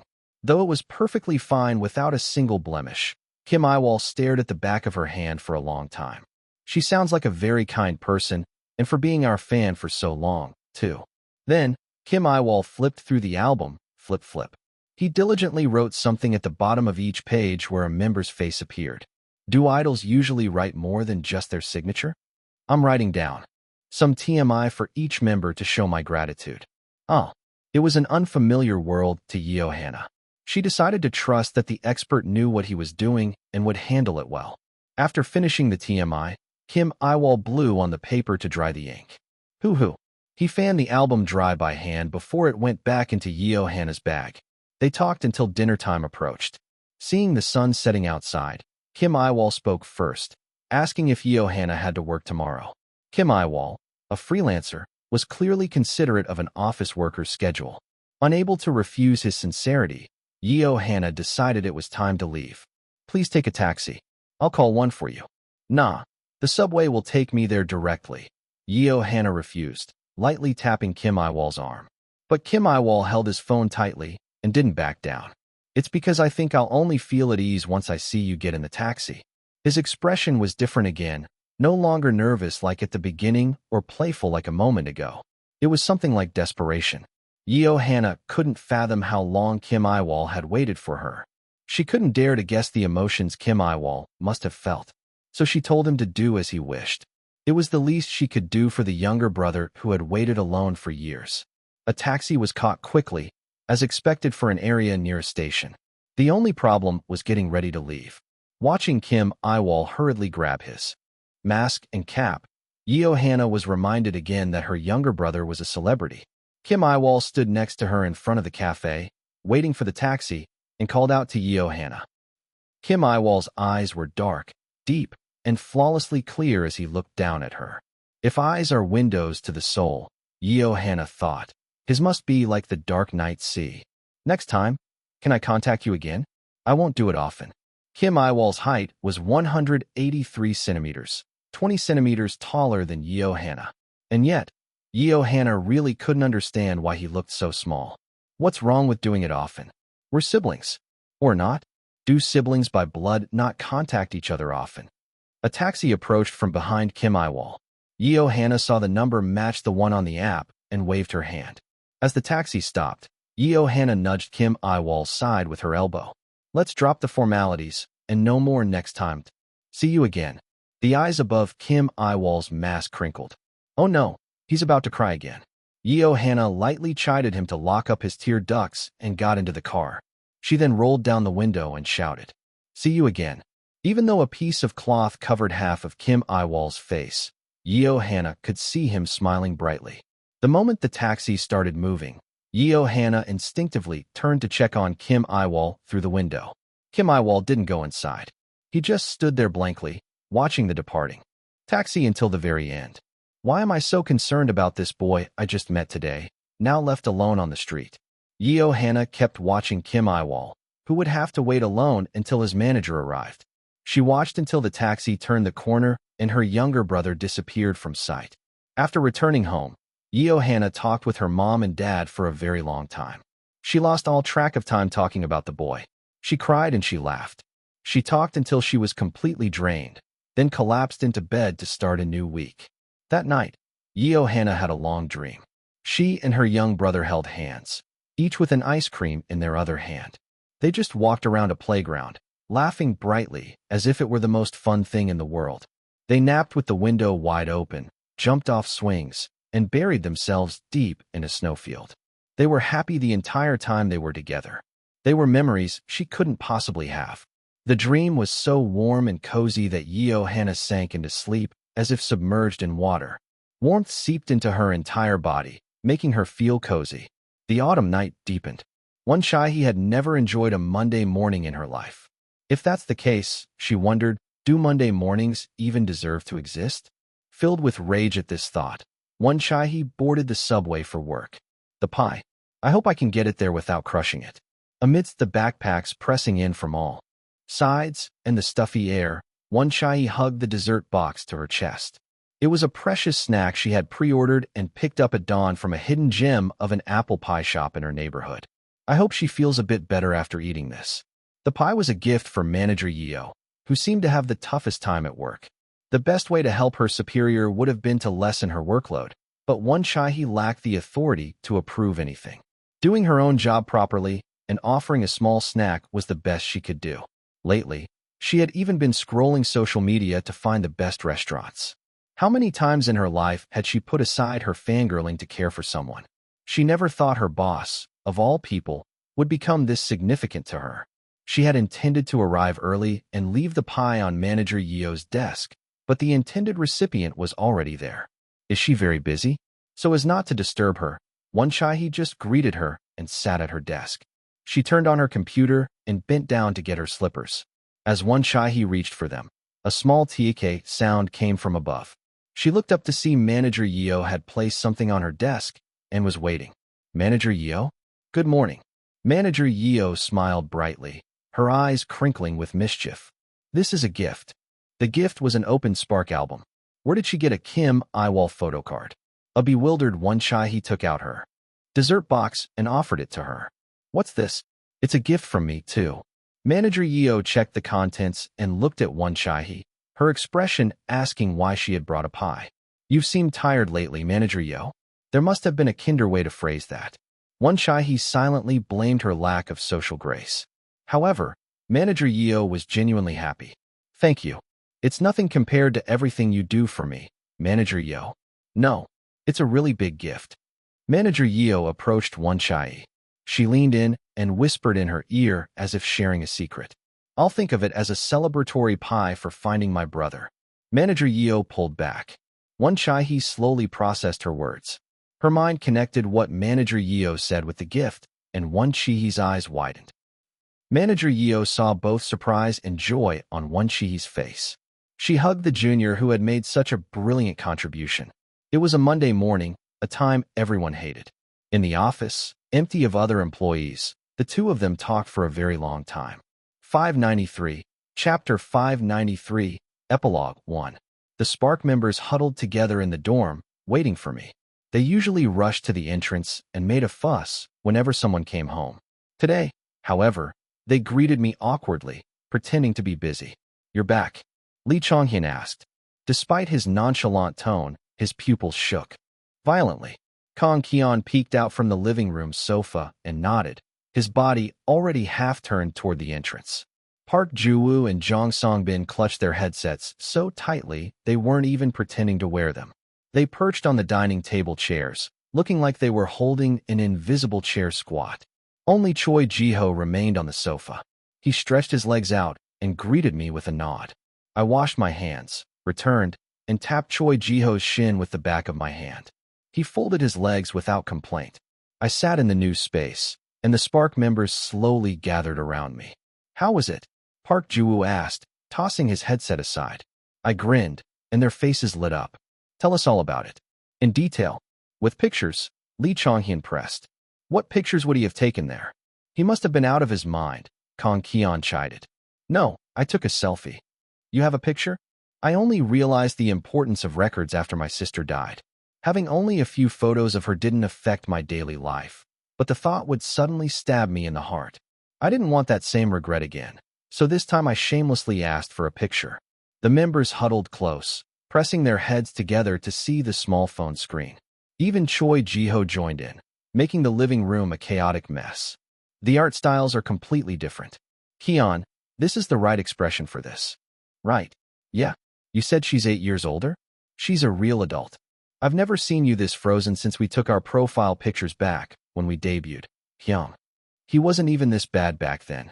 The younger members marveled at the difference in our color palettes, while Jong Song-bin and Park Ju-woo laughed at my dazed expression. They were all kind enough not to mention my puffy, swollen eyes. She looks like a squirrel. And you told me I look like a really angry eagle owl. You brat. Park Ju-woo admitted it too. Who would have the guts not to agree when you shove a phone in their face and ask, they look alike, right?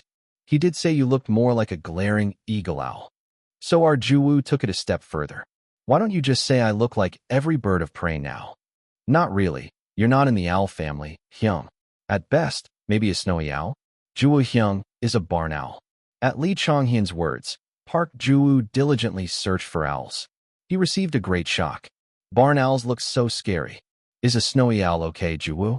Suddenly, the dorm had turned into an owl tree. It's eco-friendly. I like it. How do you feel? Kong Keon asked as he handed the phone back. You waited a long time. On the screen, my sister smiled brightly. I stood in the corner behind her with an awkward smile. It felt like we could finally be together in the same time and space. That all the effort was worth it? I said. This was also my response to the encouragement Kong Keon had given me. I guess I'm the only child now. Kong Keon grinned mischievously. Park Ju-woo offered to be Kong Keon's older brother, but broke into a cold sweat when Choi Ji-ho asked, Weren't you supposed to be my younger brother? It's sad to call yourself an only child when you have so many hyungs, Keon, I said. The guy laughed heartily. We familiarly spread blankets in the living room and lay down, our chatter continuing all night. For the past few days, Baek Haewon couldn't put her phone down. New content poured out nonstop from the moment she woke up until she went to sleep. Kim Yiwol appeared in the media almost every day, starting with the news of his first drama casting in years. Much greater than a high school student role? We get to see Yiwol in a school uniform again? My reward for living a good life. Much greater than. Sparks Today's Pizza Photoshoot Part 2. From pizza shop part-timers to friends throwing a pizza party. From pizza shop part-timers to friends throwing a pizza party. Anyone who wants to have a pizza party, tag a friend in the comments plus follow to get a free pizza right now. hwb.dlrjsdjqtrptwl, aren't these the idols you like? Hoodie_, yeah, come to my place. I'll get you free pizza even if we don't win the event. hwb.dlrjsdjqtrptwl, oh. You were already eating it.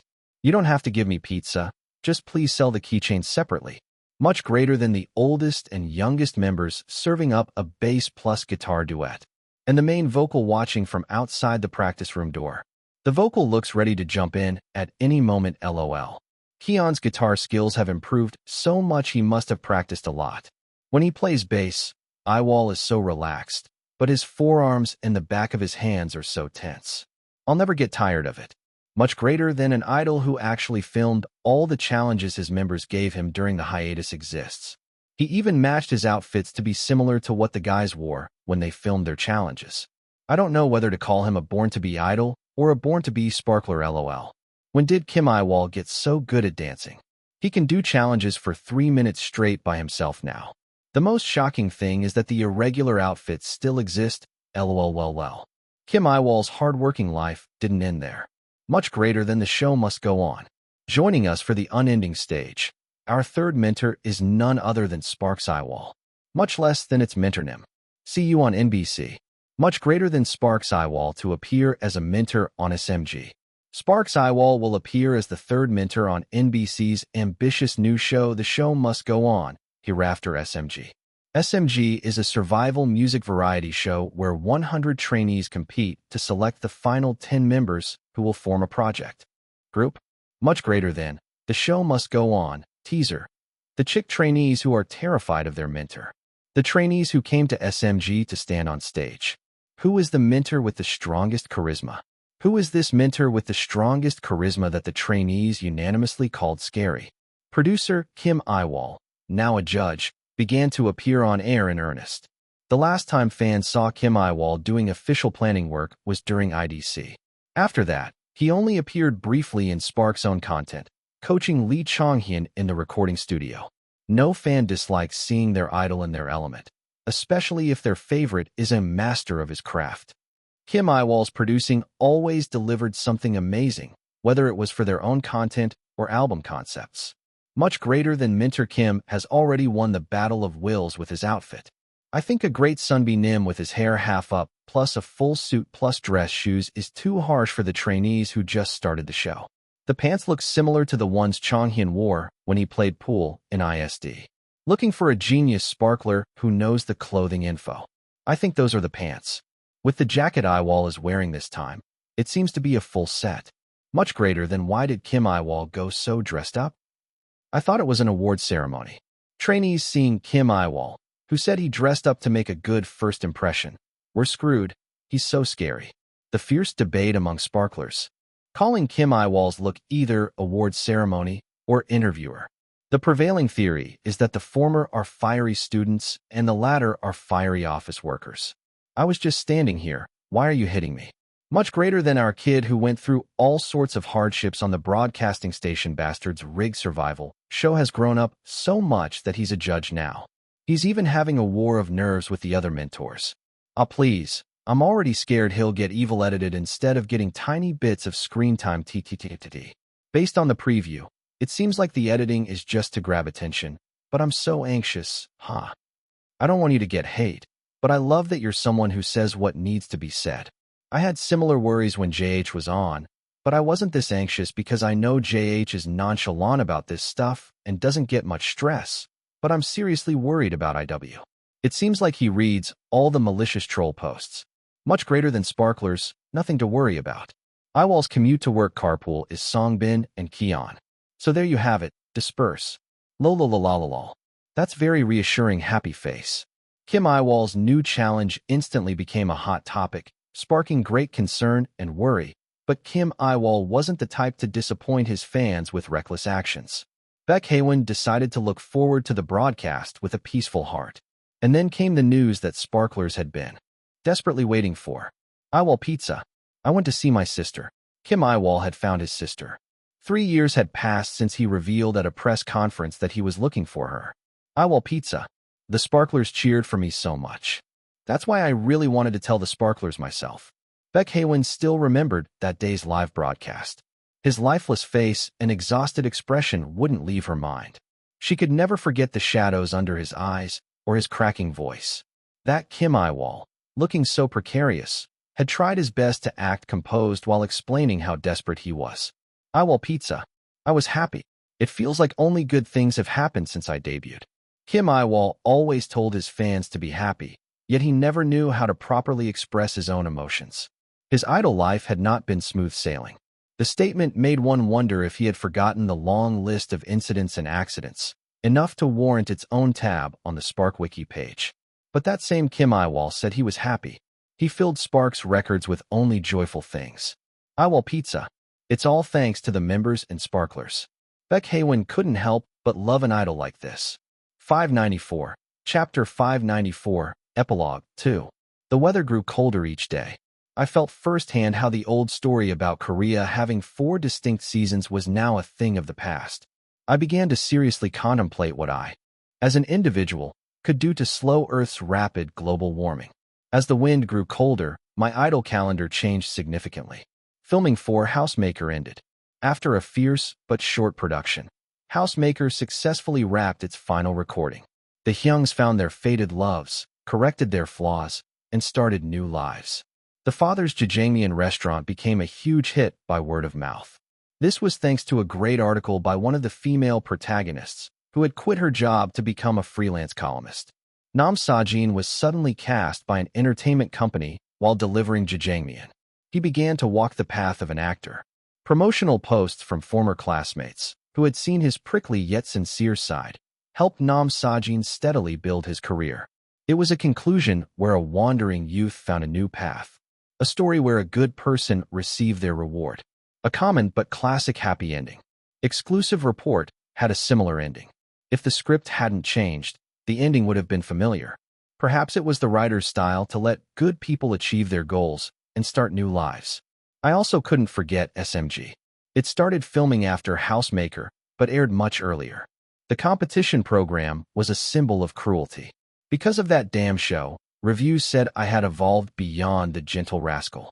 Much greater than when the judges' evaluations are split on a survival show.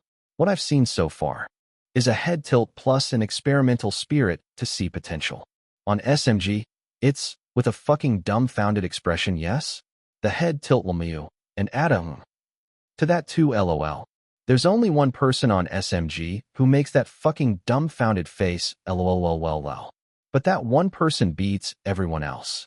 Much greater than is Yiwol's role to make the viewers embrace all 100 trainees. If so, I admit it. I'm now completely emotionally invested in the kids who are trembling with their hands clasped in front of Mentor Yiwol. Kids, lift your heads. Not realizing the trainees would be scared of him, He came to the first meeting with his hair slicked back with wax, then immediately wore it down the next week. LOL. It subtly reminds me of my first years in the workforce, so it's agonizing. Haha. Much greater than I didn't realize it because it was hidden by his incredible stand praise, but Yiwol's facts, they hurt. He asks questions that leave no room for excuses, so there's no way out. His face is smiling, and he gives compliments consistently, but that one small criticism hits so hard. So that's why he stand his members with the volume of the Tripitaka Koreana. Because if he didn't praise them that much, there'd be no way to preserve the kids' mental states. LOL. To think all that stand praise was a response to this foreshadowing. Much greater than Kim Yiwol really hates evaluations for the sake of evaluation. LOL. During his critiques, he never uses expressions like, I don't know why but, or it feels like. There must always be a basis for it.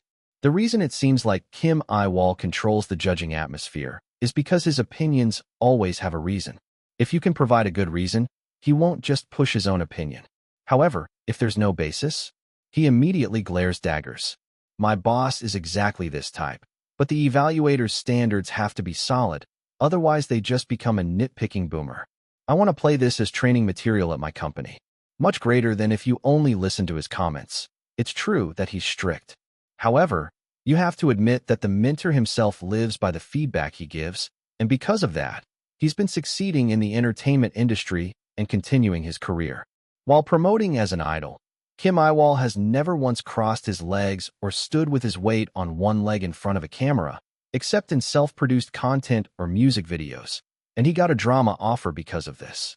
When they shoot concept photos or album pictorials, he consistently takes pictures to show the kids how much better the photos turn out because their posture is good and their shoulders are straight. He points these things out because he himself knows the effect of minor mannerisms and details. Is it official that he got the drama offer because of his posture? Yes, the director of Exclusive Report said he contacted him after seeing Act On. It's more amazing that there are people who think he's nitpicking about every little thing. LOL. Having good posture only has advantages, no disadvantages. Since their debut, he's been following the student members around telling them not to carry their bags on one shoulder. LOL. If they knew how much the student line grew, everyone would be grateful to Yiwol. Much greater than at this point. Gentle rascal can't fully describe him. Unless maybe he's a gentle fucking rascal. Lololololololol. This meant that even though I wasn't being evaluated, this happened to me. It was absurd. I went out to earn money and ended up with the disgraceful nickname, fucking rascal. At this point, gentle felt like an empty modifier. My fierce side wasn't the only thing that got attention. My smaller contributions were also mentioned. Much greater than when Yiwol, who made a surprise visit, said that effort will always pay off in one way or another. Hyungseo's eyes welled up with tears.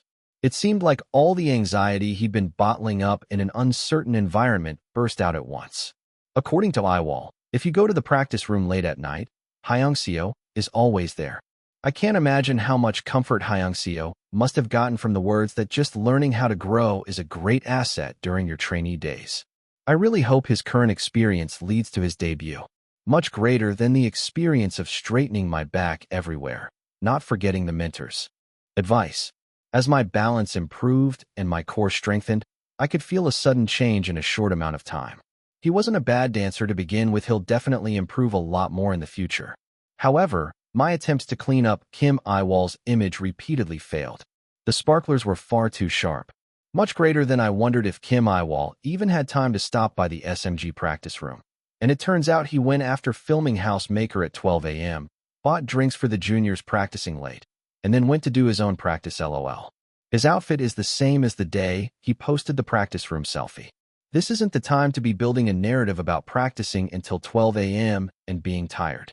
The mentor was in the practice room until 4 a.m. that day. He even filmed a video on his way home. Much greater than SMGGH. Lololololol. Every time he hears the mentor's voice, he stretches his neck out and straightens his back like a meerkat. LOLOLOL. Pavlov's Jyongwon. LOL. Jyongwon is going to get a neurosis. LOL. The interview that came out later was also hilarious. He said his back straightens up even if he just sees the back of the mentor's head. Yiwol, you're in the wrong. LOLOL. The broadcast station even produced and uploaded a separate video titled Reaction to seeing the scary Manager Yiwol for the first time. It would follow Chongho of Venom, Mountain Venom fame everywhere. With eerie sound effects and an evil aura effect, I looked just like a Grim Reaper. If my high school student character, Nam Sajin, had debuted around the same time, my image wouldn't have become so harsh. Unfortunately, Nam Sajin was scheduled to appear next year. Until then, I seemed stuck as a judge who could kill with a look.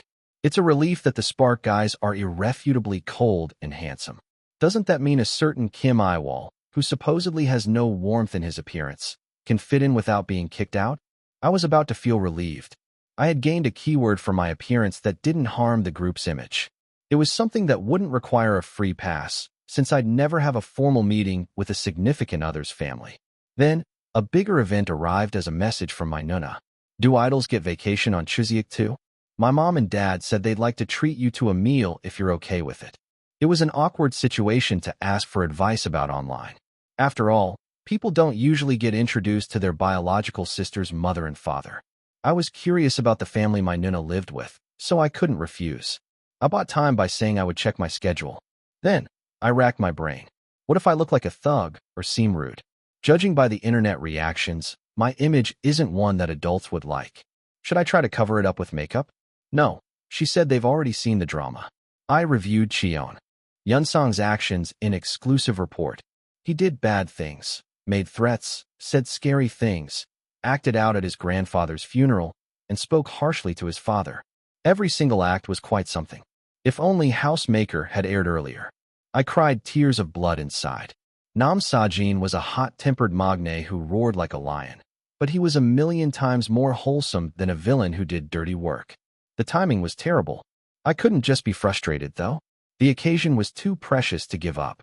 I had prayed so desperately just for my Nuna to be alive. These people had given my Nuna such a happy family. Now that I had the chance to meet them, I had to do my best. Fortunately, I had priceless advice from SMG. Always wear my bangs down. Choose a suit with some color instead of all black, and remember that a slightly relaxed posture can sometimes create a comfortable impression. I should ask the person in charge about makeup. As for a gift, what should I bring? My recommended gift list for a smooth social life had gifts for various age groups. It was a big data collection from Hampyeong Industry, which helped me handle everyone from management to employees' children. The list grew even richer after I added the gifts for Yor and Polo. The problem was the list had no good examples for my Nuna's family elders. They were too young compared to the executive's parents, but older than department head Nam. It would be different if I had more information. The category of middle-aged people with children in their 30s is far too broad. If possible, I want to give them a gift they'll be happy to receive. I just don't know what that is. After agonizing over it, I picked up my phone. I typed very carefully. 595, Chapter 595, Wrap-Up Party. Sir, have you eaten? This is Kim Yiwol. I'm contacting you because there's something I'd like to ask your opinion on. The text message was for Mo Younguk. I wrote a long message, hoping Mo Younguk wasn't too busy, asking if I could call when he had time. Mo Younguk, come out tonight if you're free. The reply was completely different from, I have time, or I don't. Or, what's your question, or find someone else. I remembered a similar story from a friend in college.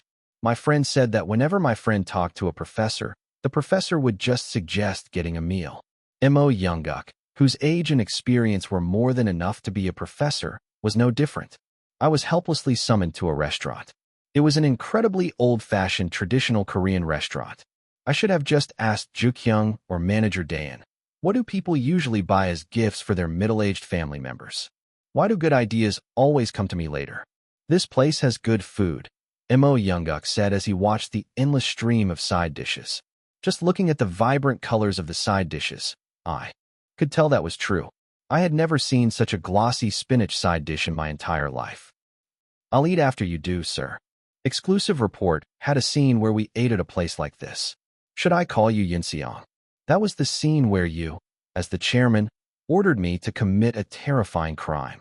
I pouted like an ill-mannered child in the middle of my meal. I ate while trying to gauge the right moment to bring up my reason for being there.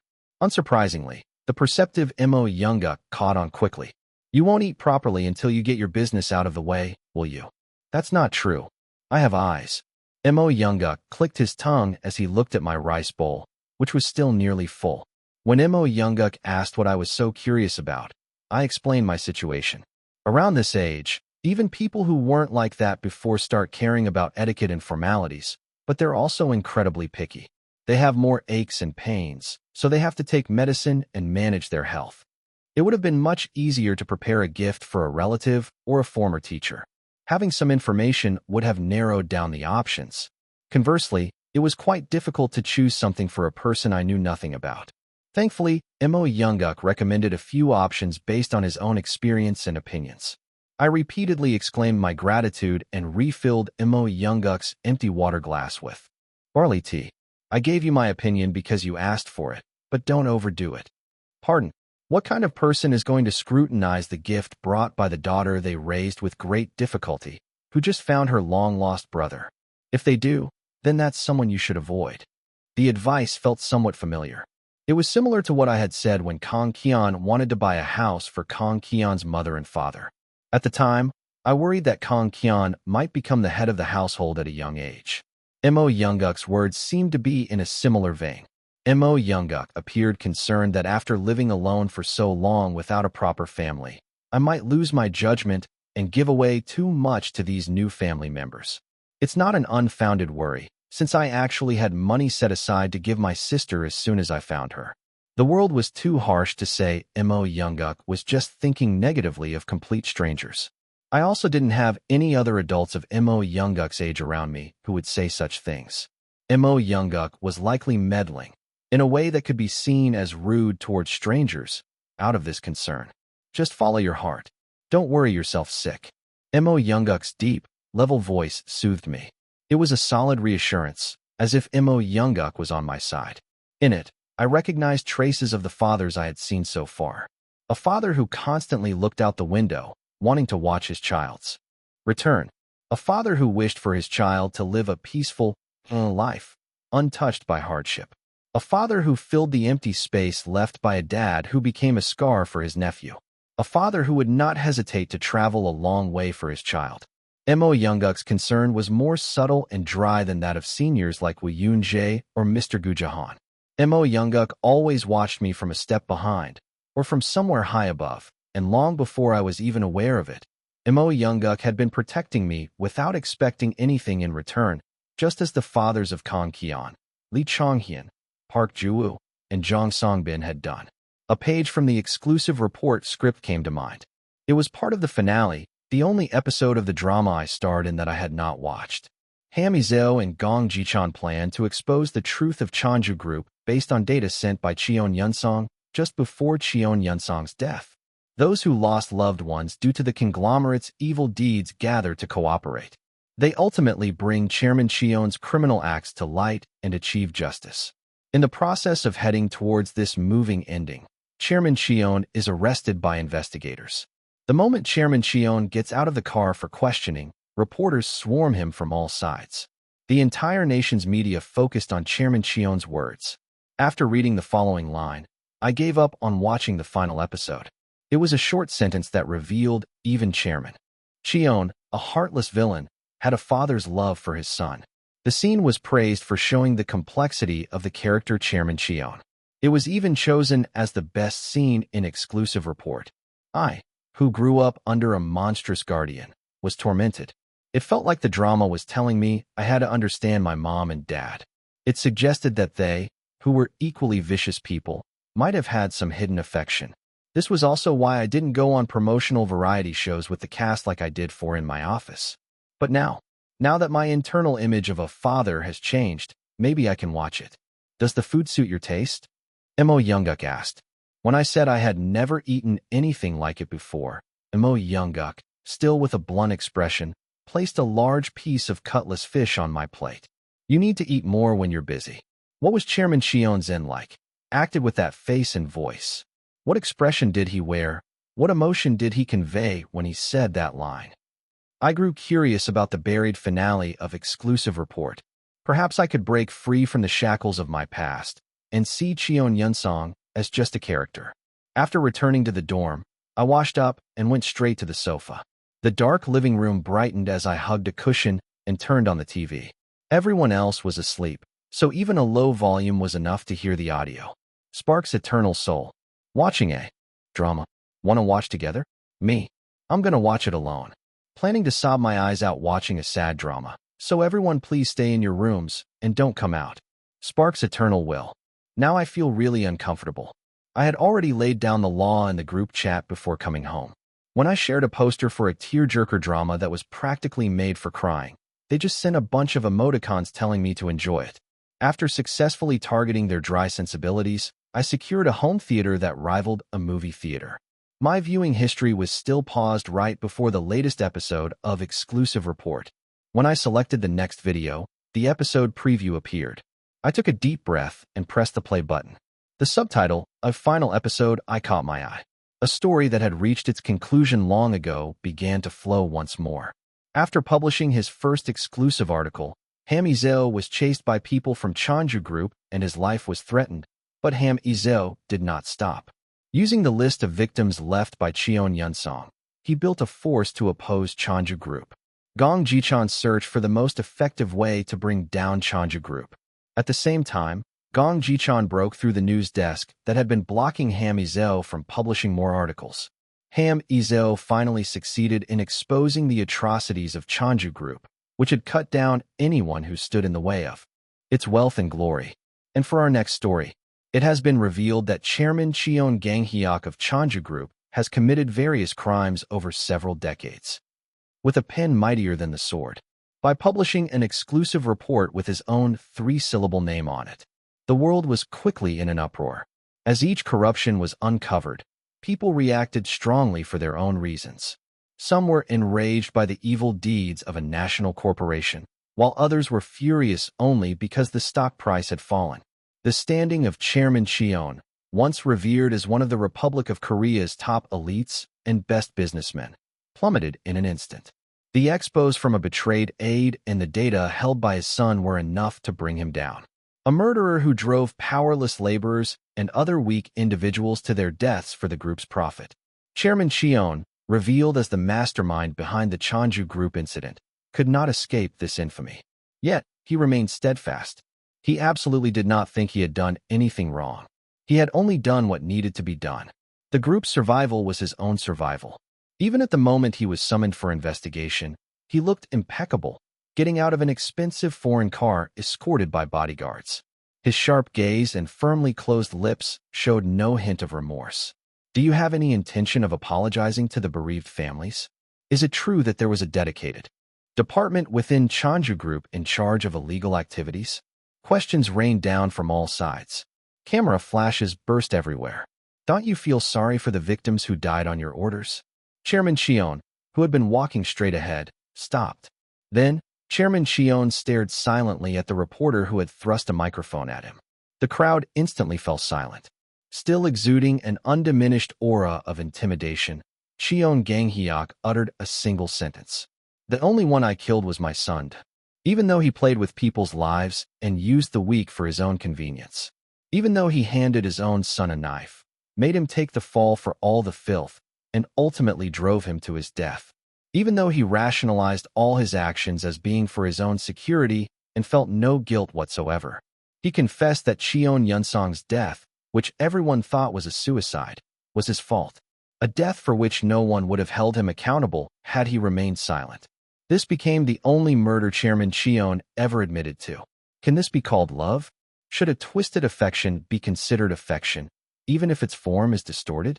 Just as Cheon Yunsong had nonchalantly swallowed his grief on the way back from his grandfather's funeral, did Cheon Ganghyuk feel any emotion after his son's death? I thought of Cheon Yunsong, who had firmly believed his father wouldn't bat an eye at his death. How would Cheon Yunsong have reacted if he knew his father had treated him as special at the very end? What would Cheon Yunsong have thought upon hearing his father's confession? I had no way of knowing. We had some similarities once, but Cheon Yunsong hated his father until the end, while I severed all ties with my dad. Cheon Yunsong's life was over, but my life was not. The days of seeing ourselves in each other because of a similar past ended here. If I was ever going to say goodbye to the memory of violence, it had to be now. The only one I killed was my son. I replayed Chairman Cheon's final scene over and over. From that short sentence of about 10 syllables, I tried to grasp the form of affection I had never received in my life. I conveyed that feeling to Cheon Yunsong and neatly organized the dark memories I had dredged up while filming Exclusive Report. Even the emotions I felt facing death. Instead, I savored the taste of the well-grilled fish. I recalled the sound of crushing leaves as I walked the path and the conversation we had in the autumn breeze. I remembered an affection that was whole, an affection I had no choice but to acknowledge. On the large screen, Hami Zhao and Gong Jichan set off on a journey for a new story. As the ending credits rolled, behind-the-scenes cuts appeared on the screen one by one, like Polaroids. In the photos, Cheon Yunsong was smiling brightly. He looked as if he had escaped from an inescapable depression. His expression was so refreshed, it seemed he might embark on a journey to find his own life at any moment. 596, Chapter 596, Family. The day I had promised to visit my sister's place finally arrived. Manager Dayan drove me to an apartment complex. My heart pounded, even though I had downed a whole bottle of calming pills. I pressed the intercom button for her unit, and the door opened almost instantly. I stared at my reflection in the mirror for the entire elevator ride. I hope I look even a little less delinquent in person than I do in the media. Unfortunately, there was no significant difference. I checked the unit number on the door against the one my sister had messaged me several times. I took a deep breath and pressed the doorbell. A chime rang from inside, and I heard someone approaching the front door. The door flew open. My sister, who had haphazardly slipped on her slippers, smiled brightly. "Come on in." "Yeah, it's been a while." "Why'd you bring all this?" "I told you to just come comfortably." "How could I come empty-handed when I was invited?" My sister snatched one of the bags from me despite my protests. She then cheerfully shouted that Yiwol had arrived. "Oh my, you're here already." A middle-aged man with a friendly face rushed out, holding a spatula covered in frying batter. He caught the dripping batter with his hand and quickly went back. Inside, "Look at me, losing my mind. I can't believe I came out holding this. We should say our greetings first, then heat up the soup. Let's go sit down for now." I stood there holding a box of red ginseng extract as the two of them came out to the living room. They were a couple who looked very much alike, with rounded, upturned mouths and downturned eyes. I immediately bowed deeply. "It's a pleasure to meet you. I'm Kim Yiwol. Look how handsome he is. It's nice to meet you. I'm Hannah's mom. This is Hannah's dad." The mother held both of my hands tightly. The father extended a hand to shake mine. When I tried to give them the gift, they scolded me for preparing such things when I was so busy.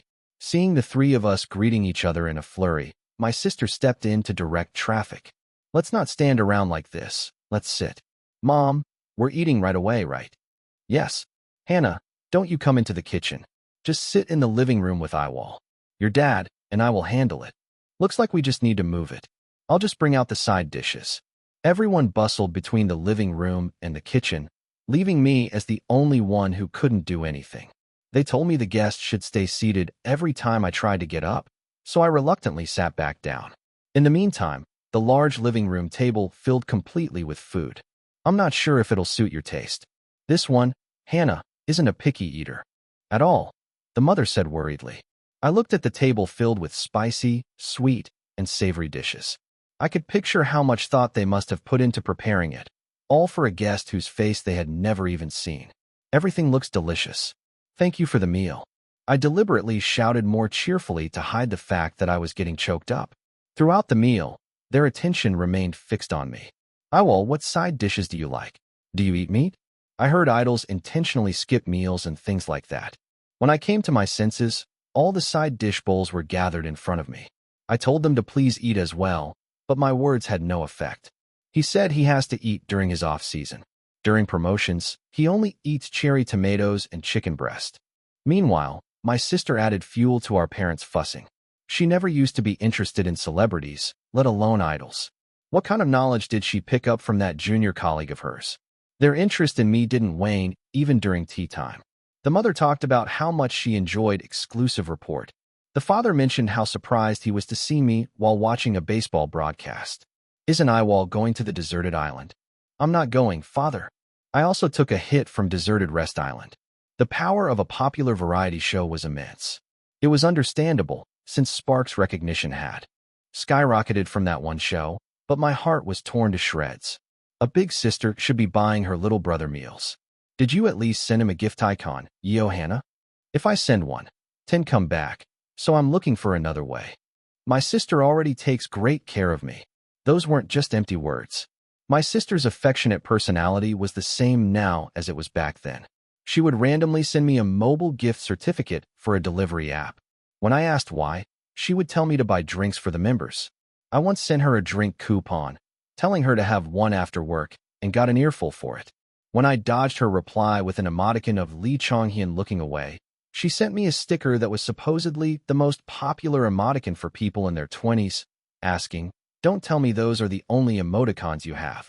And then we wouldn't contact each other for a long while, just like before. Even in the past, my sister and I didn't contact each other very often. Our conversations were brief and to the point. No news is good news. Those two propositions were firmly established between us. It meant we had a relationship that was just as normal as anyone else's. Even after we met again, the frequency of our check-ins was similar. A touching reunion was a touching reunion. But, sister, when I search for you online, all that comes up is gentlemanly scoundrel. Me. The algorithm must be set up weird. Sister, put your hand on your heart and say that. The soul of a realistic sibling relationship, engraved in our DNA, was still the same. But I liked it that way. The sister I had been waiting for was that kind of sister. If I could get back those ordinary times, I wouldn't wish for anything more. My attempt to at least do the dishes ended in spectacular failure. I really had to just sit still and receive their thanks, telling me how much they loved the gift. My sister burst out laughing when I didn't know what to do with their over-the-top reactions. My sister must have spent every holiday like this. For the past few years, my holidays had been bustling and chaotic. When I was with the Spark guys, I didn't even have time to reflect on whether I was lonely or not. In all that time, I had never once thought about how my sister spent her holidays. Even though I missed her, I had left her life as a finished chapter inside my mind. Thankfully, she said she had also had a good time, and I was glad she had built a happy family. It felt as if someone had relieved me of my sense of debt. As we finished our tea, my sister quietly called her ill-mannered little brother, who received much but outsourced all responsibility, into a room. When I followed her, she thrust a shopping bag into my arms. "What's this? I bought you an outfit. I have plenty of clothes. Is your closet going to explode if you add one more outfit? Just take it." Her spirit, no less than that of a great general, intimidated me. A familiar figure was printed in large size on the white shopping bag. Why him again, of all people? It was the damn night as Choi Ji-ho. The image was from a new autumn pictorial he had shot recently. Again? Did someone else buy you clothes from here too?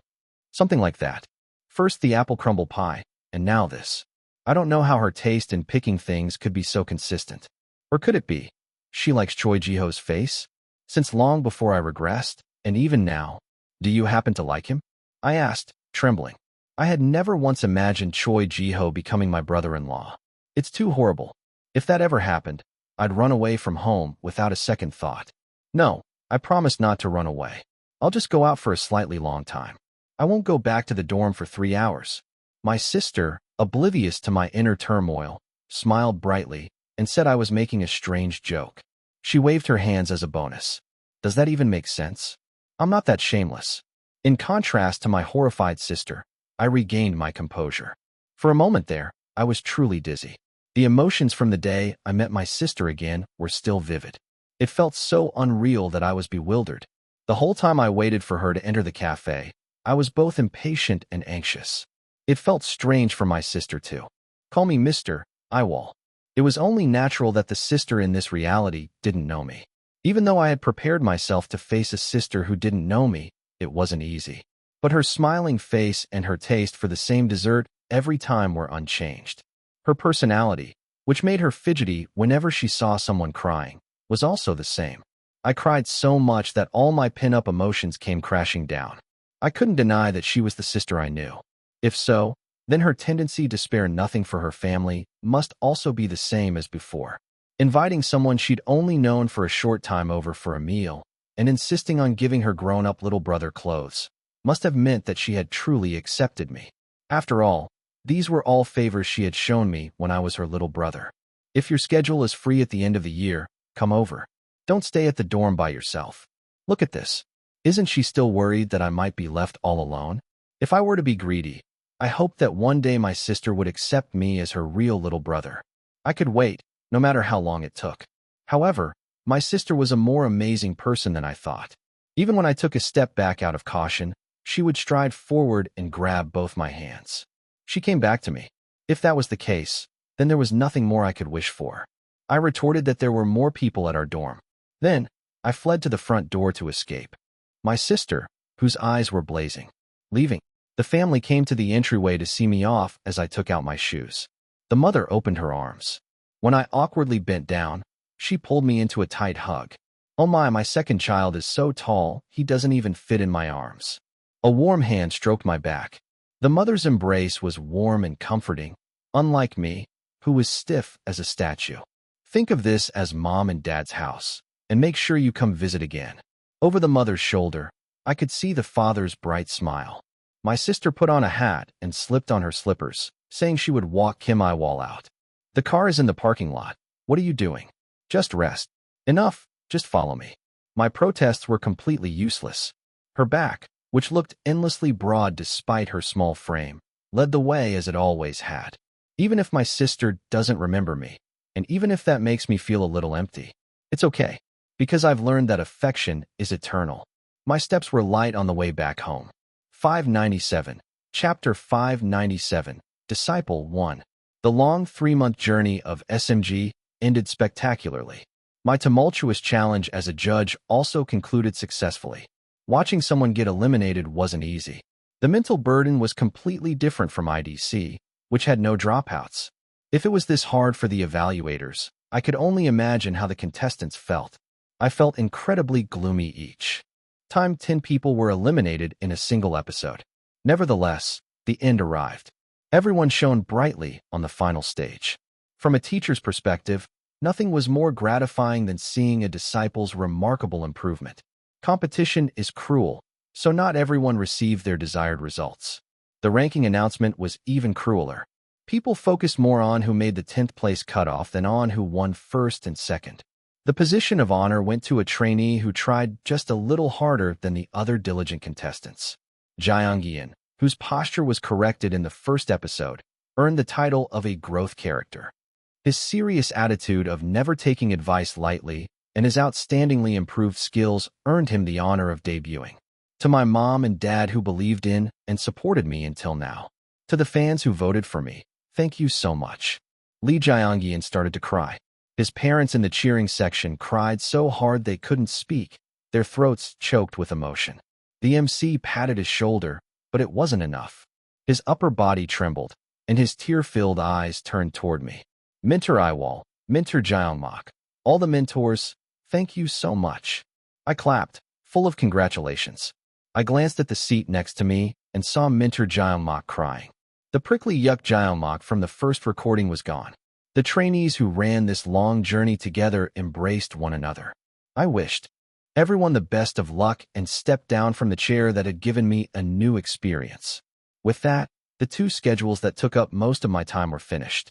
From the next day, my routine revolved entirely around album work. Lee Chonghyun, who started the project first, looked so gaunt he could have been an extra in a zombie movie. Your homework. How far did you get? Lee Chonghyun had tasked me with composing to share the burden and periodically check my progress. How can creativity work on a schedule like that?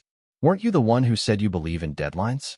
Besides, if I don't nag you, you'll just say, oh dear, I tried, but it's better if it doesn't work out dash. Did I really say it like that? You said worse, not better. I think there's some distortion of the facts.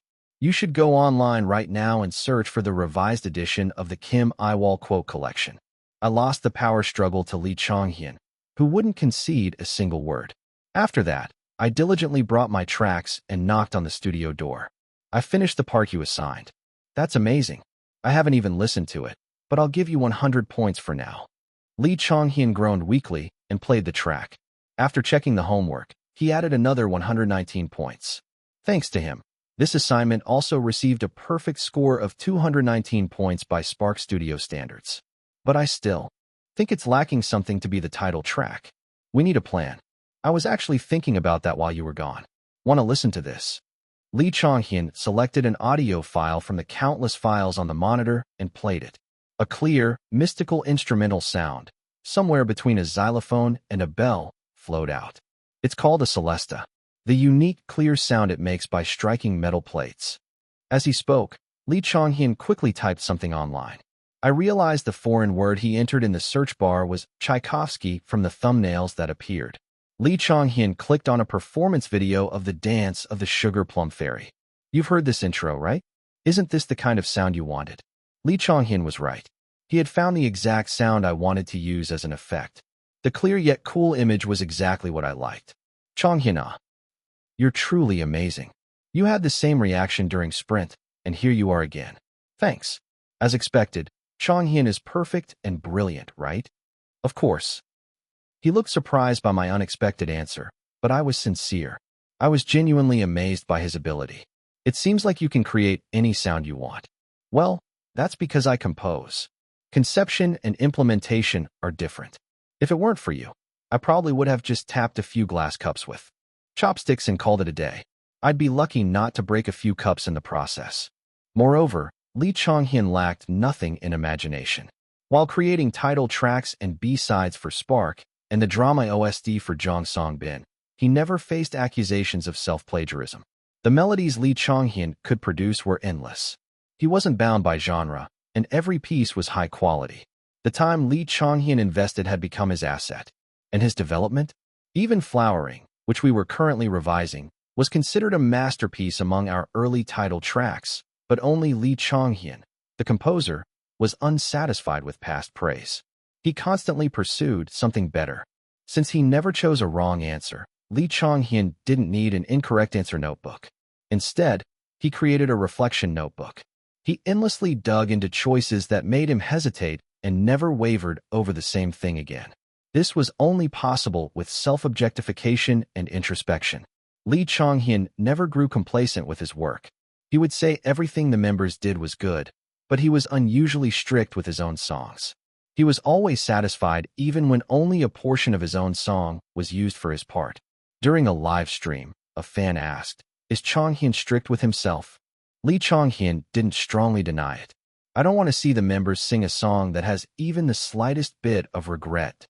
I want us to always feel that the stage we're standing on is the best. I do my best because I don't want to have any regrets." That thoroughness shaped the young man into who he was today. A fiercely polished raw gem now radiated brilliance. I thought the term complete genius must have been coined for someone like him. No matter how I look at it, you're getting a raw deal in life. Your skills are overshadowed by your looks. Really, your face is beautiful, but your talent shines. How can that not be a waste? I should have given you the nickname all-around talent. Then you could have appealed to 8 of your strengths at once. Aha! While I was serious, Lee Chong-hyun was busy laughing. He wiped away a tear and said, "Hyung, you really are consistent in trusting my abilities." When accepting a fact, the expression "to accept" is more appropriate, including things like this. "You never doubt my capabilities." I find that really strange. Why? You've always proven yourself with results. Should I pull up the graph showing the changes in Spark's title track chart entries? I'm talking about the time before we had any chart data to accumulate. The only time before we had data was during our trainee days. Lee Chong-hyun was talking about that time. Back when we were trainees. Remember when I ran away but couldn't even get out of Seoul? I remembered. The place Lee Chong-hyun had run off to was a mountain just a bus ride away. He could have gone much farther if he had tried. In this age of well-developed transportation, he could have gone anywhere if he was determined to flee. His conscience telling him, "I have to go back." His youth as a student and the fearful, confused emotions about getting in trouble held him back. Back then, I really felt like I was in the middle of a vast, empty ocean. I even thought things like, "I'll never be able to go far in my life, but you were certain I would succeed. No one expected anything from me, but you were different." Looking back now, our songs are traveling all over the world. Lee Chong-hyun had been magnificently liberated from those feelings. This is the kind of journey I wanted to take. An adventure with no signposts, no map. A journey with no end in sight. What Lee Chong-hyun wanted was true freedom, and he had achieved his wish. He could create any song he wanted and let anyone listen to his music. Nothing held Lee Chong-hyun back. If I have any real talent, it's not about making good songs or rapping well. It's the ability to not betray the trust the members give me. You asked me before if I enjoy writing songs, right? I said it was fun to the extent that I can endure the deadlines. But to be truly honest, without all the modifiers, and just answering with a yes or no. A pure smile bloomed on his face. I'm happy. Hyung. There was no pretense in his answer. I was dazed by his untainted sincerity. I know you try to keep the promise you made on the mountain on Christmas by handing out those give unconditional praise coupons, and thanks to that, I was able to come this far, but it's okay if you don't only praise me anymore. I'm not afraid of the bitter taste either. Lee Chong-hyun smiled, so wide his eyes curved. He seemed to be referring to when I talked about the bitter taste of society, saying, once you go out into the world, no one will praise you. I told him then to accept praise when it was given. I wanted him to know that someone would always be there to applaud him. Over a long time, Lee Chong-hyun had grown into a person who was okay even without praise. He was no longer afraid of being shaken. He had learned how to enjoy his work. I'll show you the sweet taste of society that you haven't seen. As it happens, the Give Unconditional Praise coupon didn't have a recipient's name written on it. He had become an adult who could push others forward. Starting today, I'm going to use it on you. So look forward to some MZ-style hype. His confident smile was dazzling, like the rising sun coloring the horizon. As long as Lee Chong-hyun did not lose his light, the sea would sparkle forever. 598, Chapter 598, Disciple 2. The repackaged album's production went smoothly and was now in its final stages. My second self-composed song finally earned the final tag on its file name after much struggle and many carrots. I even tore my hair out writing the lyrics. I was just thankful I didn't develop any bald spots. Meanwhile, Lee Chong-hyun had churned out 3 new tracks and rearranged all the existing title songs being added. That brat. When Lee Chong-hyun said he didn't need praise, he must have meant, do you think someone like you is even qualified to praise me? Not Hyung. Don't worry about me anymore. I organized the music video concept for the title track into a proposal and gave it to Jong Songbin. After that, there was no news. Our kind and ferocious leader didn't include me in the meetings with the dedicated team. It's a truly perfect proposal, Hyung. Leave the rest to me. After saying that, Jong Songbin went completely silent. I wasn't worried since Jong Songbin was in charge, but I felt quite lonely. Park Ju-woo practically lived in the recording studio with Lee Chong-hyun, putting on a show of brute strength. Choi Ji-ho and Kang Ki-on were choreographing and basically living in the practice room. Suddenly, I, the one in charge of preliminary work, was left out in the cold. I felt like I understood empty nest syndrome, even without having children. Report your whereabouts promptly, you ungrateful sons. Do you take your father for a joke? After a lonely wait, my baby proposal returned from the meeting's molding. As a music video storyboard, it left home as a simple outfit labeled a splendid theater stage, but it returned plastered with all sorts of dye colors and clothing photos. Everyone received a glamorous concept befitting the new album, including me. It had been a while since I'd had white hair, and I felt like I couldn't get up from the salon chair. Thanks to that, I had a long conversation with the hairstylist while the bleach set in my hair. They're never at the dorm, you know? What if they hit puberty and start rebelling? How old do you think I am to be going through puberty? Kang Ki-on, who was also sentenced to infinite bleaching, retorted from the next seat. The white dye itself wasn't a problem. However, because his last promotion just had to be with black hair, Kang Ki-on was now sacrificing the health of his silky hair to strip out all the color he had so painstakingly put in. For someone who's not going through puberty, you sure worried a lot about whether shorts still suit you. What? If the youngest doesn't wear shorts, then who's supposed to wear them? At Lee Chong-hyun's tattling, I reacted with reflexive indignation. I couldn't stop my mouth even as the hairstylist scolded me for dripping bleach. Showing your knees is such an important point. If you don't wear shorts, how can you show off your socks? Do you think those beige rib socks are just for nothing? Aegu, our eldest Hyung, is going to die. Because of Ki-on, who said I wasn't going to wear them. It's not like I have a complaint. I was just worried they might not suit me anymore. Have I ever dressed you in something that didn't suit you? Left with no rebuttal, Kang Keon quietly shut his mouth. I didn't know why he was so worried when he'd have to wear everything from suits to leather get-ups once we started music show promotions anyway. The very next day, Spark and the dedicated team mobilized to shoot the massive music video. It was a rule to shoot when the hair color was at its most vivid, whether for video or photos. With transparent hologram hairpieces woven strand by strand into my stark white hair, I looked like a game character. My hair was slicked back neatly, letting my forehead see the world for the first time in a while.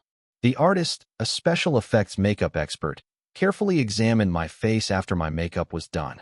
The scar on my forehead reflected in the mirror. I hadn't worn an all-back hairstyle once since the car accident. The most I had done was a half-up style for the first SMG shoot. I didn't want to remind people of the accident by showing the stitched wound, but for this music video, we decided to use the scar. Make the line bigger than the actual scar. Make it glamorous. Yes. The artist and Jukyung confirmed the style. Soon, a sparkling halo appeared on my forehead. I heard angels have halos above their heads, but since I'm an idol, I just had it drawn on my forehead. Tada! Large wings also appeared on my body.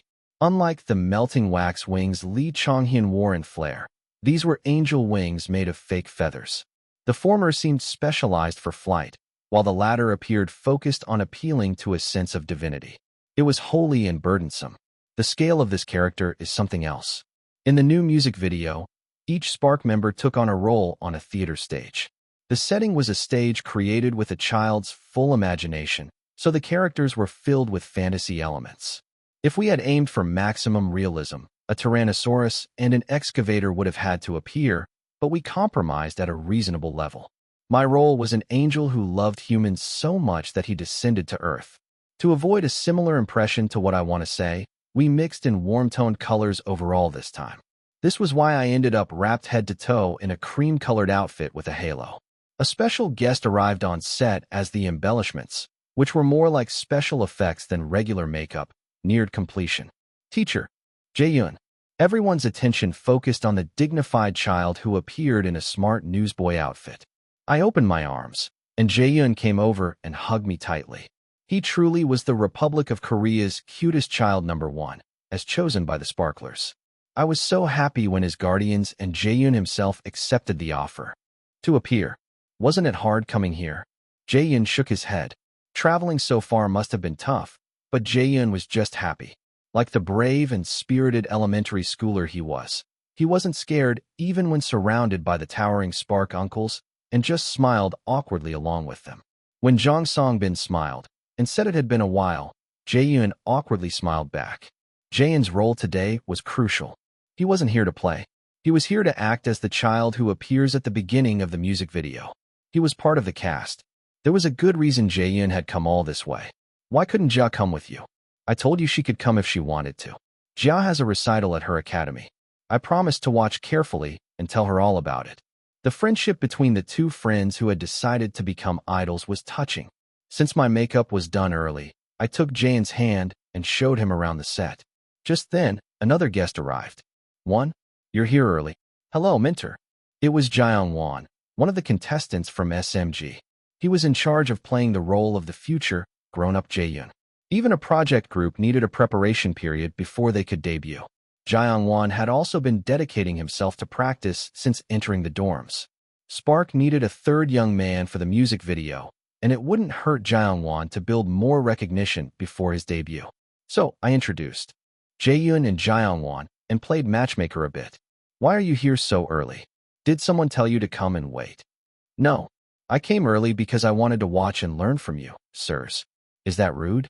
As long as no one called you early to discipline you, it's fine, and call me comfortably.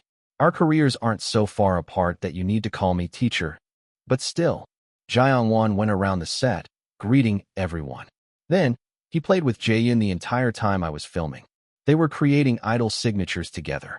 Look at you, already getting disciples. Hyung, are you going to have to clear your schedule for Teacher's Day next year? Lee Chonghyun said with a chuckle, coming up beside me. My first disciple was you, but you don't even celebrate Teacher's Day. Do you think my other juniors will bother? That's true. I should make a group chat for everyone from the Yiwol school. I'll have to invite Kang Jian too, since he got that special lecture on camera training.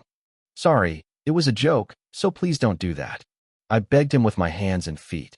I even pleaded that I would cry if I saw an article like, Kim Yiwol, controversy over acting like a boomer to his much younger trainees. Lee Chonghyun laughed gleefully and ran away. Why is it so noisy?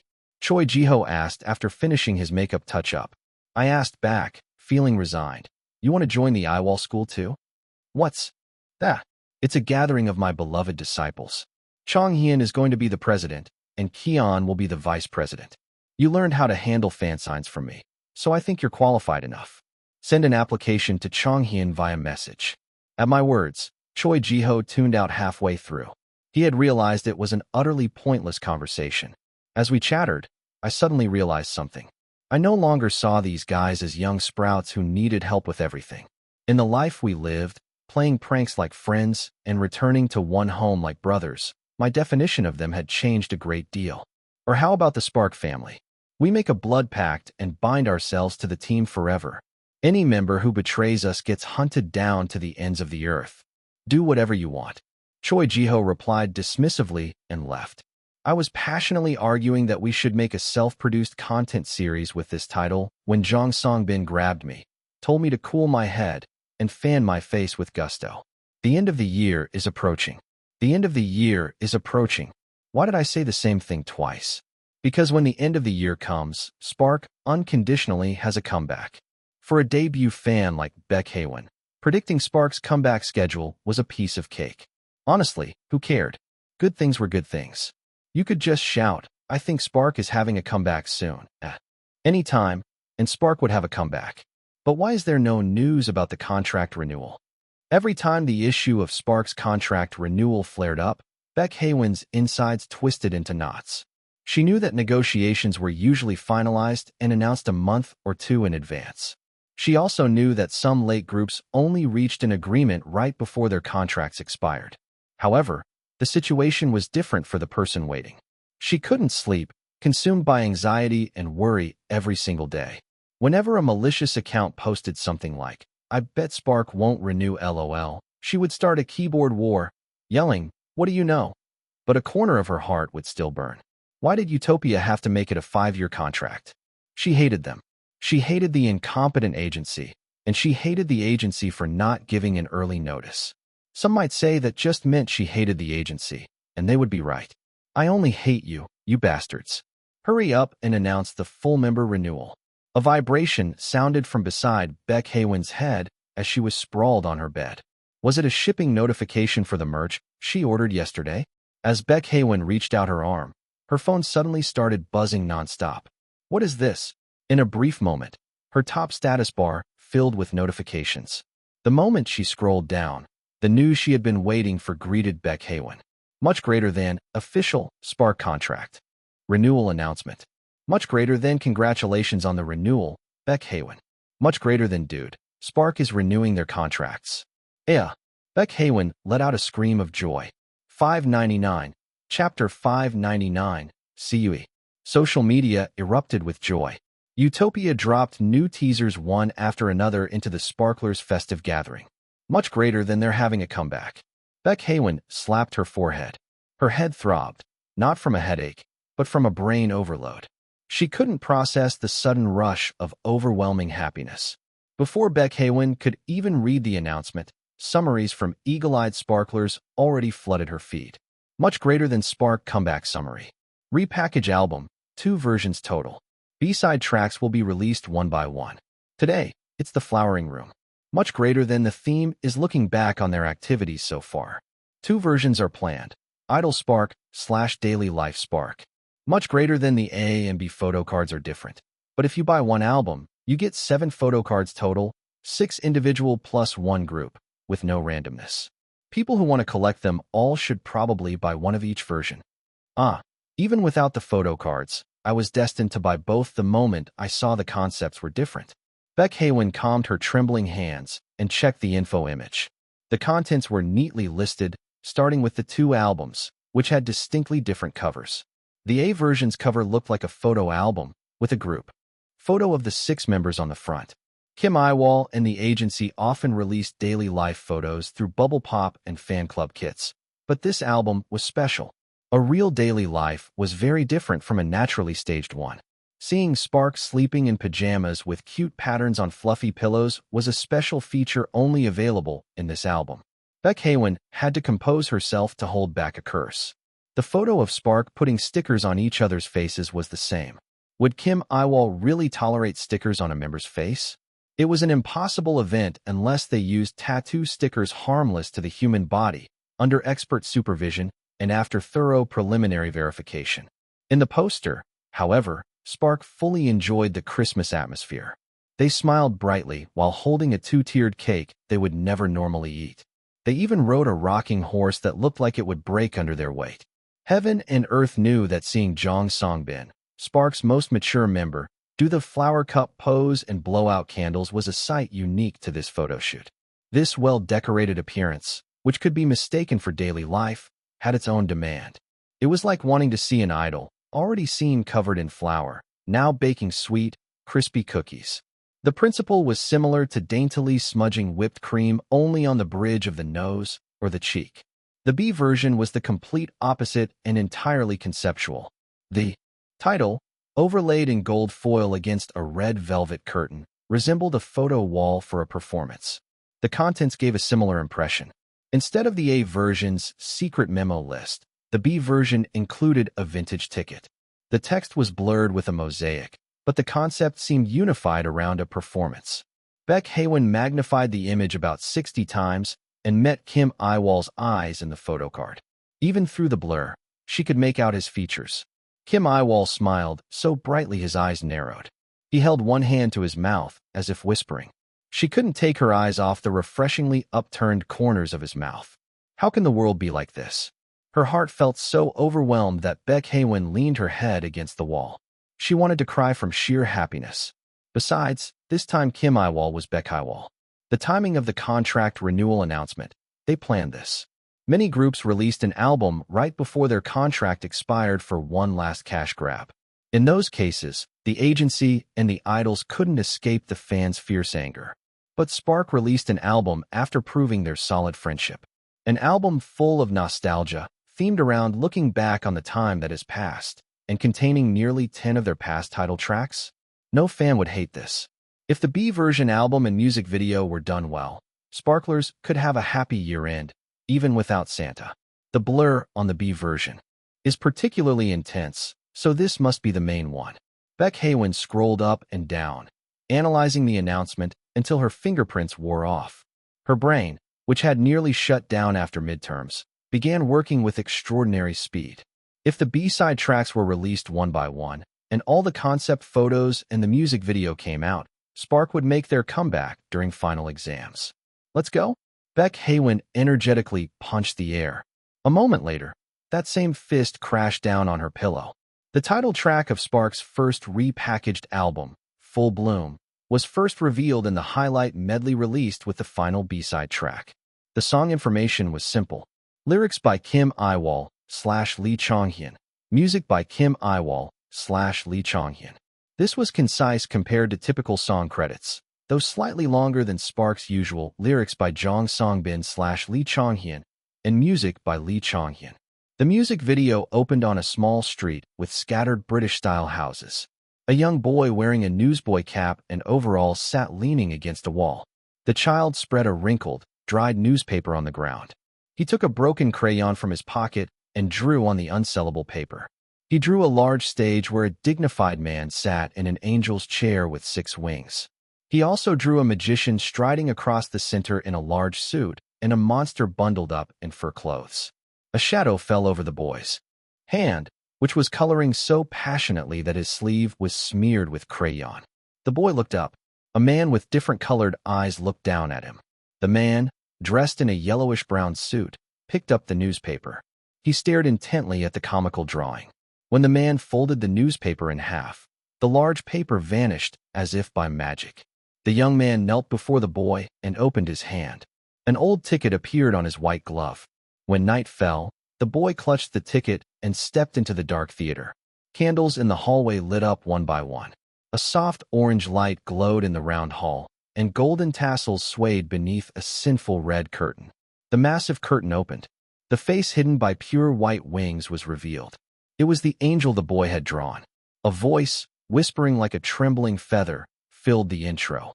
Even on a darkened stage, there is a story. A moment's amusement with no one to listen. Kong Keon's messy gray hair and 2 yellow eyes resembled a stray cat. Fur on his sleeves and neckline covered his hands and neck. The heels of his thick shoes kicked off the ground. Even from old wood, the sound of shoes can be heard. Dancing a solitary dance with no one to watch. The stage was surreal. The middle of the wall suddenly opened as if a window had been drawn there. Park Ji-woo emerged from the open window and perched on the windowsill. Park Ji-woo's hands were empty, but his shadow on the wall held a long-stand microphone. Why am I standing here to sing? What was my dream? Do I still remember? The camera followed the dreamlike sound of wind chimes and scattering golden dust until it reached the smiling magician. The magician's fingertips lifted the brim of a large hat. 2 eyes of different colors filled the screen. Who decides the ending? If this is the end, jump over it, break through the exit. A lyrical melody followed the fast rap. The soft voice belonged to a man sitting with his legs crossed in a chair of wood and leather.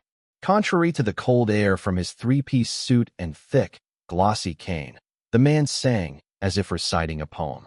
When whispering love, when soaked in tears, when you want to make a sound that moves the heart. The demon's cloak looked like giant bat wings, or perhaps a long rope. The edge of the cloth stained everything it touched black, whether it was the stage or the wall. Black fingertips stirred the air, and small sparks flew. We sing here, we dance endlessly, waiting for someone to find this place. The stage that had only existed in his imagination unfolded before the boy's eyes. At that moment, the song cut off. The angel's wings stopped flapping, and the pollen from the magician's fingertips froze. Slowly, the surroundings turned gray. The theater became deserted and quiet, just as it was when the child first entered. People searching for a missing person found him lying, face down on the floor. Rough hands woke him, but the boy kept looking around. He looked back at the stage, but nothing was there. Led by the hands of adults, the boy had to leave the hall of old curtains, cobwebs, and thick dust. Were they really beings from a dream? Time passed. The boy, now a young man, returned to his hometown. He held a thick book in one hand, his sleeves stained with ink instead of crayon. He found the theater, now far more dilapidated. He saw the demolition notice, but snuck inside anyway. It was still dark. His footprints marked the deserted floor with every step. He walked to the front of the stage and opened his book. As he turned a page, the ticket he had treasured revealed itself. The discolored ticket shone with a golden light. The surroundings gradually brightened, as if in response. A bell rang along the path of light. The stage lights turned on. White feathers scattered over the head of the guest who had come to meet them. Light seeps in. We would like to inform our audience. Like a miracle, the magic happened again. A sound that was neither chorus nor backband played faintly. Small text, like subtitles, explained the sound. It was an announcement from a house usher. Footsteps are heard. The performance will begin shortly. The young man took out a map in front of the mysterious beings. Long arrows stretched toward various parts of the world. His long and short memos showed his desire to be with the friends he met in his childhood. If you're ready, please be seated and wait. He waved the introductory theater book and the map, gesturing as if to walk out. Turn on the lights. Re-entry is not permitted if you leave during the performance. Won't you travel the world with me? Ring the bell for a smooth viewing experience. Those who read his intention in his gesture made a us expression. The young man nodded. We ask for you to stay with us until the end. The announcements finished. All that remained was for the curtain to open. The curtain rises, it's starting. 6 hands grasped the young man's outstretched hand. The young man turned and stepped toward the outside. Dust from the ruins remained on his face and fingertips, but his eyes sparkled. His pace quickened. The hem of his well-ironed clothes fluttered in the wind. His voice wasn't captured, but everyone on the street stared as he laughed his heart out.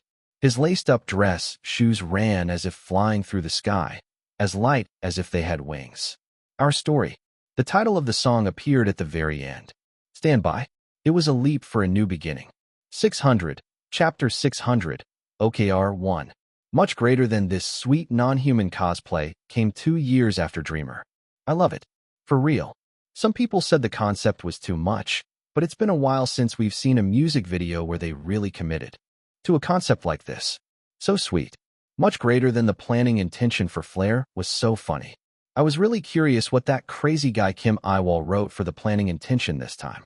But I became an F-type and cried my eyes out after reading that he wanted to express how the things I liked as a child become the driving force to live, even as an adult.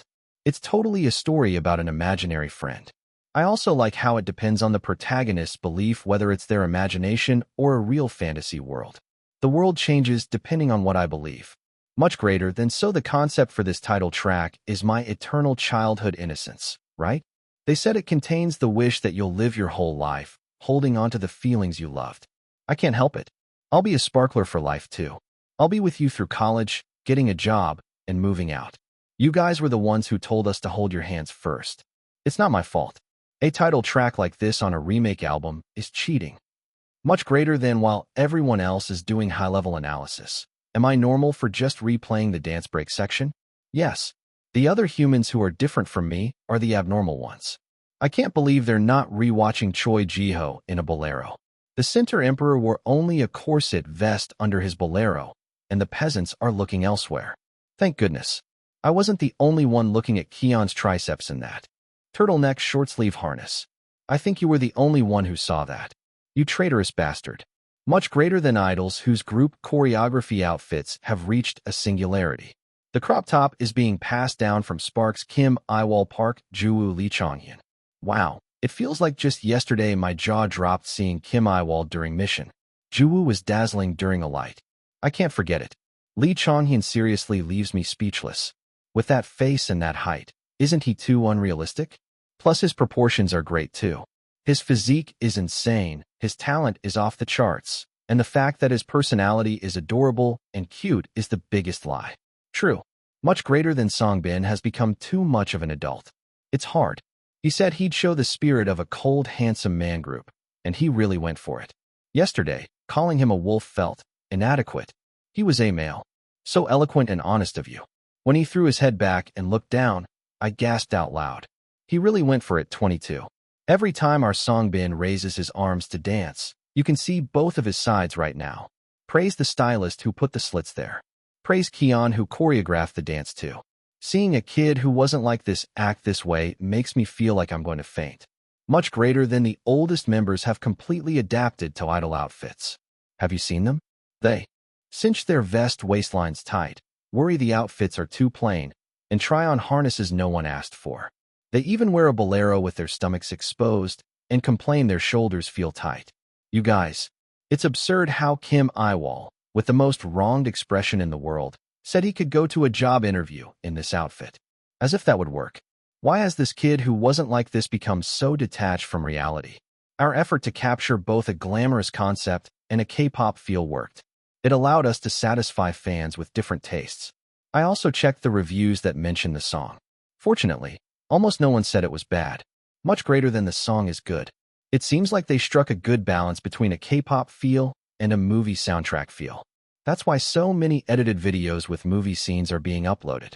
The ones with high view counts have hundreds of thousands of views. Much greater than I think last time. Chonghyun described Yiwol's composing style as an impression of several gears fitting together perfectly. Now I completely understand what he meant. There are so many instruments, but the composition feels very dense.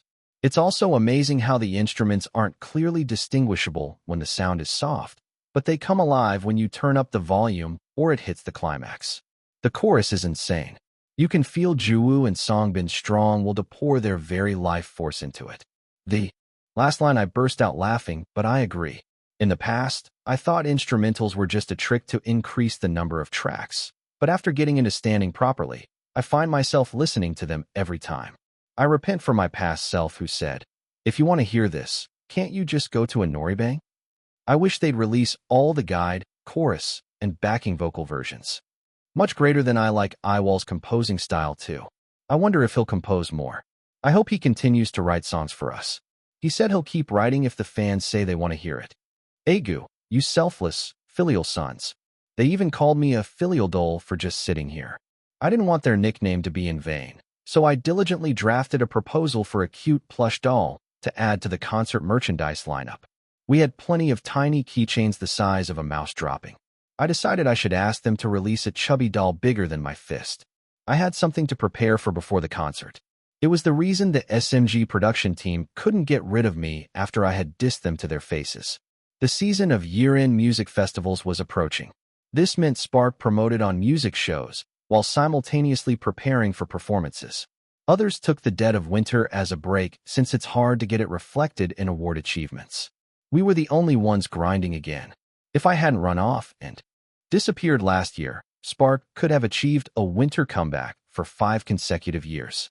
New content always brought new fans. The effects of branching out in various directions appeared from all sides as time went on. Thanks to having broadly expanded our scope of activities, Spark truly became a team that could be encountered anywhere by anyone. If we only look at the achievements, should I be satisfied with this for this year? We released 3 albums this year alone. For idols with a decent number of years under their belt and whose contracts were nearing expiration, we were incredibly active. There was no outflow of people, only an inflow, so the fandom size continued to grow. Our buzz was still strong.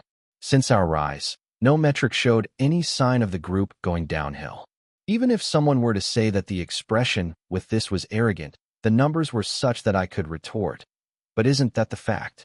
Unless the agencies, excluding Utopia, colluded or a specific agency lobbied the organizers, our record was good enough to return from any awards ceremony with at least one bouquet. As long as award shows were events for handing out trophies, no host could send Spark back empty-handed. If we were moderately satisfied, it was the perfect environment to continue a long and stable idol life. I don't want to be satisfied with this. I didn't return to Spark just to live an average life. I wanted to be under scorching hot lights with the members amidst thunderous cheers, not to gradually become a fossil and act like a senior. The moment Spark won the grand prize, they had already surpassed their past selves. Every record Spark achieved from now on would become new history. So, how should we break through a path that we've never walked before, one where no one can show us the way? In fact, I already knew a way, a very effective one. I took a deep breath in and out. Then, I wrote the title on a new page of challenges. Regarding the establishment of Spark's OKR, the era of KPIs is over. Come, the era of challenges. I said I wanted to discuss the group's future.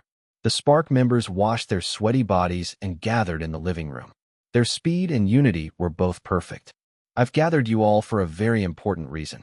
I shared the new document I had made in my spare time, carrying around a Bluetooth keyboard. The members' eyes went wide. They didn't look pleasantly surprised. As soon as they got the printouts, they started grilling me from all sides. Still, I wasn't bothered at all. I had just used my free time while still sleeping well, eating well, and doing everything I needed to do. Jong Songbin lay down on the sofa with a look of enlightenment. For the infinite development of Spark, innovation is deemed necessary. I, Kim Yiwol, as the eldest, strongly call for the team's reform. We'll listen even if you call for it weekly, so sit down and talk, Hyung. Park Ju-woo placed a cushion on the floor. I sat on the cushion as told and waited for the members to read the summary on the first page. The Spark members silently read the 12-point font summary, smoothing their brows with their index and middle fingers. In the meantime, Choi Ji-ho went into his room and returned, saying he had forgotten his glasses. What's the difference between OKR and KPI? Choi Ji-ho asked, pushing up his glasses. That kind of gesture usually comes from an intellectual character coolly getting to the heart of the matter. I have no idea why the glasses-wearing guy in this house is always like that. Fortunately, I didn't have to say, Ji-ho, do you think I added footnotes to decorate the document? Jong Songbin realized this wasn't the time for him to be lazing around. He stuck close to Choi Ji-ho and kindly explained. Unlike KPI, which focuses on evaluating fragmented results, OKR is more focused on designing and measuring the process of moving toward a goal. I think you can understand it like that. KPI, Key Performance Indicator, is composed of individual tasks. It focuses on what results I need to produce. To judge success or failure, it sets and checks quantitative, objective goals like achieve number 1 on a music show or gather 10,000 fans. In OKR, objectives and key results, there is a goal you want to challenge above the tasks. You set a goal you want to reach, and then you contemplate what must be done to achieve it. The most important thing in OKR is what the members of the organization gain in the process of achieving the goal. The journey is not defined as a failure just because you didn't achieve what you wanted. You grow, set a new goal, and challenge it again. I don't want us to stop. I don't want us to become complacent. The most necessary thing to maintain a team is the will of its members.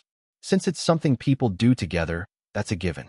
If they just set their minds to it, even members scattered across different agencies could gather and hold a concert.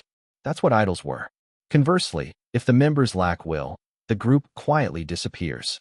An environment where only you can control your own deviations. In a situation where a colleague you relied on could become a variable, everyone's intentions had to be aligned to promote together. I know how hard the Spark members have worked since they were teenagers. I understood that, like many seniors in the industry, they might want to take it easy at this point, or maybe they want to play around while spending the money they've saved up. I was also aware that I couldn't control their individual feelings. However, if these bastards were true professional idols, they ought to follow my words. Unless it was inherited, if you've gained wealth and fame that your peers can't obtain, you should endure some sacrifices. In an industry where you can't survive without fans no matter how talented you are, since you've been so successful thanks to them, shouldn't you do your best until the day your voice gives out? I want to try everything we can with this team. It means I want to maintain our current path, no matter how many years we've been active or how the payment ratio changes with contract renewal. I won't reflect them, but I'll at least listen, so if anyone has an opinion, speak up. I steeled myself and threw the first punch. I was about to take the first person who raised a flag of rebellion to the room of truth for a deep conversation. Just then, Jong Songbin shouted, "Of course we should. We're only in our 5th year." The guy took out his laptop. Then, at the very top of next year's challenge page that the dedicated team had created, he typed Spark OKR. By when should we think about the objectives? If it's a system that's operated short-term, how about we introduce it early, even as a trial? We can just reset the goalposts as we go, with the feeling of trying out a new operational method. His learning speed was incredibly fast. I praised the leader's high level of comprehension and brought out the year-end pilot project I had planned in advance. 601, Chapter 601, OKR 2. Nothing was as hectic as dozens of idol groups gathered in one place. People swarmed everywhere. Just walking down the hallway in front of the waiting rooms required squeezing your shoulders at least 20 times. With so many people, greeting the MCs, veteran singers, and senior and junior colleagues was an enormous task. The culture of making greeting rounds was fading in the entertainment industry. Nevertheless, Spark had consistently visited every waiting room since their debut. This was all thanks to Kim Yiwol's influence. You can't achieve anything with a bad attitude if you don't even greet people. It's basic courtesy to the fans. Whether it's a senior or a staff member, if someone enters your line of sight, you bow first. There's nothing to lose and only things to gain, so you should at least do that much. Are you worried it'll look like you're passing down a hierarchical culture where juniors have to greet seniors? Then just go to the juniors' waiting rooms too. Don't think we'll eventually be the ones receiving greetings. Approach it with the mindset that you will always greet first. Erase the fantasy that you'll automatically be treated with respect just for getting older. Got it. Kim Yiwol did not compromise on a few things. Along with fan service, member care, and manager welfare, greetings was always one of them. Fortunately, the members of Spark were hard-working model students. They had never been reprimanded for trivial things like greetings, even as trainees. It was already a habit, so they never had to think about it consciously. After finishing their routine greeting rounds, they had to prepare for rehearsal. In a large concert hall, multiple teams lined up for sound checks, and the troubles that arose were child's play. Everything that happened during music show rehearsals also happened here. Even as everything spun chaotically, Jong Songbin enjoyed himself. He felt that way even though the waiting room mirror reflected a space packed with people and luggage, a disorderly mix of noises. Juwoo, wanting to tell you something awesome. What is it? They're setting off fireworks during our turn. Really? For real. Dayan told me. Jiho, where's the pin you had in your bangs? It's not there. It's gone. Sorum, could you please check Jiho's bangs? That's weird. Where did it go? The team members chattered in small groups. If you looked away for a moment, other sounds mixed in, making it hard to follow the conversation.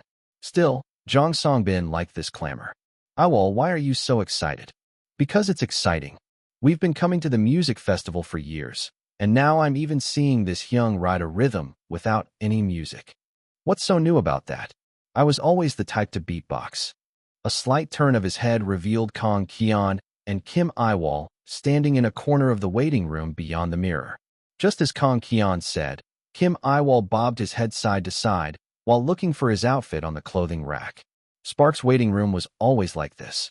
No matter the season or time, everyone was full of energy.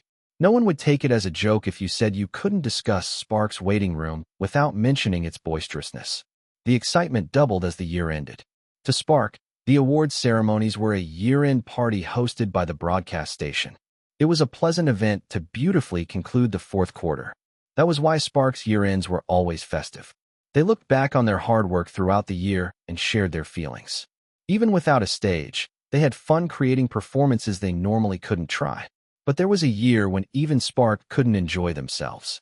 It was last year, when Kim Yiwol was absent. That year, Spark also went around to every single waiting room to greet them. When they returned, they laughed and chatted for the behind-the-scenes camera, just as they always did.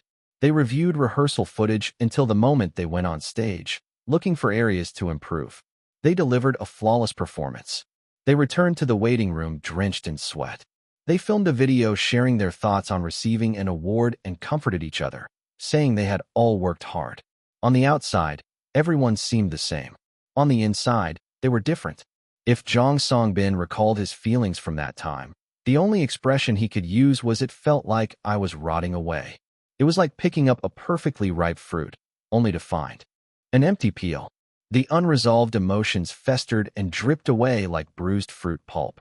At a time when they should have been reaping rewards, only a sense of emptiness remained. Even selecting a song was a struggle. He couldn't think of a song he wanted to sing. Even when a senior artist harassed him, he had thought he might not succeed, but he had never imagined a day would come when he wouldn't sing. However, with the opportunity to choose any song he wanted, Jang Songbin was unbelievably dazed. His head knew he had to get a grip, yet his heart acted on its own. To avoid getting caught in his dazed state, Jang Songbin kept himself busy. In reality, there was a lot to do. He tried his hardest to prevent the fans from feeling the huge, empty space. Connect? Late at night, as Jang Songbin agonized over their title tracks, Lee Chonghyun cautiously suggested it. Lee Chonghyun also asked if they really had to build the stage with only a title track. In that moment, Jang Songbin realized he had been waiting for someone to voice his own opinion. He had been waiting for someone to say, "I want to send our regards to Kim Yiwol on stage," even without him taking the lead.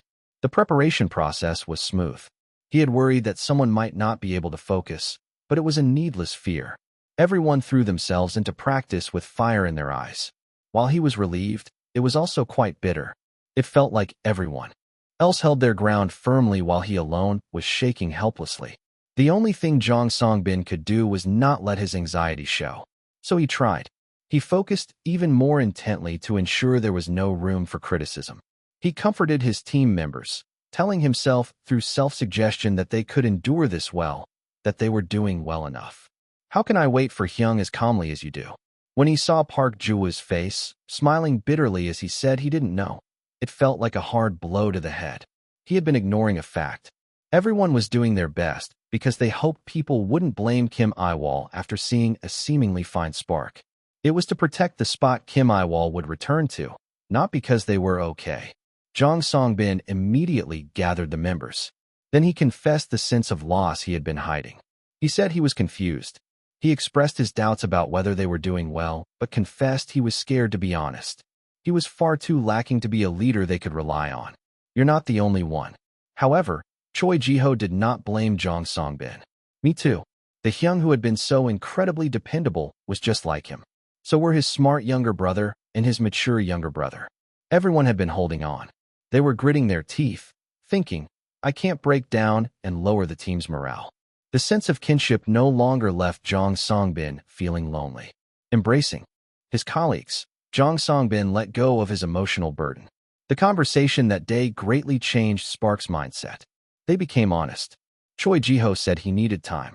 The younger members willingly decided to give their Hyung space to sort out his thoughts. While waiting for his friend, Choi Jiho slowly found his place again. Park Ju-woo wanted them to stop treating Kim Iwol as a topic to be avoided. He wanted them to feel as if Kim Iwol were always by their side. Thanks to him, Spark no longer deliberately hid stories about Kim Iwol, even in front of the Sparklers. Lee Chong-hyun encouraged them to cheer up.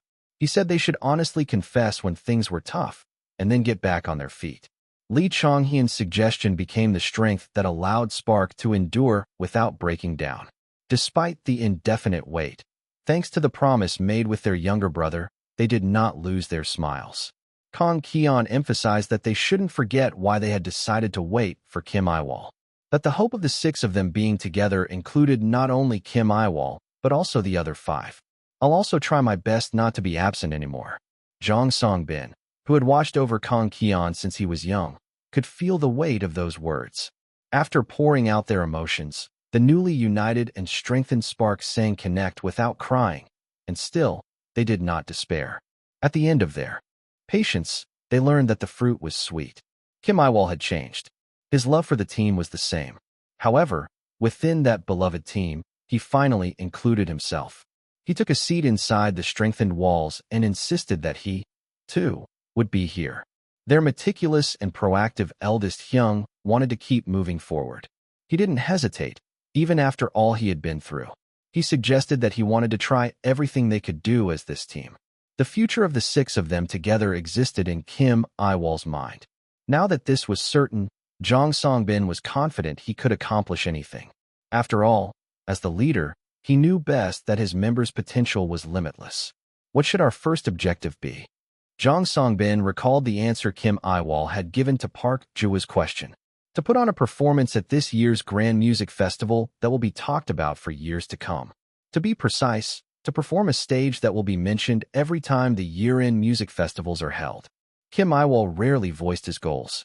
It was clear he had objectives, but he never shared them with anyone. Whenever they won first place or a grand prize, they could only guess.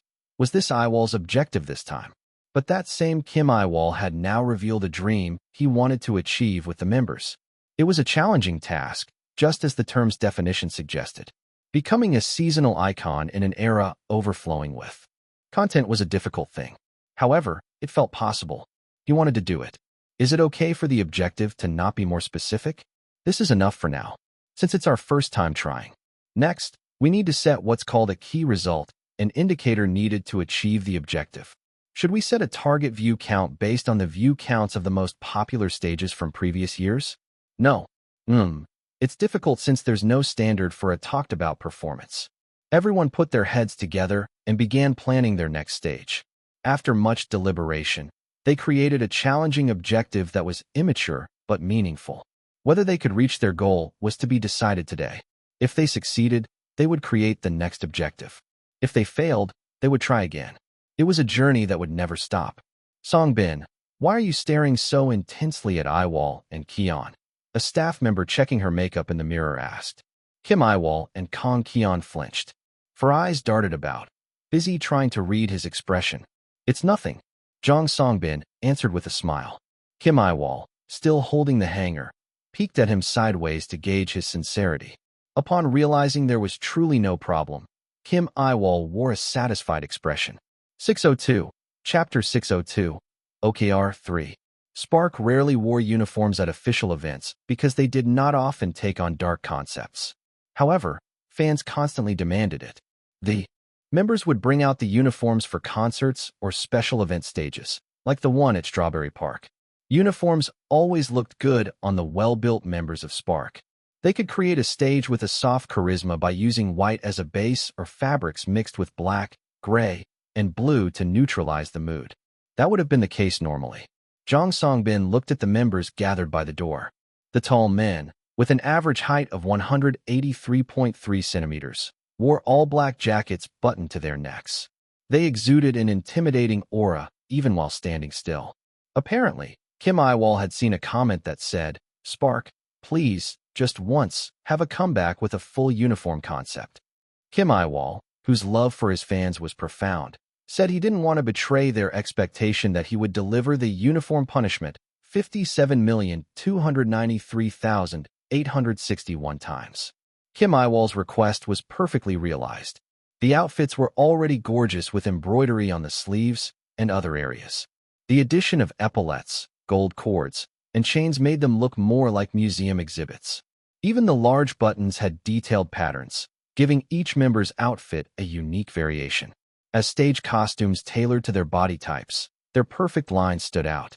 Everything was calculated, down to the way the tassels on the epaulets flowed from their shoulders. It was truly an outfit optimized to showcase spark. Even as a group mate who ate from the same pot, one couldn't help but admire their broad shoulders, wide backs, and the fit of their pants that hinted at their workout regimen. The hallway felt narrow even when they walked in a double file line. They had to hunch their shoulders or change formation to secure a path for people coming from the opposite direction. Jang Songbin placed both hands on his friend's shoulders, who had achieved his wish of growing to 185 centimeters, and exited the hallway as if they were playing a game of train. As they neared the venue, the surrounding noise grew incomparably louder than what they had heard in the waiting room. The people were also several times busier. He had to find a spot with at least some light in the dark backstage just to check if his in-ear monitor was properly fitted. He had no time to straighten his knees, which were bent to match the height of the staff member touching up his makeup so it would not smudge. The chaos was enough to make his head spin, but looking at the steady backs of his members made his mind deceptively calm. Kim Yiwol, standing before him, had the power to put people at ease. Jang Songbin felt a sense of stability that was not there when the five of them had been waiting for their turn. "Shall we go?" As the previous team's song ended, Kim Yiwol looked back. Jang Songbin nodded. The sight of the members running towards the stairs tugged at his heart. How much had he longed for this scene, for the five of them gathered in front of the stage, waiting for him. He suppressed the surge of emotion. He had to keep his wits about him to achieve the high-hurdle goal set by Kim Yiwol. The soles of his shoes hit the smooth floor and lifted off. The familiar sensation made Jang Songbin realize where he was standing. Finding his position in the dark was now a piece of cake. He could move without fumbling even in large-scale performances where they had to get on and off stage systematically, like on a conveyor belt. He joyfully anticipated the sight of the light sticks filling his vision, glowing in various colors. A reddish light shone on Kong Kian, who stood alone in the center of the stage. Kong Kian, who symbolized the sun and flare, mimed pulling a bowstring towards the floor. With a flick of his fingers, a graphic effect of flames spread across the stage floor. A powerful intro began to play along with the ignition. The fast beat and strong sound heated the venue in an instant. The temperature rose sharply. The vibration of the six of them stomping their feet in unison traveled up from his toes. When he stretched out his arms, a cheer erupted, powerful enough to pierce through the music. The instrumental flowing through his in-ear monitor echoed in Jang Songbin's head. Rational thought was slowly consumed. A thrilling pleasure filled the void. His vision flashed as if a current ran through him, and every nerve in his body stood on end. Pillars of fire shot up from the edge of the stage, blazed brightly, and then scattered into the air. The floor turned black, like a path ravaged by a great fire. Kim Yiwol slowly lifted his head and whispered, "Even on a stage where the lights are out, there is a story." Standby followed immediately. The music, created by a combination of numerous instruments, was luxurious in itself. Added to this were outfits that were lavish to the point of extravagance.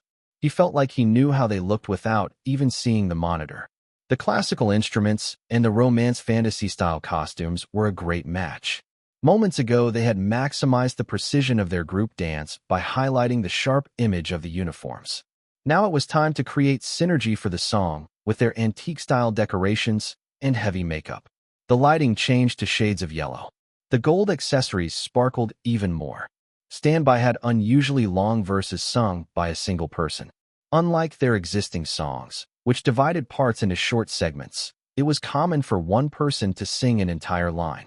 Jang Songbin mulled over the lyrics Kim Yiwol had assigned him. When you whisper love, when you're soaked in tears, when you want to make a sound that rings in your heart. From the moment I first sang along to my favorite children's song, music has always been a part of my life. There wasn't a single day I disliked music. I might have felt pathetic for not meeting expectations, but I never grew to hate music. The reason I could stand beside my talented friend without feeling jealous, the reason I somehow endured through the bullying, was because I had fallen so deeply in love. The path he chose was not always smooth. While wandering in the darkness, Jong Song-bin cried a lot. He despaired and struggled to get back up. He dragged his body, drenched in sweat and tears, and ran again. All the members charged forward, looking only ahead. There was only one thing Spark wanted to achieve by pushing themselves so hard. We're starting our story. I want to debut. I want to show ourselves to the world. With that one dream, the six of them had run all this way. The sound of steady footsteps came from the speakers after the music stopped. Choi Ji-ho led the way towards the extended stage, while Kim Yiwol and Kang Kian took off their jackets and threw them behind them. Lee Chong-hyun messed up his neat hair to create a wind-blown look. Park Ju-woo opened the front of his shirt. Choi Ji-ho's hand, wearing a half-glove, made a half-turn in the air. A heavy exhaust sound filled the venue, following the sound effect of a car key turning. The spark was lit. All preparations were complete. It was time to run. I'm waiting for the thing that makes me run. During the chorus of Sprint, Jong Song-bin turned his head toward the audience. Jong Song-bin was also waiting for this part, the part that always followed when he sang the chorus of Sprint. For the signal to ring. For the signal to ring. An explosion of cheers washed over Jong Song-bin and the members. By the time the dance break came, he was breathless. His body radiated so much heat that the sweat pouring down like rain seemed to evaporate. The face of every member he passed was completely flushed. There is a sense of unity felt when many people dance the same moves. It was like that now.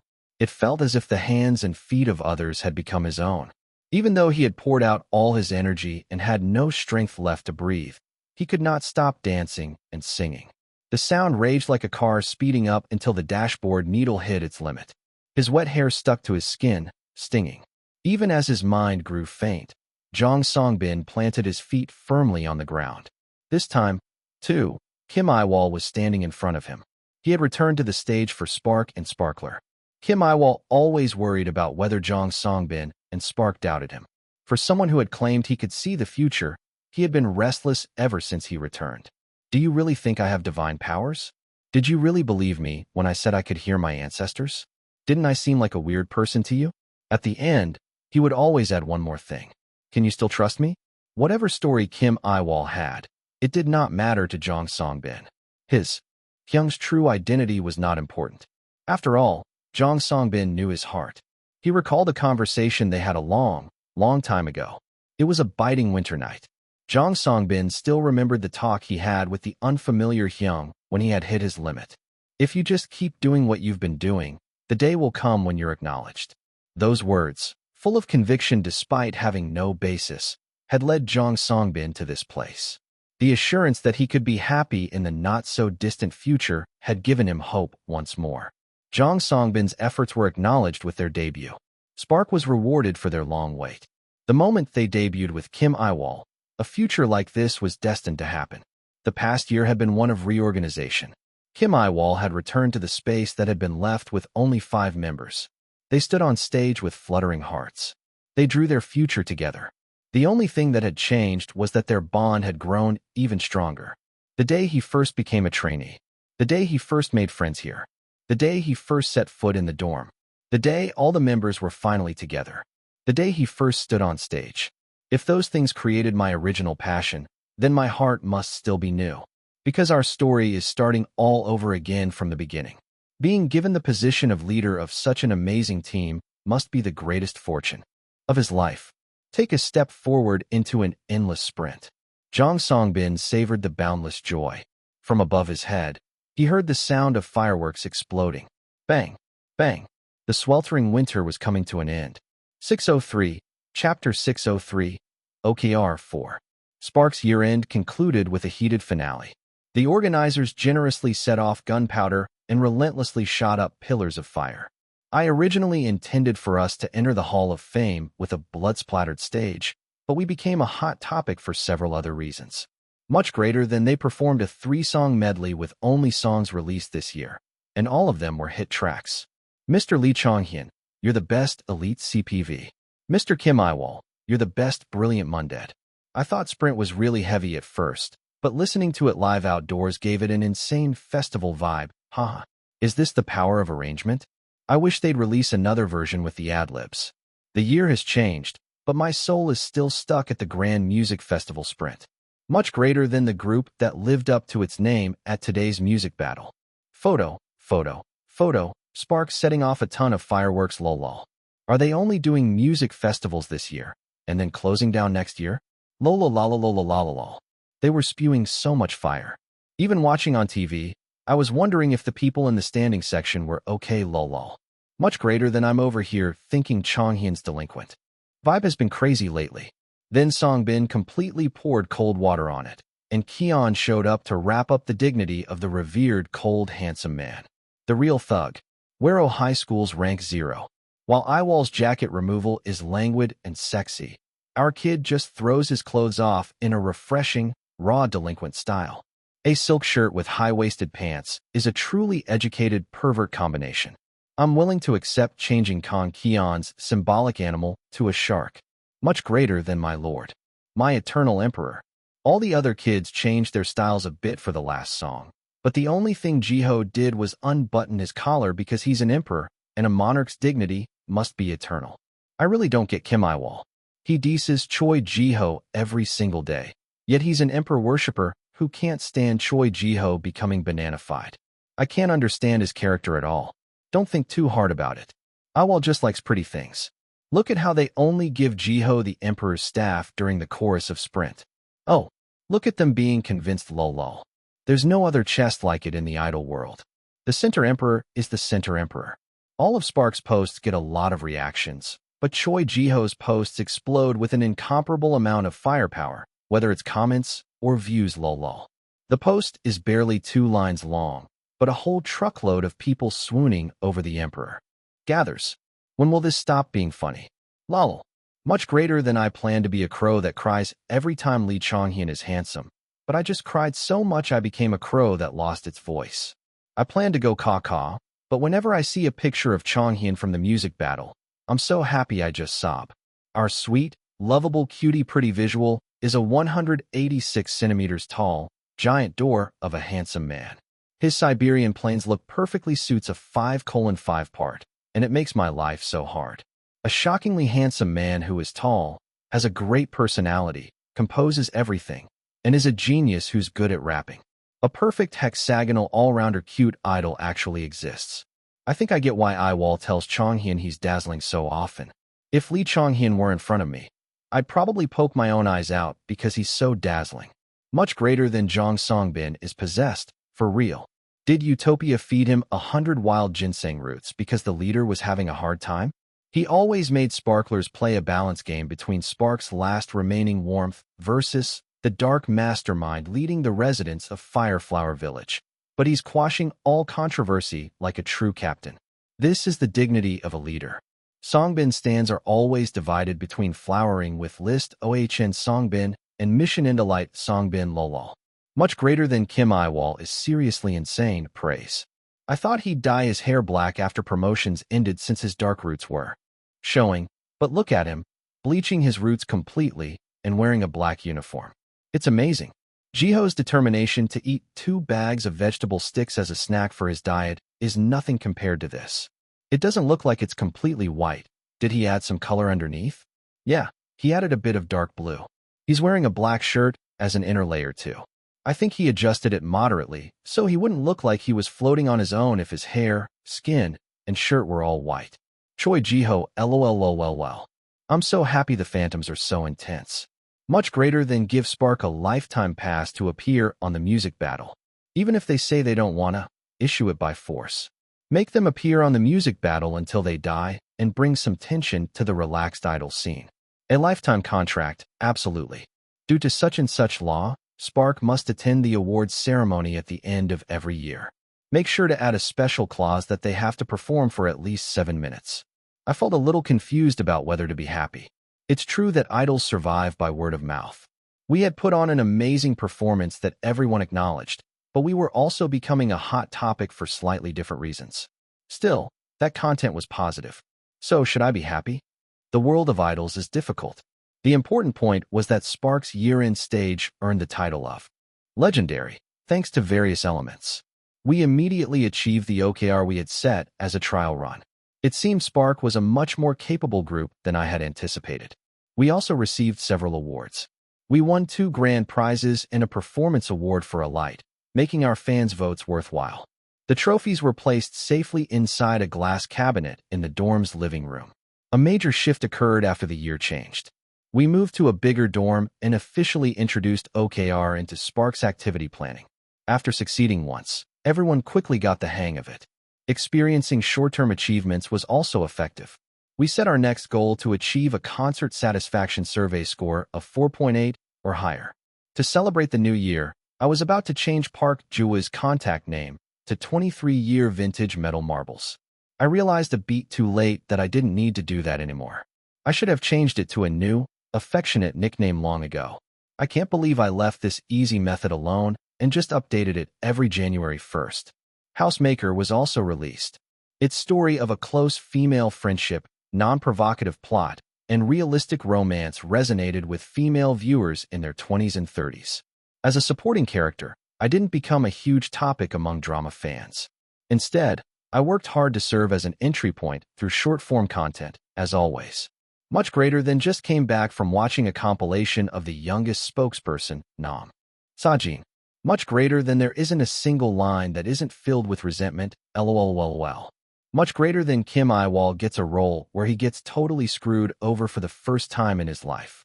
Much greater than a picture of Nam Sajin's real-life self, who is said to be Nam Sajin himself. It wasn't acting, it was his real life lol. Much greater than can the troublemaker eldest young become the troublemaker youngest? Much greater than there's no way he can't. Is this how you use this meme? LOL. The ordinary high school student Nam Sajin received a lot of love. His pitiful position of being pushed around and his arduous daily life were the reasons. I was sure that as more episodes were released, many people would cheer for Nam Sajin. Meanwhile, an event occurred among Spark's families. I heard that Jong Songbin's mother guided the family members who had time to gather for a meal. I didn't call my sister, thinking it would be a burden for her to attend a gathering for her brother's newly formed group. I heard about the atmosphere from the members. Mr. Seongjin was the MC. The kid's gotten weirder since he was discharged from the military. It was certain the leadership gene ran in the Jong family. Jong Songbin's worries showed no sign of fading at the tales of Mr. Jong Seongjin's exploits, who had returned as a former drill instructor. What's this about Mr. Suhoon and Siho showing up in couple t-shirts? Chong Hyun was looking at clothes during an interview, saying he'd give them to his brother. I thought they were pretty, so I bought one for Siho too, and they both wore them on the same day. They said Lee Kangmyong saw that and spat out his juice. Lee Chong-hyun showed me his phone. A message from Mr. Lee Soo-hoon was on the screen with a picture. Mr. Lee Soo-hoon. Photo. It was like this. The impressive drama screenshot showed someone letting orange juice dribble from a cup. Below it was another photo of Mr. Hyo-se eating a meal. He wore a t-shirt of a flying squirrel holding a cloth with freedom written on it.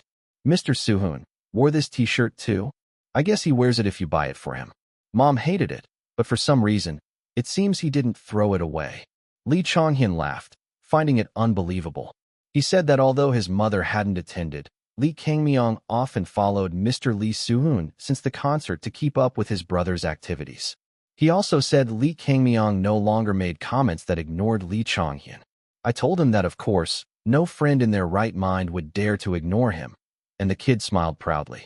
Even if they couldn't forget the past and become friendly brothers, they could at least have a relationship where they no longer hurt each other. That was enough, as long as Lee Chong-hyun wouldn't have a hard time anymore. I heard the female siblings already made a group chat. Yeah, the guy's side. Probably won't work because all the Lee men are socially dead. Lee Chong-hyun shook his head at Kang Kyon's words, his expression sincere. While the sisters planned to see Ms. Choi Miho's match on a set date, the male siblings were a different story. Mr. Hyo Se-ho was a considerable slow starter and an outsider pro gamer. Just as Lee Chong-hyun said, a group chat for the male siblings seemed a distant prospect. The adults' behind-the-scenes stories were also fun. The episode where Jong Songbin's father and Lee Chong-hyun's father decided to become friends being the same age, was particularly shocking. If Lee Chonghyun's father hadn't changed his stance, I would have told Jong Songbin's father. That man used to hound your precious son like a rat. It was a relief that both the adults and the kids had become harmonious. Next time, ask your sister if she's thinking of coming, Choi Jiho said. He then brought a bag of vegetable sticks to his mouth and shook it out completely. For someone who looked the way he did, he was a very frugal guy. We'll see. I snatched the bag, which had no powder left, and flattened it neatly for recycling. It was a new year incomparably more peaceful than last year, when I had been suffering all by myself. 604, Chapter 604, Invitation Ticket 1. The new year brought no rest for the dedicated team and Spark. February marked Spark's 5th anniversary, and with the full group's contract renewal on the horizon, celebrating their debut was the most important event. They prepared a national tour to thank the fans, but the workload was mountainous. Despite starting preparations late last year, they were still short on time. In January, they practically lived in the practice room. Thankfully, their extensive discography meant they weren't short on songs. Lee Chonghyun, who had just finished a massive arrangement for their remake album, could breathe a sigh of relief. Park Ji-woo, with his steel vocal cords, was excited to sing so many songs. Choi Ji-ho, whose disposition was similar though his specialty was different, felt much the same. Only Jong Songbin and Kang Kion withered from exhaustion. To cheer them up, I did the back-to-basics Hyung dance for them, but Kang Kion, that emotionally dry man, didn't even appreciate his Hyung's kind heart. I was about to practice again after a good laugh when Park Ji-woo called to me from the sofa. He held my phone. I always keep it away during practice, and it seemed a message had arrived. The sender was Jukyung. Min Jukyung, Utopia SPARC dedicated team. I will. Don't you need concert invitation tickets? Just say the word. I'll get you as many as you haven't used so far. She had contacted me before surveying the other Spark members. Unlike their agreement to receive only 2 invitation tickets each to save seats for fans, there was no limit for me. Nuna. Would she come if I invited her? A weekend is precious to a working person. For someone as sociable as my sister, her weekend schedule for next month might have already been completely booked. Should I just get one for now? I sent a reply thanking her for her consideration and requesting just 1 ticket. The response arrived faster than the speed of light. Min Jukyung, Utopia SPARC dedicated team. What fun is it to come alone? I'll set aside 2 for you. And so, for the first time, I got my hands on 2 invitation tickets. No. To be precise, I thought I had. That was before I ended up with 12. The tour was scheduled to kick off in Seoul. The performances were on Friday, Saturday, and Sunday. Saturday coincidentally happened to be my birthday, and the tickets Jukyung secured for me were for that day. I had received the tickets where all the Spark members were present. This meant everyone had seen me receive them. Just as I was putting the envelope away and about to close my bag, a new envelope was thrust in front of me. Kang Kion stood right next to me. What's wrong? Is there a problem with the tickets? They're for you to use, Hyung. Including Lee Chonghyun's, it's 4 tickets in total. Huh? I got some too. You said you got 2. I heard from Jukyung. Wouldn't it be better to invite all of your family? I haven't even mentioned it to my Nuna yet. Who knows what might come up? That day, just take them anyway. The man forcibly pressed the envelope into my hand and stormed off. I didn't even have a chance to stop him. I tried to at least return Lee Chonghyun's share, but I failed. Even as he was turning into a glowing mold in the corner of the practice room, Lee Chonghyun firmly refused to take them back. There's no one from my family who can come anyway. Please use them comfortably. Not even Suhoon? He always came as long as it wasn't exam season. It's the 2nd week of the month. He's probably going to tutor Lee Kangmyong. Suhoon tutored his younger brother, Kangmyong, every 2nd week of the month. It was supposedly the method their Hyung had chosen, wondering how to break the ice and make time to talk with his younger brothers. When I first heard it, I was half thinking it was a very them kind of solution and half doubting it would work. However, the results appeared almost immediately. Since his Hyung only talked about studying even during breaks, it seems Lee Kangmyong got fed up and was the first to bring up his own concerns. He studies like a madman too, but not as much as Suin Hyung. I heard that after breaking the ice, they started talking quite often. I had wondered why the 2 of them were coming to the concert side by side. Seeing how Lee Kangmyong's attitude changed for the better each time we met, I guess Lee Soo-hoon was a stricter Hyung than I had imagined. Having suddenly acquired 6 invitation tickets, I received even more from Park Ju-woo at the recording studio where we went to record the AR for the concert. His envelope was stuffed too. Did you happen to get Songbin's too? As expected, Hyung, you noticed right away. I knew this would happen, so I told Songbin we should use a different envelope, but he said it would be fine since there wasn't much of a difference. Even though the texture is this different. No, it's just because I was holding the exact same thing a moment ago. With a sullen expression, Park Ju-woo explained in great detail why he was handing over the tickets. Songbin's family is planning to go to Seongjin's new writer exhibition. They've always felt bad for not being able to pay much attention to Seongjin while supporting Songbin's activities. And my family, well, I told them they don't have to come this time since they live so far away. I could feel their worry that I might take their gesture as pity or charity. I told them I had already received tickets from the youngest members, but it was no use. So, with Choi Ji-ho, I asked him first as soon as we met, "Do you happen to have something to give me?" And that bastard nonchalantly handed over both of his tickets. I tried to give them back, but Choi Ji-ho just told me to do whatever I wanted with them. These bastards treated my words like an answering machine, letting them go in one ear and out the other. I don't know where they learned such bad habits. Now that I was a ticket tycoon, I had a duty to fill the invited seats. I sighed, holding the 12 invitation tickets. I want to show Spark to my Nuna, but I don't want her to come if it means disrupting her daily life. I don't even know if she's the type to enjoy concerts, so I feel bad just asking her to come unconditionally. Still, I wish she would come, just once. I could list dozens of reasons not to invite her, yet a lingering desire remained. After all, the very reason I accepted the tickets from Jukyung in the first place was because I was hoping for it, wasn't it? I clutched my phone, lost in thought. After hesitating for a long time, I painstakingly sent a message. Me, Nuna, are you free on February 14th? We're having a concert in Seoul, and if you're okay with it, I'd like to invite you and your family. You can come with a junior from work, too. Like the office worker she was, an instant reply came back. Nuna, how much do I have to pay? My prediction that she would reply by saying she'd check her schedule or ask her family was completely wrong. That was just like my Nuna. Me. They're invitation tickets, so you don't have to pay. Nuna. Then it's not fair to the fans who pay to go. Me. I haven't used a single invitation ticket in 5 years. Nuna.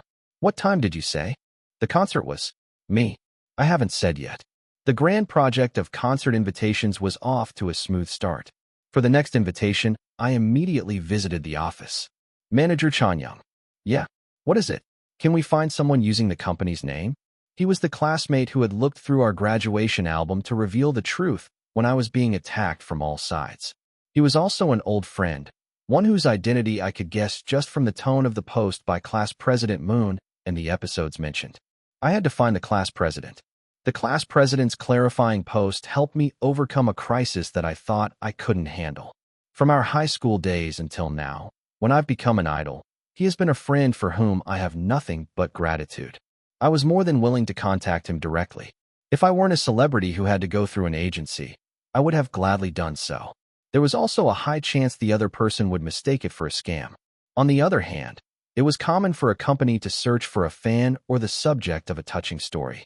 This method was also better for protecting personal information than a private individual making contact. So I had no choice but to borrow the company's official name for a moment. Utopia readily agreed to contact the person who had posted the clarifying message. They also promised to let me know as soon as they received a reply. All that was left was to hope the class president would check his email before the concert. Ever since hearing the news of the concert, Baek Haewon had been sick with worry. The more popular her small and precious Spark became, the more intense the ticketing wars grew. Baek Haewon had never once failed to secure a seat for herself, but it was difficult to get a good spot in the face of such overwhelming pressure. Much greater than Spark is having another no-fun concert. Who even goes to Spark's boring concerts? If I go to the concert this time, I'm not even human. Ma'am, do you really think people will be fooled by this? Ayowa, it's really not fun, I swear. Everyone says it looks lit, and they look incredibly happy in the photos. But there's no seat for me. There were even some sparklers who, half giving up, were looking into movie theaters that would be live streaming the event. However, Baek Haewon could not do that. Just watch compilations of funny scenes from their self-produced content in your cozy blanket. And in reality, just appreciate the previews that are to die for. There's no seat for me.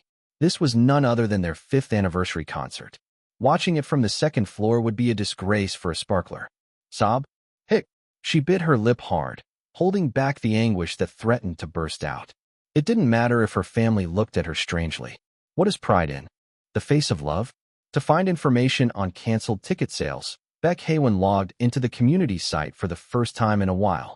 She sat at her computer and was about to search for Spark when she noticed a private message. What's this?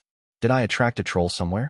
For Beck Haywin, who had spent her entire life in keyboard battles, the only messages she ever received were interview-like questions such as, "Do you enjoy living like that?" and statements of fact like, "Your appa doesn't even know your name." Such spam dealt no damage to Beck Haywin. Beck Haywin hummed as she closed the message window. "Hello, this is Utopia. A real troll." Beck Haywin clicked her tongue. Did they think she'd get all excited and read it, thinking she'd hit the jackpot, just because they sent a message with the agency's name? In an age where memes are updated daily, their trolling skills were pathetic. "Yes, I'll be sure to report you back to Utopia as an impersonator." Intending to take a screenshot, Beck Haywin opened the message. A long message that filled the window greeted her. Having seen her fair share of vertical jokes, diagonal jokes, and messages that pretended to be compliments but had insults hidden inside, Beck Haywin first searched for a hidden message. However, there was no secret code in the long message. All it contained was an introduction stating their affiliation, the main body, a word of thanks, and the same contact information listed on the Utopia website. Flustered by this unprecedented tactic, Beck Haywin belatedly read the main text. After reading down to the very last line, she ran all over the living room looking for her phone.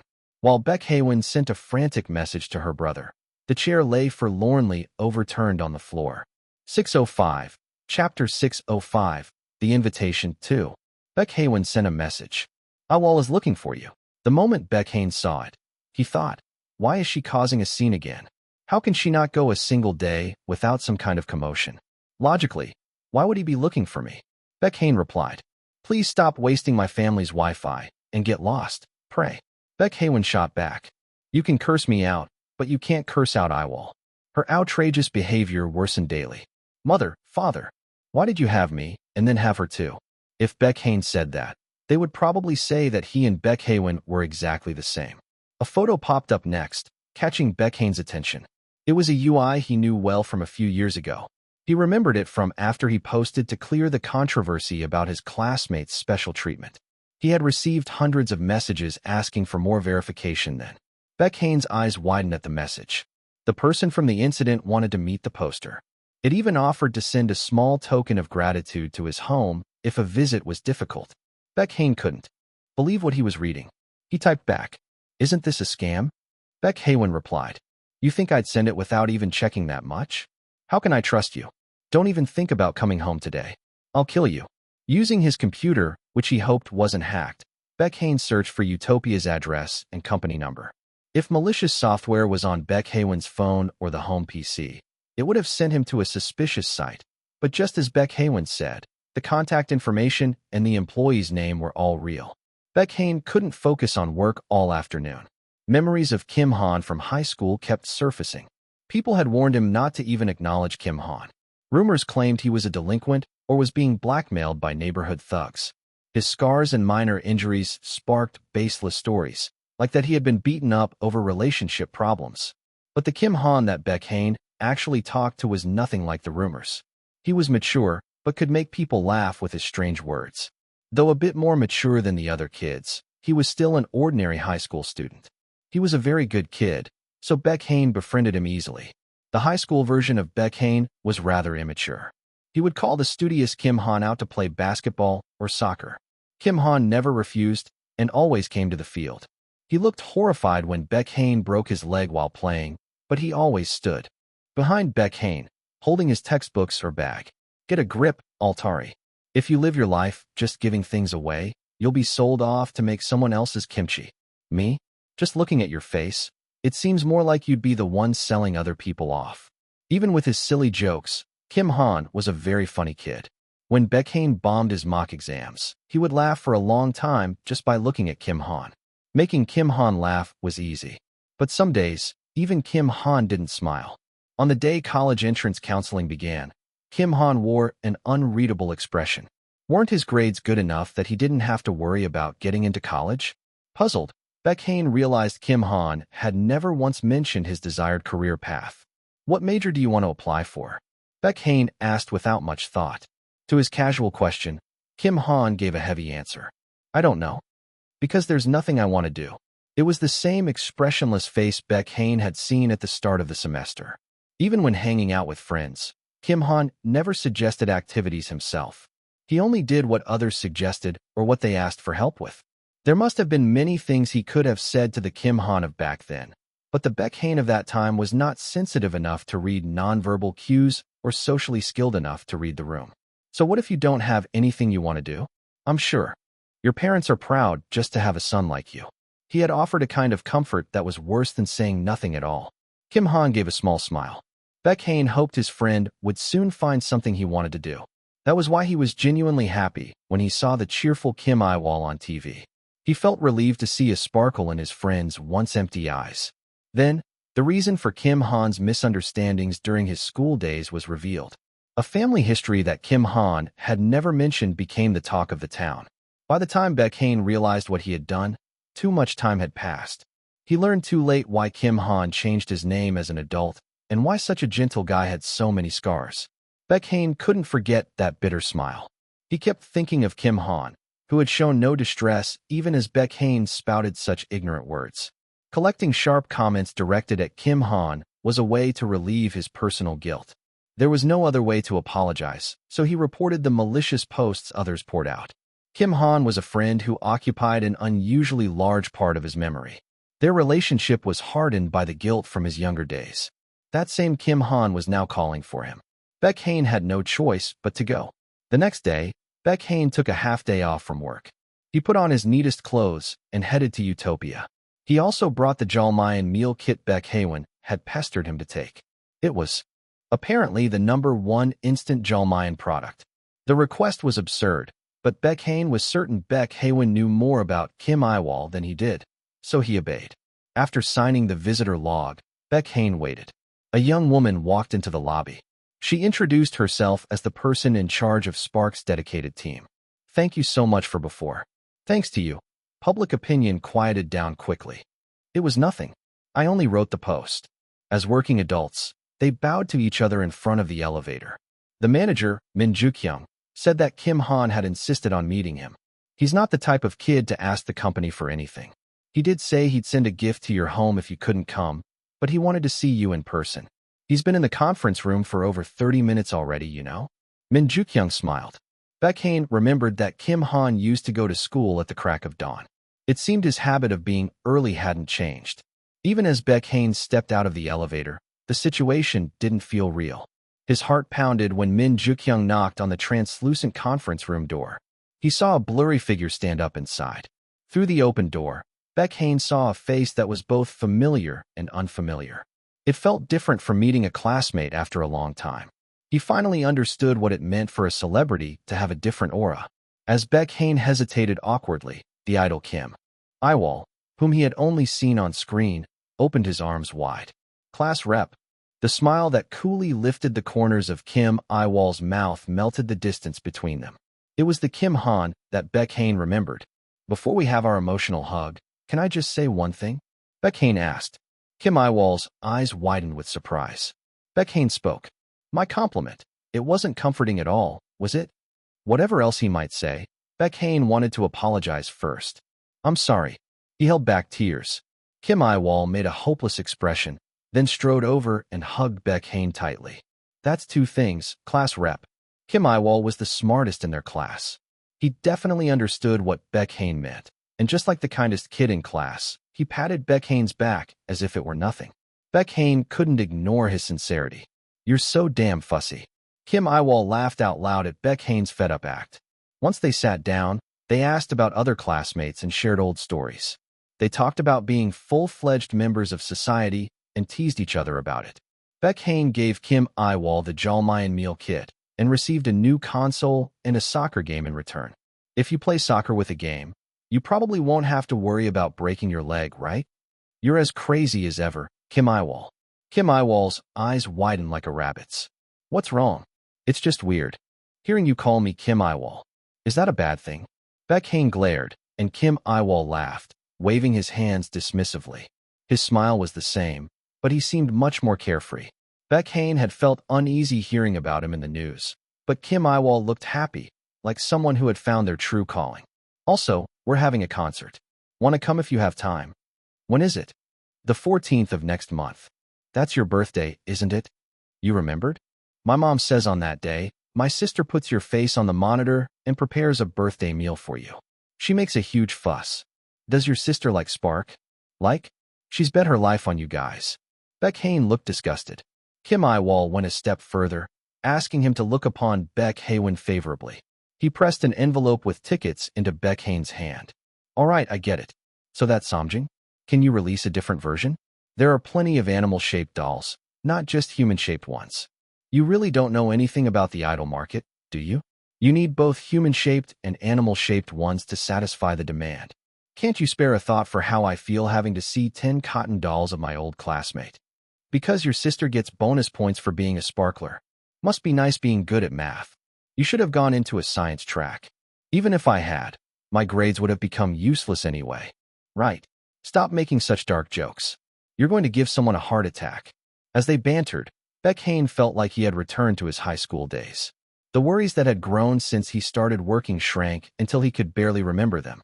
Instead, they could burst into laughter over unremarkable small talk.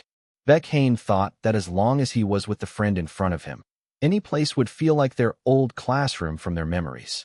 606, Chapter 606, Ignition 1. Baek Hae returned from his meeting with Kim Yiwol. He dropped a large game console box at the entrance and held an envelope out to Baek Hae, who was lying on the sofa. Baek Hae recognized the design and sat up. What's this? The envelope contained concert tickets. They were the exact same second-floor side seats with a perfect view that Baek Hae had fought desperately to get. She hadn't even received a shipping notification for her own. Invitation tickets. What did you say? He said you're a Spark fan, so you should come with me. Baek Hae couldn't believe it, but the clearly printed letters on the paper confirmed it was true. Our society overuses the word pleasure. The standard needs to change. You should only be able to claim you felt pleasure when this level of endorphins is released. A hot feeling spread through Baek Hae's chest, like she had spilled soup on herself. She applauded the heartwarming friendship between the old classmates. Happy birthday, Kim Yiwol, and happy concert day to me. Baek Hae's 1,021st birthday had dawned. The starting points of her new life, which multiplied every time she found a new favorite or her favorites hit a new peak, had grown to this number before she realized it. She savored her good fortune right up until the day arrived. She also prepared thoroughly for a smooth concert experience. She lent Baek Hae the latest light stick to prevent him and Spark from getting criticized for management issues. Sparklers roughly know the members' families.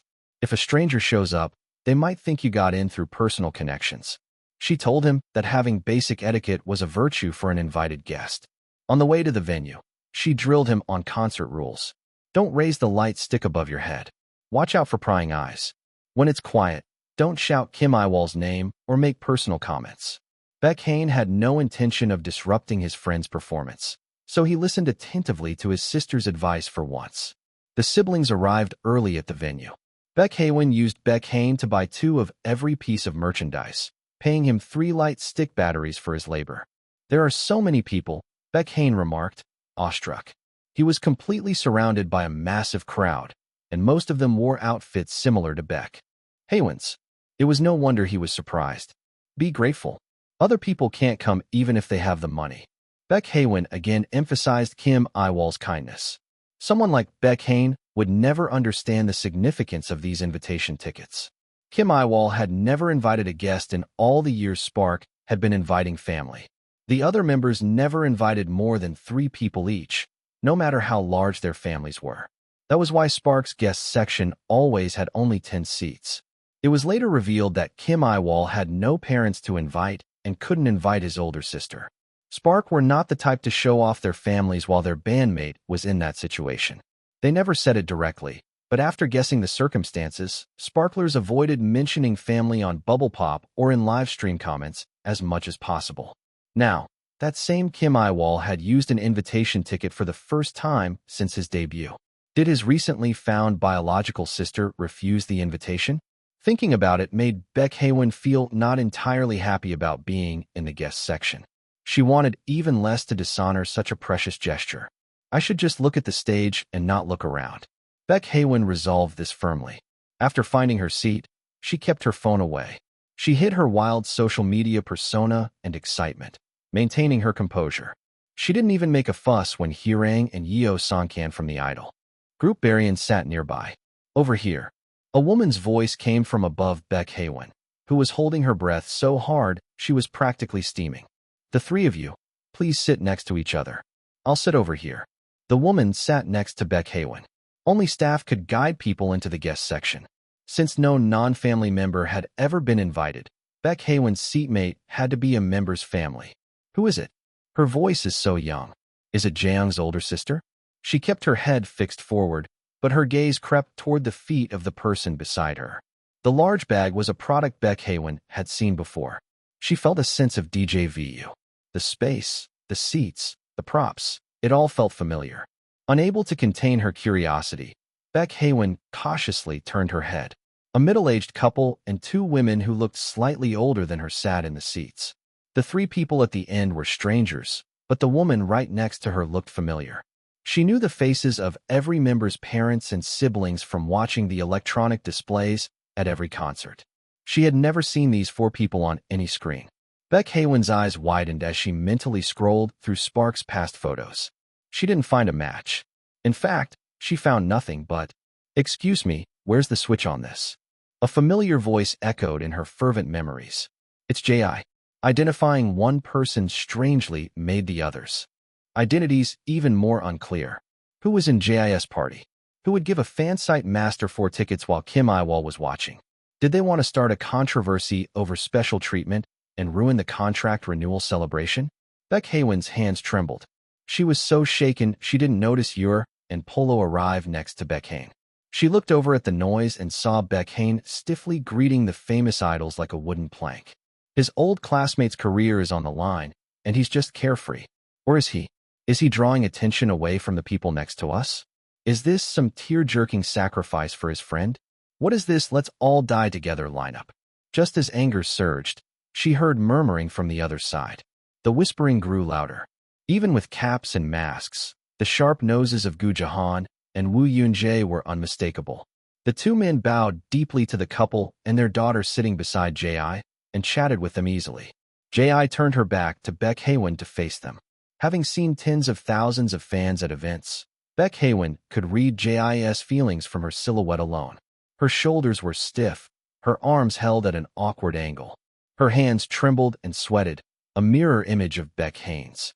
There was no doubt. This wasn't the posture of a pro used to celebrities. It was the silhouette of a flustered fan number one who didn't know what to do. Among the Spark members, Gu Jahan and Woo Yoon-jae had a connection to Kim Yiwol. Hwang and Yeo Songkan had kept a casual friendship with Kim Yiwol through messages since meeting at IDC. Polo and Yor were professional idols who rarely mentioned others, but they probably brought up Kim Yiwol sometimes. She and Baek Haewon were also Kim Yiwol's guests, and Ji didn't seem like the type to become a lover after being a fan.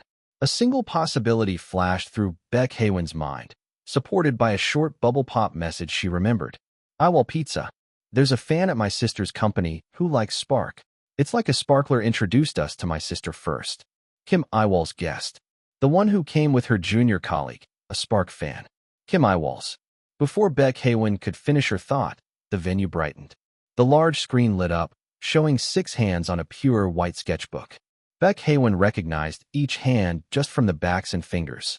Holding crayons, the hands began to draw small pictures. First, a pair of drumsticks appeared. The sound of sticks clashing echoed, followed by a beat. Another hand drew an instrument's body in one stroke, added 4 strings, and deep bass tones joined in. Laughter erupted when a drawing that looked more like a pipa than a guitar appeared. One hand didn't draw an instrument. It drew a yellow house with an open window, and next to it, a doodle of a singer belting out a song. While one member did his own thing, the accompaniment finished. The others added new pictures beside their instruments, including a large angel with 3 pairs of wings and a magician in a fedora. The hand that had filled the video with doodles now drew in a blank space. After finishing a microphone, it scrawled large letters across the colorful sketchbook. Stand by. As the title appeared, a melody with new lyrics burst from the speakers. What is it we stand here to sing? Spark appeared, led by Park Ju-woo, the one who drew the microphone. Their elaborate outfits and intense makeup were a feast for the eyes. What good are words of gratitude? You have to spend money to show you're truly grateful. Baek Haewon was reminded of the cruel reality that money was the only way to show sincerity in a capitalist society. If you're ready. The officially released track lacked this announcement. Unlike the music video, this was likely done to avoid fatigue from repeat plays and to highlight the music. The concert audio matched the official track. Turn on the lights. A small, square light switched on in a dark cityscape. It was angular and rigid, unlike the ornate windows with their iron terraces. Lights turned on one after another. Packed tightly together, they created a new image. A bright red traffic light replaced the old streetlights. A dazzling night view unfolded, as if seen from a skyscraper. Start the engine. The metallic click of a car key in an ignition sounded. From their year-end award show performance, she knew this composition was a build-up for the next song. Let the signal that makes me run ring out. After finishing Standby, Spark began to perform Sprint. 607, Chapter 607, Ignition 2. Won Chae had never sat anywhere but the first floor section. It was a matter of pride after many years in the scene. She always watched concerts from the front, whether standing or seated. This time, Won Chae had again secured a prime spot in the first floor seated standing section. From there, she could see the main stage up close and watch the members pass right in front of her on the extended stage. However, Yeo Hannah broke Won Chae's firm principle. Her boss had received tickets and asked if she wanted to join her at the invited seats section. The view from Spark's invitation seats was honestly not as good as Won Chae's spot. Most concerts used the front row of the second floor center section for invitations. An aisle there allowed for high fives. Spark, however, usually assigned seats behind or next to the filming cameras. A seat directly in front of the cameras would have offered a clear, head-on view, but the best seats were always released to fans. Sitting in an invitation seat meant the cameras would likely block the view of the member's feet. She had to give up a spot where a Spark member might take her phone for a selfie. She would instead sit in the back rows of the first floor, off to the side and with a low incline. Normally, this was unthinkable, but Won Chae did not refuse. Her favorite member was hosting the sister he had struggled so hard to find. Won Chae was more than willing to be her guide for the day. While Won Chae sat and handed out portable fans and water bottles, Gu Jahan and Woo Yoon-jae appeared. The actors and the family exchanged warm greetings, mentioning they often watched dramas. The rumors about Gu Jahan reforming seemed true, as he took great care of his junior's family. He even greeted Won Chae, merely his junior's sister's colleague, with a celebrity smile. The venue took some time to settle. Meanwhile, Won Chae took a photo to commemorate the view from the back of the first floor side section. She knew she would likely experience this view for the first and last time. Since her phone was out, she also snapped a picture of the cozy moment between Yeo Hannah's family of 3. Yeo Hannah marveled at how Won Chae took such good pictures in the dark. Won Chae thought about her Canon camera. She had left it behind to avoid rumors about a fansite master in the invitation seats. With it, she could have taken a family photo worthy of their living room wall. Won Chae simply smiled and did not answer. The concert kicked off at full throttle. The razor-sharp group danced for Sprint. The song's core unfolded on stage. Kang Keon stepped out of the formation, a motorcycle helmet tucked under his arm. This feeling of freedom, of euphoria, that lets me breathe. Kang Keon tossed the helmet behind him and began his solo dance. He lifted his chin, his sharp jawline filling the big screen. A rough red streak painted across his cheek drew everyone's attention. The corners of his mouth curved into a cool smile. The frigid wind brushing against my face. His straight fingers swept back his purple hair. An ecstatic smile spread across his face. Screams erupted throughout the venue. I hear a voice calling me. I step forward into an endless sprint. 6 right feet stomped the floor in unison. Thud. They stood at an angle, following their shifted center of gravity, but the details varied for each member. It was obvious that Kim Yiwol stood the most perfectly upright. The flashing red, blue, and purple lights changed to a soft sky blue. A large scoreboard appeared in the background. It showed a tense game in the bottom of the 9th inning, with the score tied 5-5. This challenge is scary, maybe because it's the first time. I keep hesitating. The next song was on a high note. Only then did one Chahi realize the color palette of their white shirts, thick red face marks, and black slacks. Still, I can't stop, because this moment is just too much fun. The original version of On a High Note had a strong, refreshing vibe. Performances with sporty outfits and bright expressions symbolized Spark's signature refreshing concept. Performed after Sprint, On a High Note had a slightly different feel. With disheveled hair and hearty smiles, they looked like friends reunited after debuting in a professional league. Run until we can fly, until we're gasping for breath. Jang Songbin's features were more mature, but his sparkling eyes remained the same as his debut days. A fanfare sounded, and the members gathered at the center. They struck their ending poses as 1 point was added above their heads. The match concluded with a score of 6-5. We'll give our greeting. 2-3. Hello, we are Spark. The Sparklers responded to the first official greeting by waving their light sticks.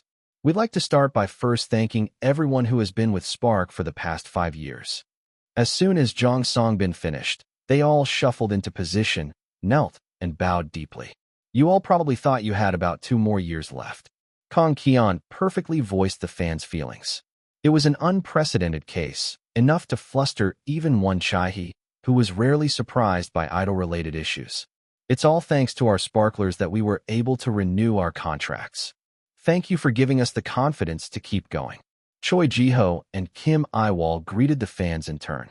The atmosphere felt like a festival for the younger members and a press conference for the older ones. I'm so happy we can all meet with smiling faces. We promised our Sparklers that we'd be grateful for your support until our contract ended and that we'd do even better going forward. So we have to work really hard. Right, Sparklers? The fans screamed at Lee Chonghyun's words. We know you're working hard, so just keep doing what you're doing. One Chahi could confidently guarantee this. She had never known fans to be the first to betray their idols. And to celebrate our 5th anniversary, we also have some special guests here. Jang Songbin said with a smile. A few people near the invitation seats turned their heads toward one Chahi's section. Yes, Kim Yiwol took the microphone. He looked awkward as he rubbed the back of his neck with his other hand. Today, very thankfully, the members gave me their share of the invitation tickets as a birthday present. So he became an invitation ticket tycoon. That's right.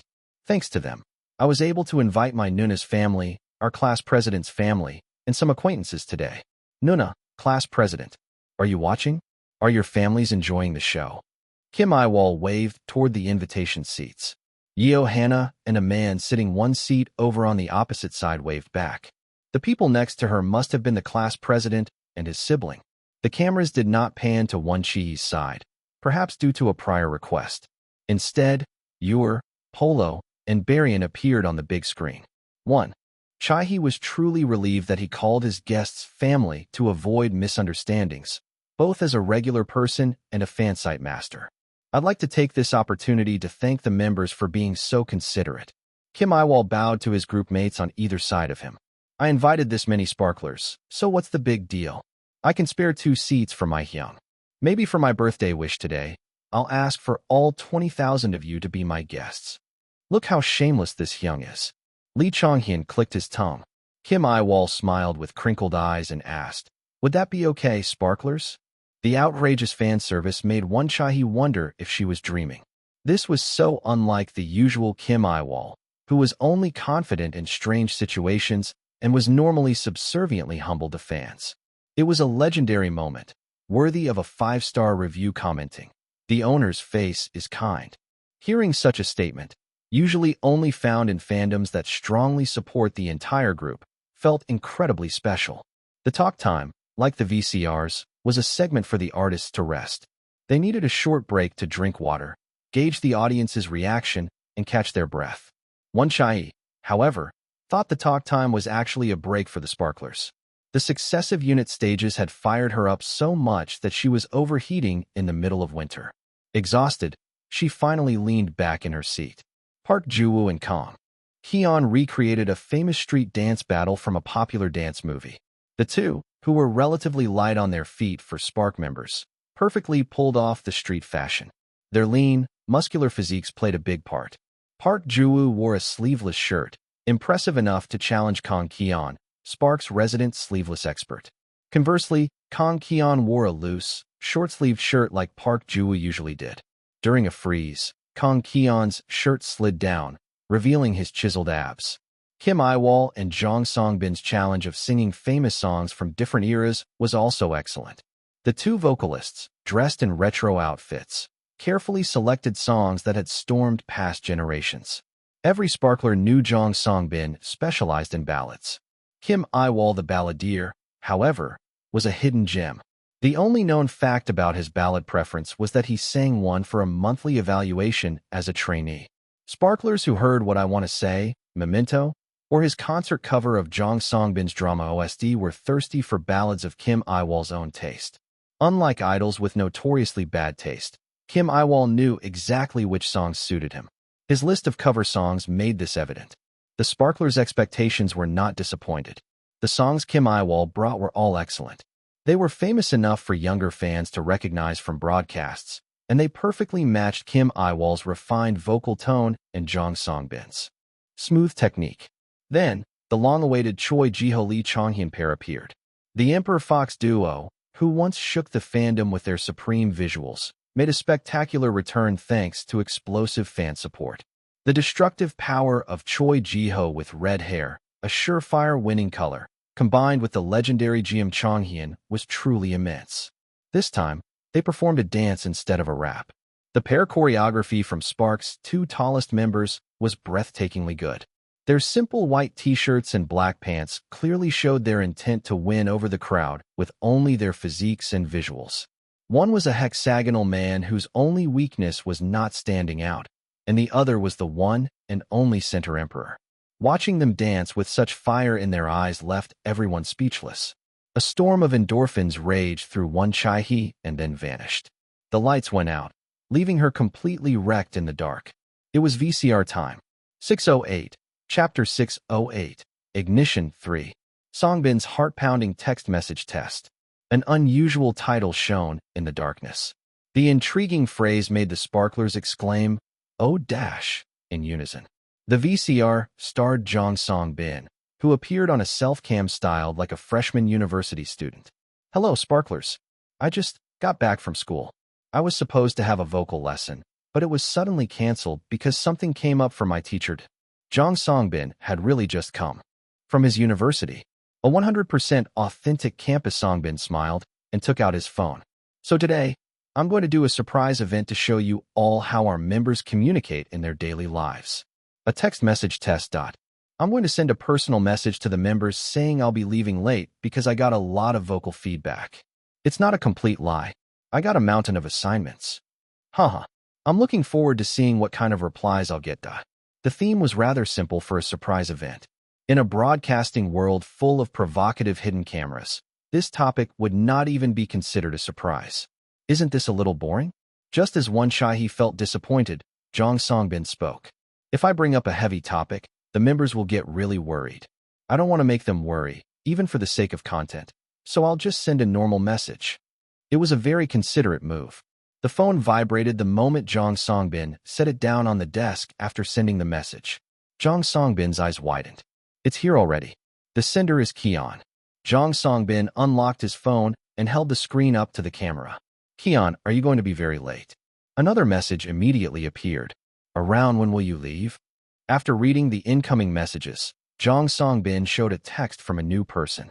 Ji-ho Hyung food. Ji-ho Hyung checked it quickly too. What's gotten into him? Laughter erupted at the genuinely surprised Jong Songbin and the short but powerful text. Among the Spark members, Choi Ji-ho had the slowest average response time. That such a Choi Ji-ho would contact him so quickly worried his younger brother might skip a meal, was impossible not to laugh at. Chonghyun Iy, our song Bin Hyung is totally perfect, who would say anything? Hyun was wondering if he should practice more and leave later too. Should the Magnes wait for you? The sly text message was well received by the fans. When did our Magnes grow up so much to do such admirable things? Of course, someone had not changed at all. The person famous for his consistency since debut, Kim Iwol, was that protagonist. Heap. Jong Songbin covered his mouth in surprise. A long message came. He politely held the phone with both hands and once again showed it to the camera. The white text box was densely packed with words. Iwol Hyung, you had both a lecture and a vocal lesson today, right? Aren't you tired? Was there any feedback that's bothering you? You've been busy with a lot of schedules lately, so I wonder if it's a condition issue. I think your attitude of always striving to improve is admirable, but I'm worried you might be feeling that not being able to display your full capabilities is a shortcoming. As someone who is the first to hear your songs during recording, I know. Very well, Songbin. How much you practice and how much you've improved each time you come. See more. The text was not even fully visible. What's more, a call came in before a minute had passed. Jong Songbin hurriedly answered the phone. Hyung, it's not that serious. And what kind of feedback did you get? Just tell me. Meanwhile, the diligent Jong Songbin did not forget to turn on the speakerphone. Thanks to that, the cold voice was captured perfectly in the VCR. With a beet-red face, Jong Songbin diligently explained himself. While the video played at 3x speed, a caption sparkled in rainbow colors. He explained it well over the phone afterward. I guess this was too much, too. I should probably avoid surprise content from now on. Jong Songbin laughed with a hollow expression. Hyun is still sending texts. I need to reply quickly. Songbin Huh. Juwoo. The door to the call booth opened, and Park Juwoo's arm appeared in the corner of the screen. Jong Songbin shot to his feet. Who said something? The professor? Teacher Eun. A murderous aura emanated from Park Juwoo as he tried to hunt down the culprit. The image of the menacing Park Juwoo from Sparks Pizza Making Live automatically came to mind. No one called that broadcast "Study with Me" anymore. He had been wandering the living room with a rolling pin. Yuri doing so well, why would they say something? But in front of his dejected friend, Park Juwoo was just a soft chick. Jong Songbin quickly showed the camera to the teary-eyed Park Juwoo. He diligently answered the flood of calls that came because he had only sent the message about being late and had not replied. SPARC, is this closed net? By the way, Hyun keeps calling. Will it be okay? Songbin, you're going to have to beg for forgiveness later. The VCR ended harmoniously with a resignedly smiling Jong Songbin and Park Juwoo, who seemed ready to get rid of the professor but would not take the Magne's anger in his place. The surroundings grew dark again. People scattered quickly from under the electronic display. On the previously empty stage, shapes that appeared to be musical instruments had been brought up. Engrossed in the video, she had not noticed at all. Is it Vampark? If so, the only song they would perform was Speaker. Aren't people going to make a fuss again, saying they chose a song where only Park Juwoo is the vocalist? An unexpected intro bloomed in the worried Won Chi-hee's ears. What color do you see? Lee Chong-hyun's intro echoed to the ceiling.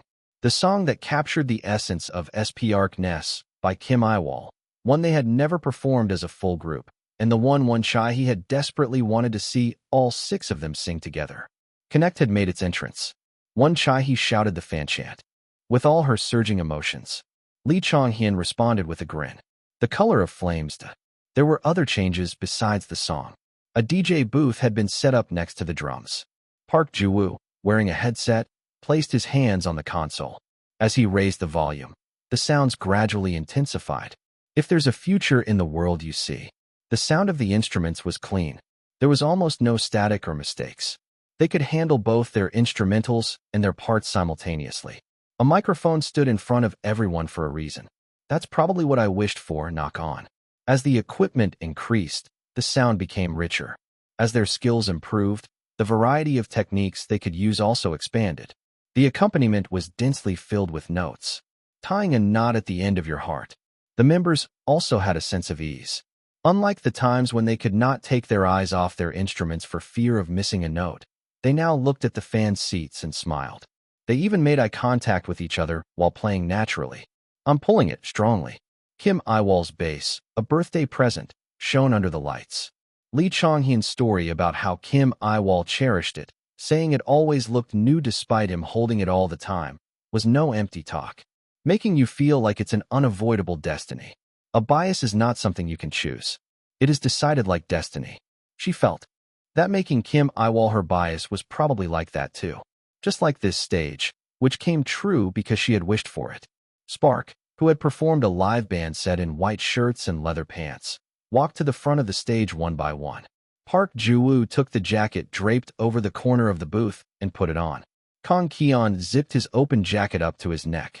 Lee Chong-hyun, finished with the keyboard, put on black leather gloves. Jong Songbin's heels stomped heavily on the stage. Thump, thump. The electronic display showed a close-up of Jong Songbin's face.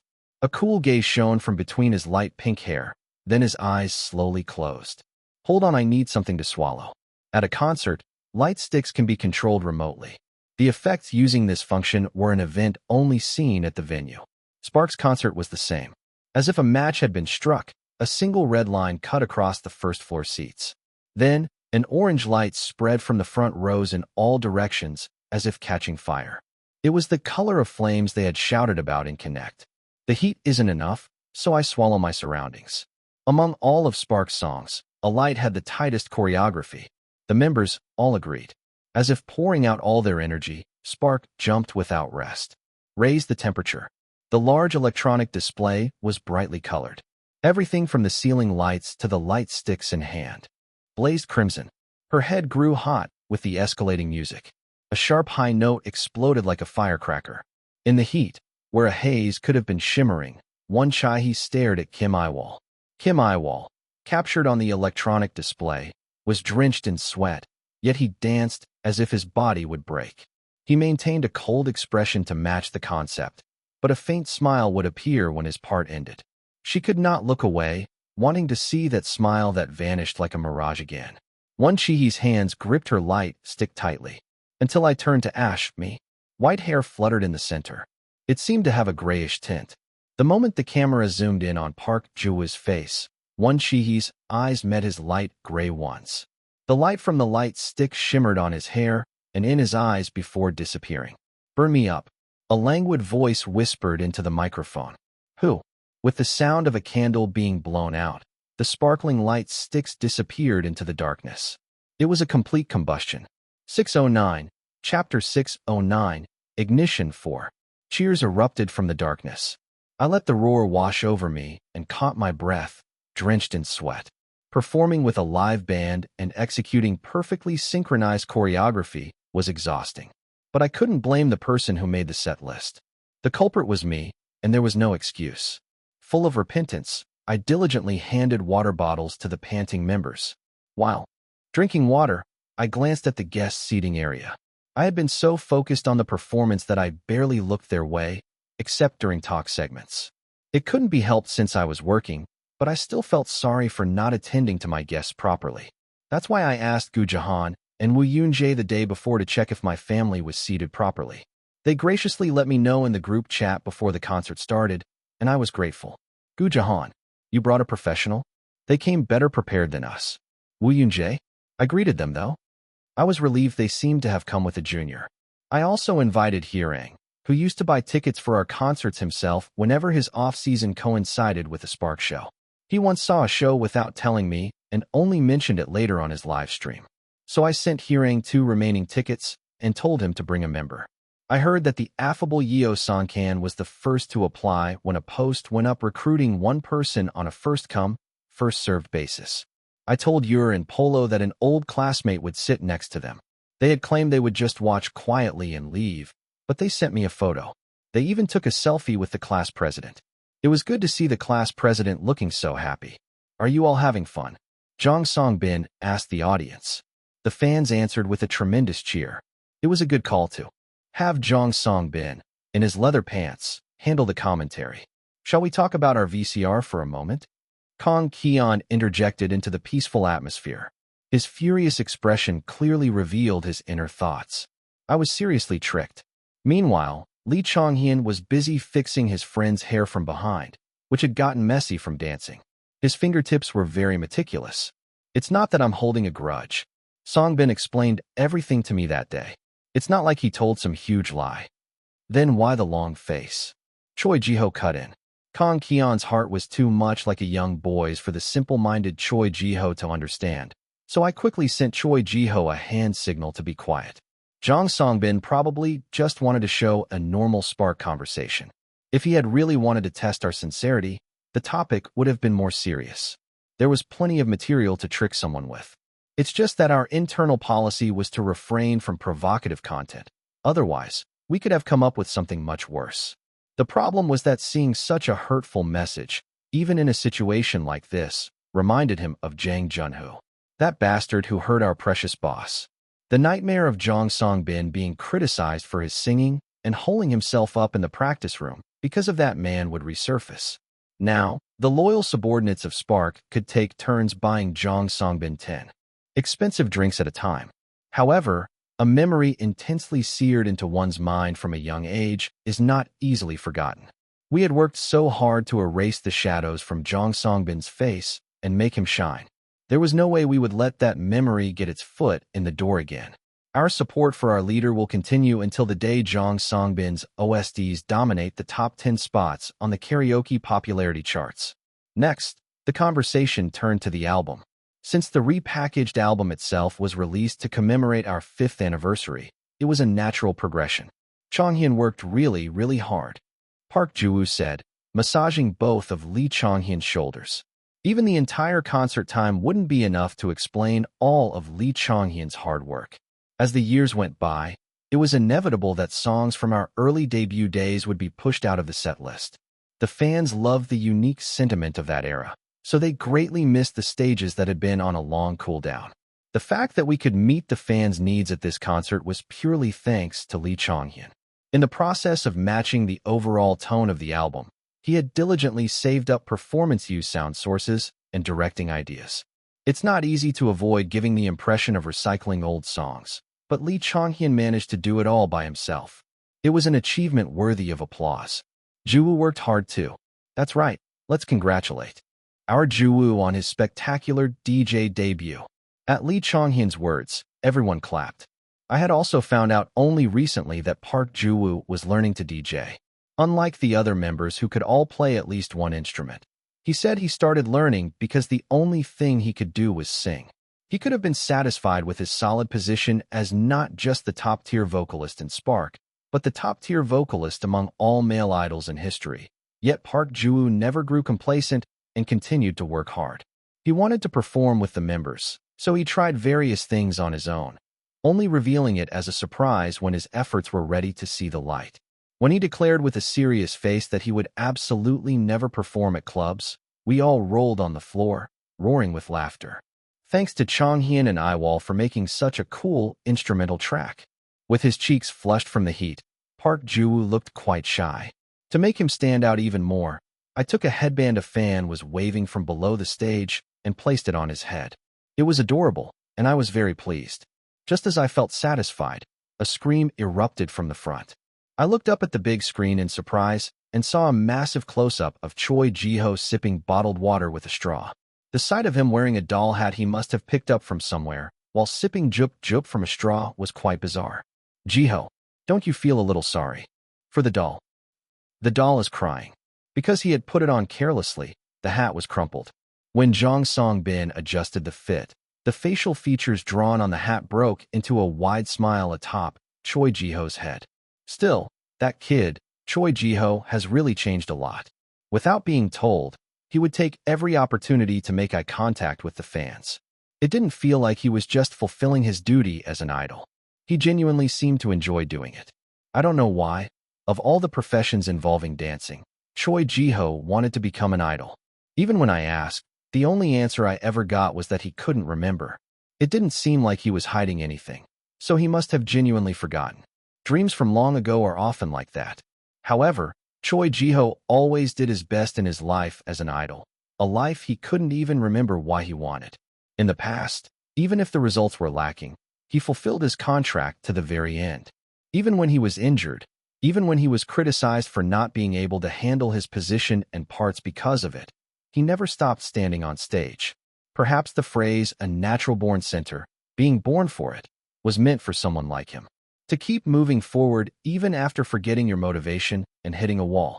Since one person is wearing one, I feel like I have to wear one too. Can someone lend me something cute? As if not to be outdone, Kang Kian got himself a headband. Then, with a cynical expression, he began to boldly decorate himself. He had a look on his face that fans couldn't help but love. Kang Kian was the complete opposite of Choi Ji-ho. There were many walls in front of Kang Kian. Nevertheless, he never backed down. It was because he knew for sure what he wanted to do. He wasn't the type to turn away with a clear goal right in front of him. By climbing slowly but surely, Kang Kian learned how not to fall. How close had Kang Kian gotten to the goal he was pursuing? If the destination was near, I could praise his achievements so far, and if it was still far, I could praise his strong sense of challenge. There was nothing left to worry about when it came to Kang Kian. I'm getting all sentimental with year-end reflections, even though it's only the beginning of the year.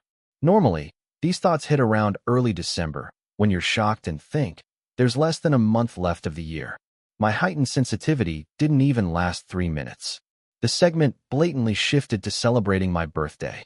These guys played the most touching music in the world just to celebrate someone's birthday. Then they read heartfelt, handwritten letters designed to stir up emotions. Happy birthday. My handwriting is weird because I couldn't find my glasses, so please understand.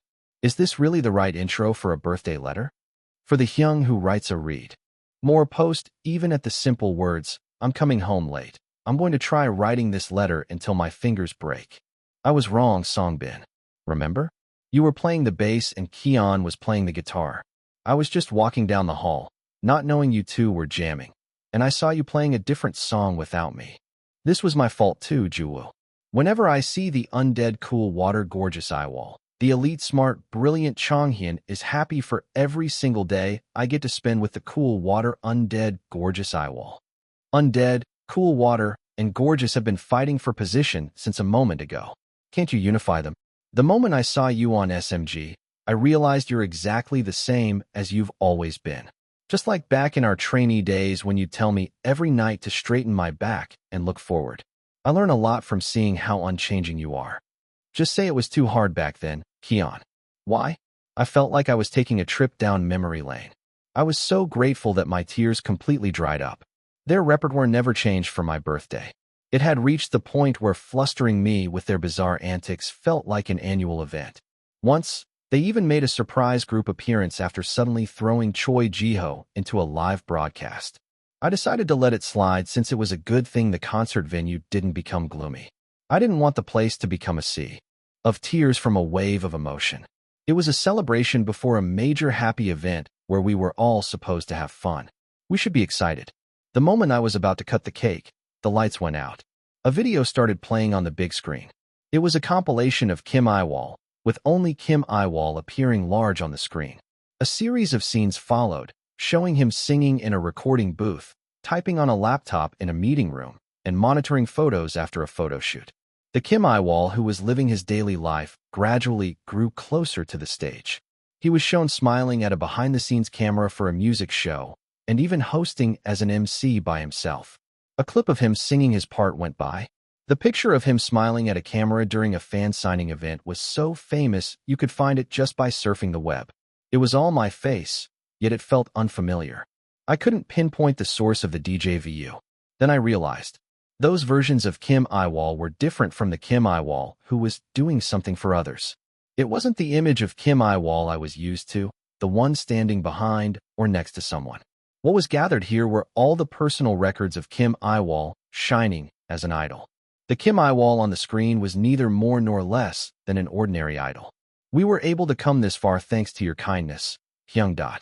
Your precious consideration is what made the spark of today possible. And now, it gives us the confidence that we can make it. Because you are shining for us at the very front. The handwritten words appeared and disappeared one line at a time. Nevertheless, they remained in my eyes like afterimages. Hyung, you are. A short caption flickered. When the next sentence appeared, I was speechless. SBARC's eternal pride. My head slowly turned. The guys were looking at me. Winning first place, receiving the rookie award, and winning the grand prize.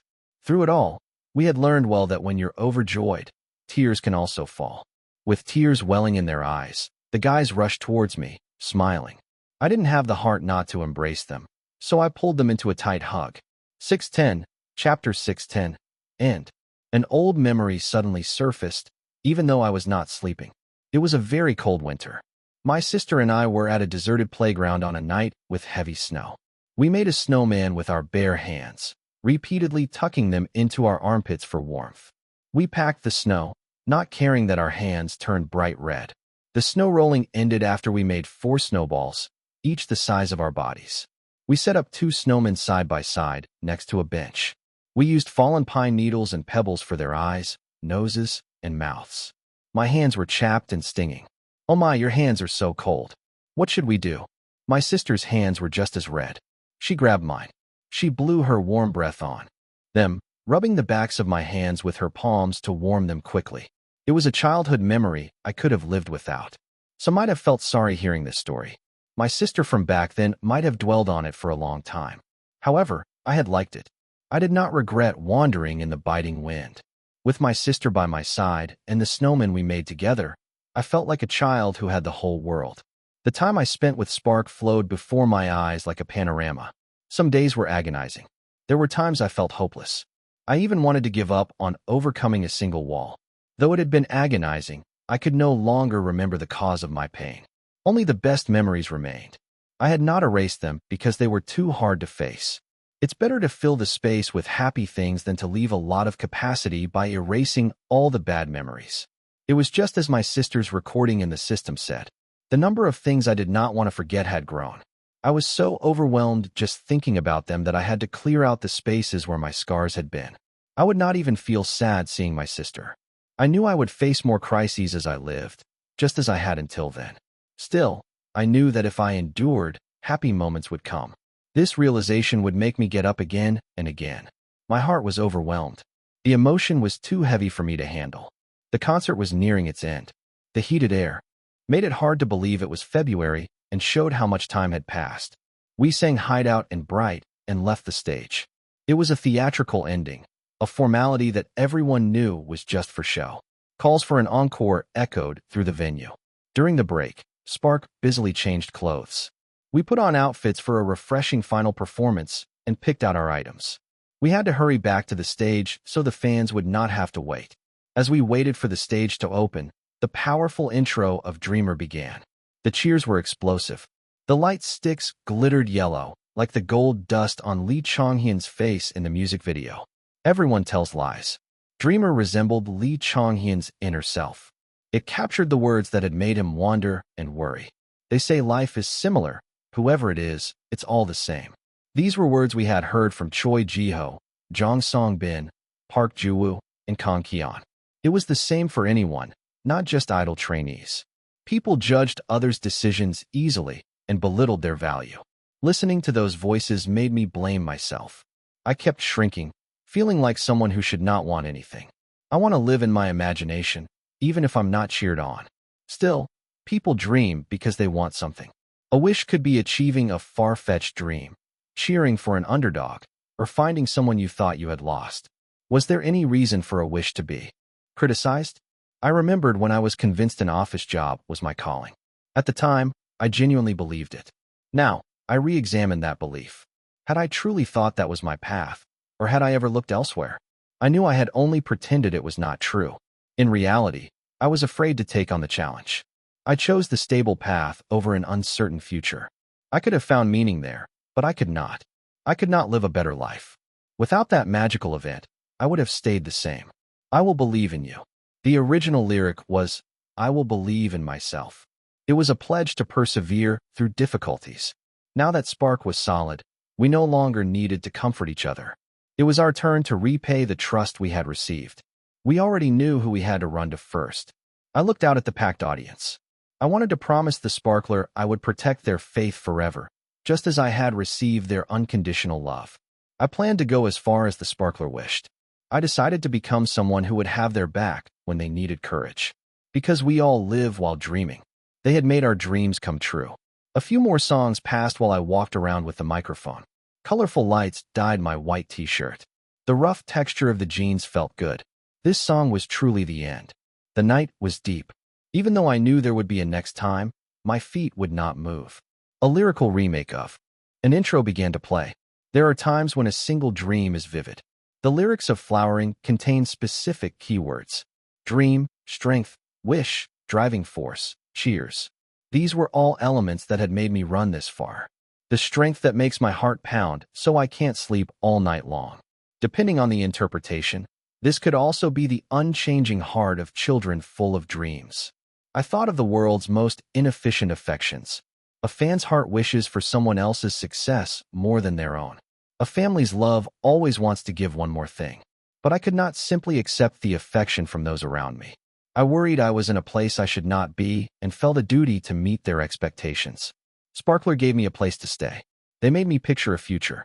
They made me want to show a better version of myself and love the time I built with them. My place was too precious to leave. The cheers quickly drowned out the scorn of others. The things that tormented me hid in the dark shadows, out of sight. It became faint whether they had ever existed. Only the cheering lights shone brightly. Now, I feared nothing and wanted to avoid nothing. I was not envious of anyone. I wanted to show this side of me to my sister. Ring the alarm, let the cheers erupt. The lights were as hot as fire. It felt like a flame was about to ignite. Embers do not melt away. They devour each other and grow. They gather. To forge a path. They soar endlessly upward. They burn until nothing is left, emitting heat. A vermilion light covered the audience seats like a spreading wildfire, until my heart boils over and overflows. I was happy. I was happy enough to live my whole life on this memory. This was the life I had wanted. After the 2-day concert, Spark turned off all the lights at home and slept deeply for a day. Daily life returned the next day. We checked our schedule and prepared for the upcoming concerts. An important event was coming up. Spark's 5th anniversary was the very next day. The meeting room and practice room bustled with live preparations and content pre-checks. Yiwol, a package has arrived for you. Manager Dayan entered the practice room holding a long package while we were gathered inside. The Spark members showed interest in its long, thin shape. Lee Chonghyun squatted on the floor and asked, "What's this?" "A banner. Sit with your legs straight." "What kind of banner?" "A banner to celebrate our 5th anniversary and contract renewal." "I told you to sit with your legs straight, didn't I?" At my words, Lee Chonghyun grumbled and straightened his legs. Park Ju-woo went to the end of the box and tore off the tape. Jong Song-bin, who was reading the shipping label, asked a question. "Why did a 5th anniversary and contract renewal banner come addressed to you?" "Because I designed it and I ordered it." "Why would you?" "Because I wanted to." I left the bewildered Jong Song-bin and took the rolled-up banner from the box. It was a magnificent sight spread out on the floor. My personal pick, the Winter Spark cool-toned sky blue background, and the carefully selected best cut of Spark created a beautiful harmony. It was a magnificent design. A sound of admiration escaped me. It felt new and emotional. I can't believe I'm seeing this in person. I fiddled with the edge of the banner. Kong Keon stopped me as I was about to fold it to keep dust off. "Let's hang it on the wall." "We're going to do a camera test anyway, right?" "We're planning to do the live here too." Jiho grabbed the other side. "Are you tall enough?" "Who said we're hanging it at the very top?" The two of them bickered as they attached the banner to the practice room wall. We have to credit the source.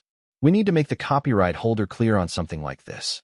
I'll write "Made by Yiwol" on the back of the banner. Chonghyun, wait a minute. If you write with a permanent marker, it might show through to the front. Let's add a piece of fabric to be safe. Jong Song-bin and Lee Chonghyun then made and attached a name tag. Park Ju-woo diligently cut tape to reinforce the corners so the banner would not fall. 6 people were fussing over a single banner. It was so funny that I kept chuckling. The picture is coming out really pretty. Hey everyone, gather in the center. Let's take one shot.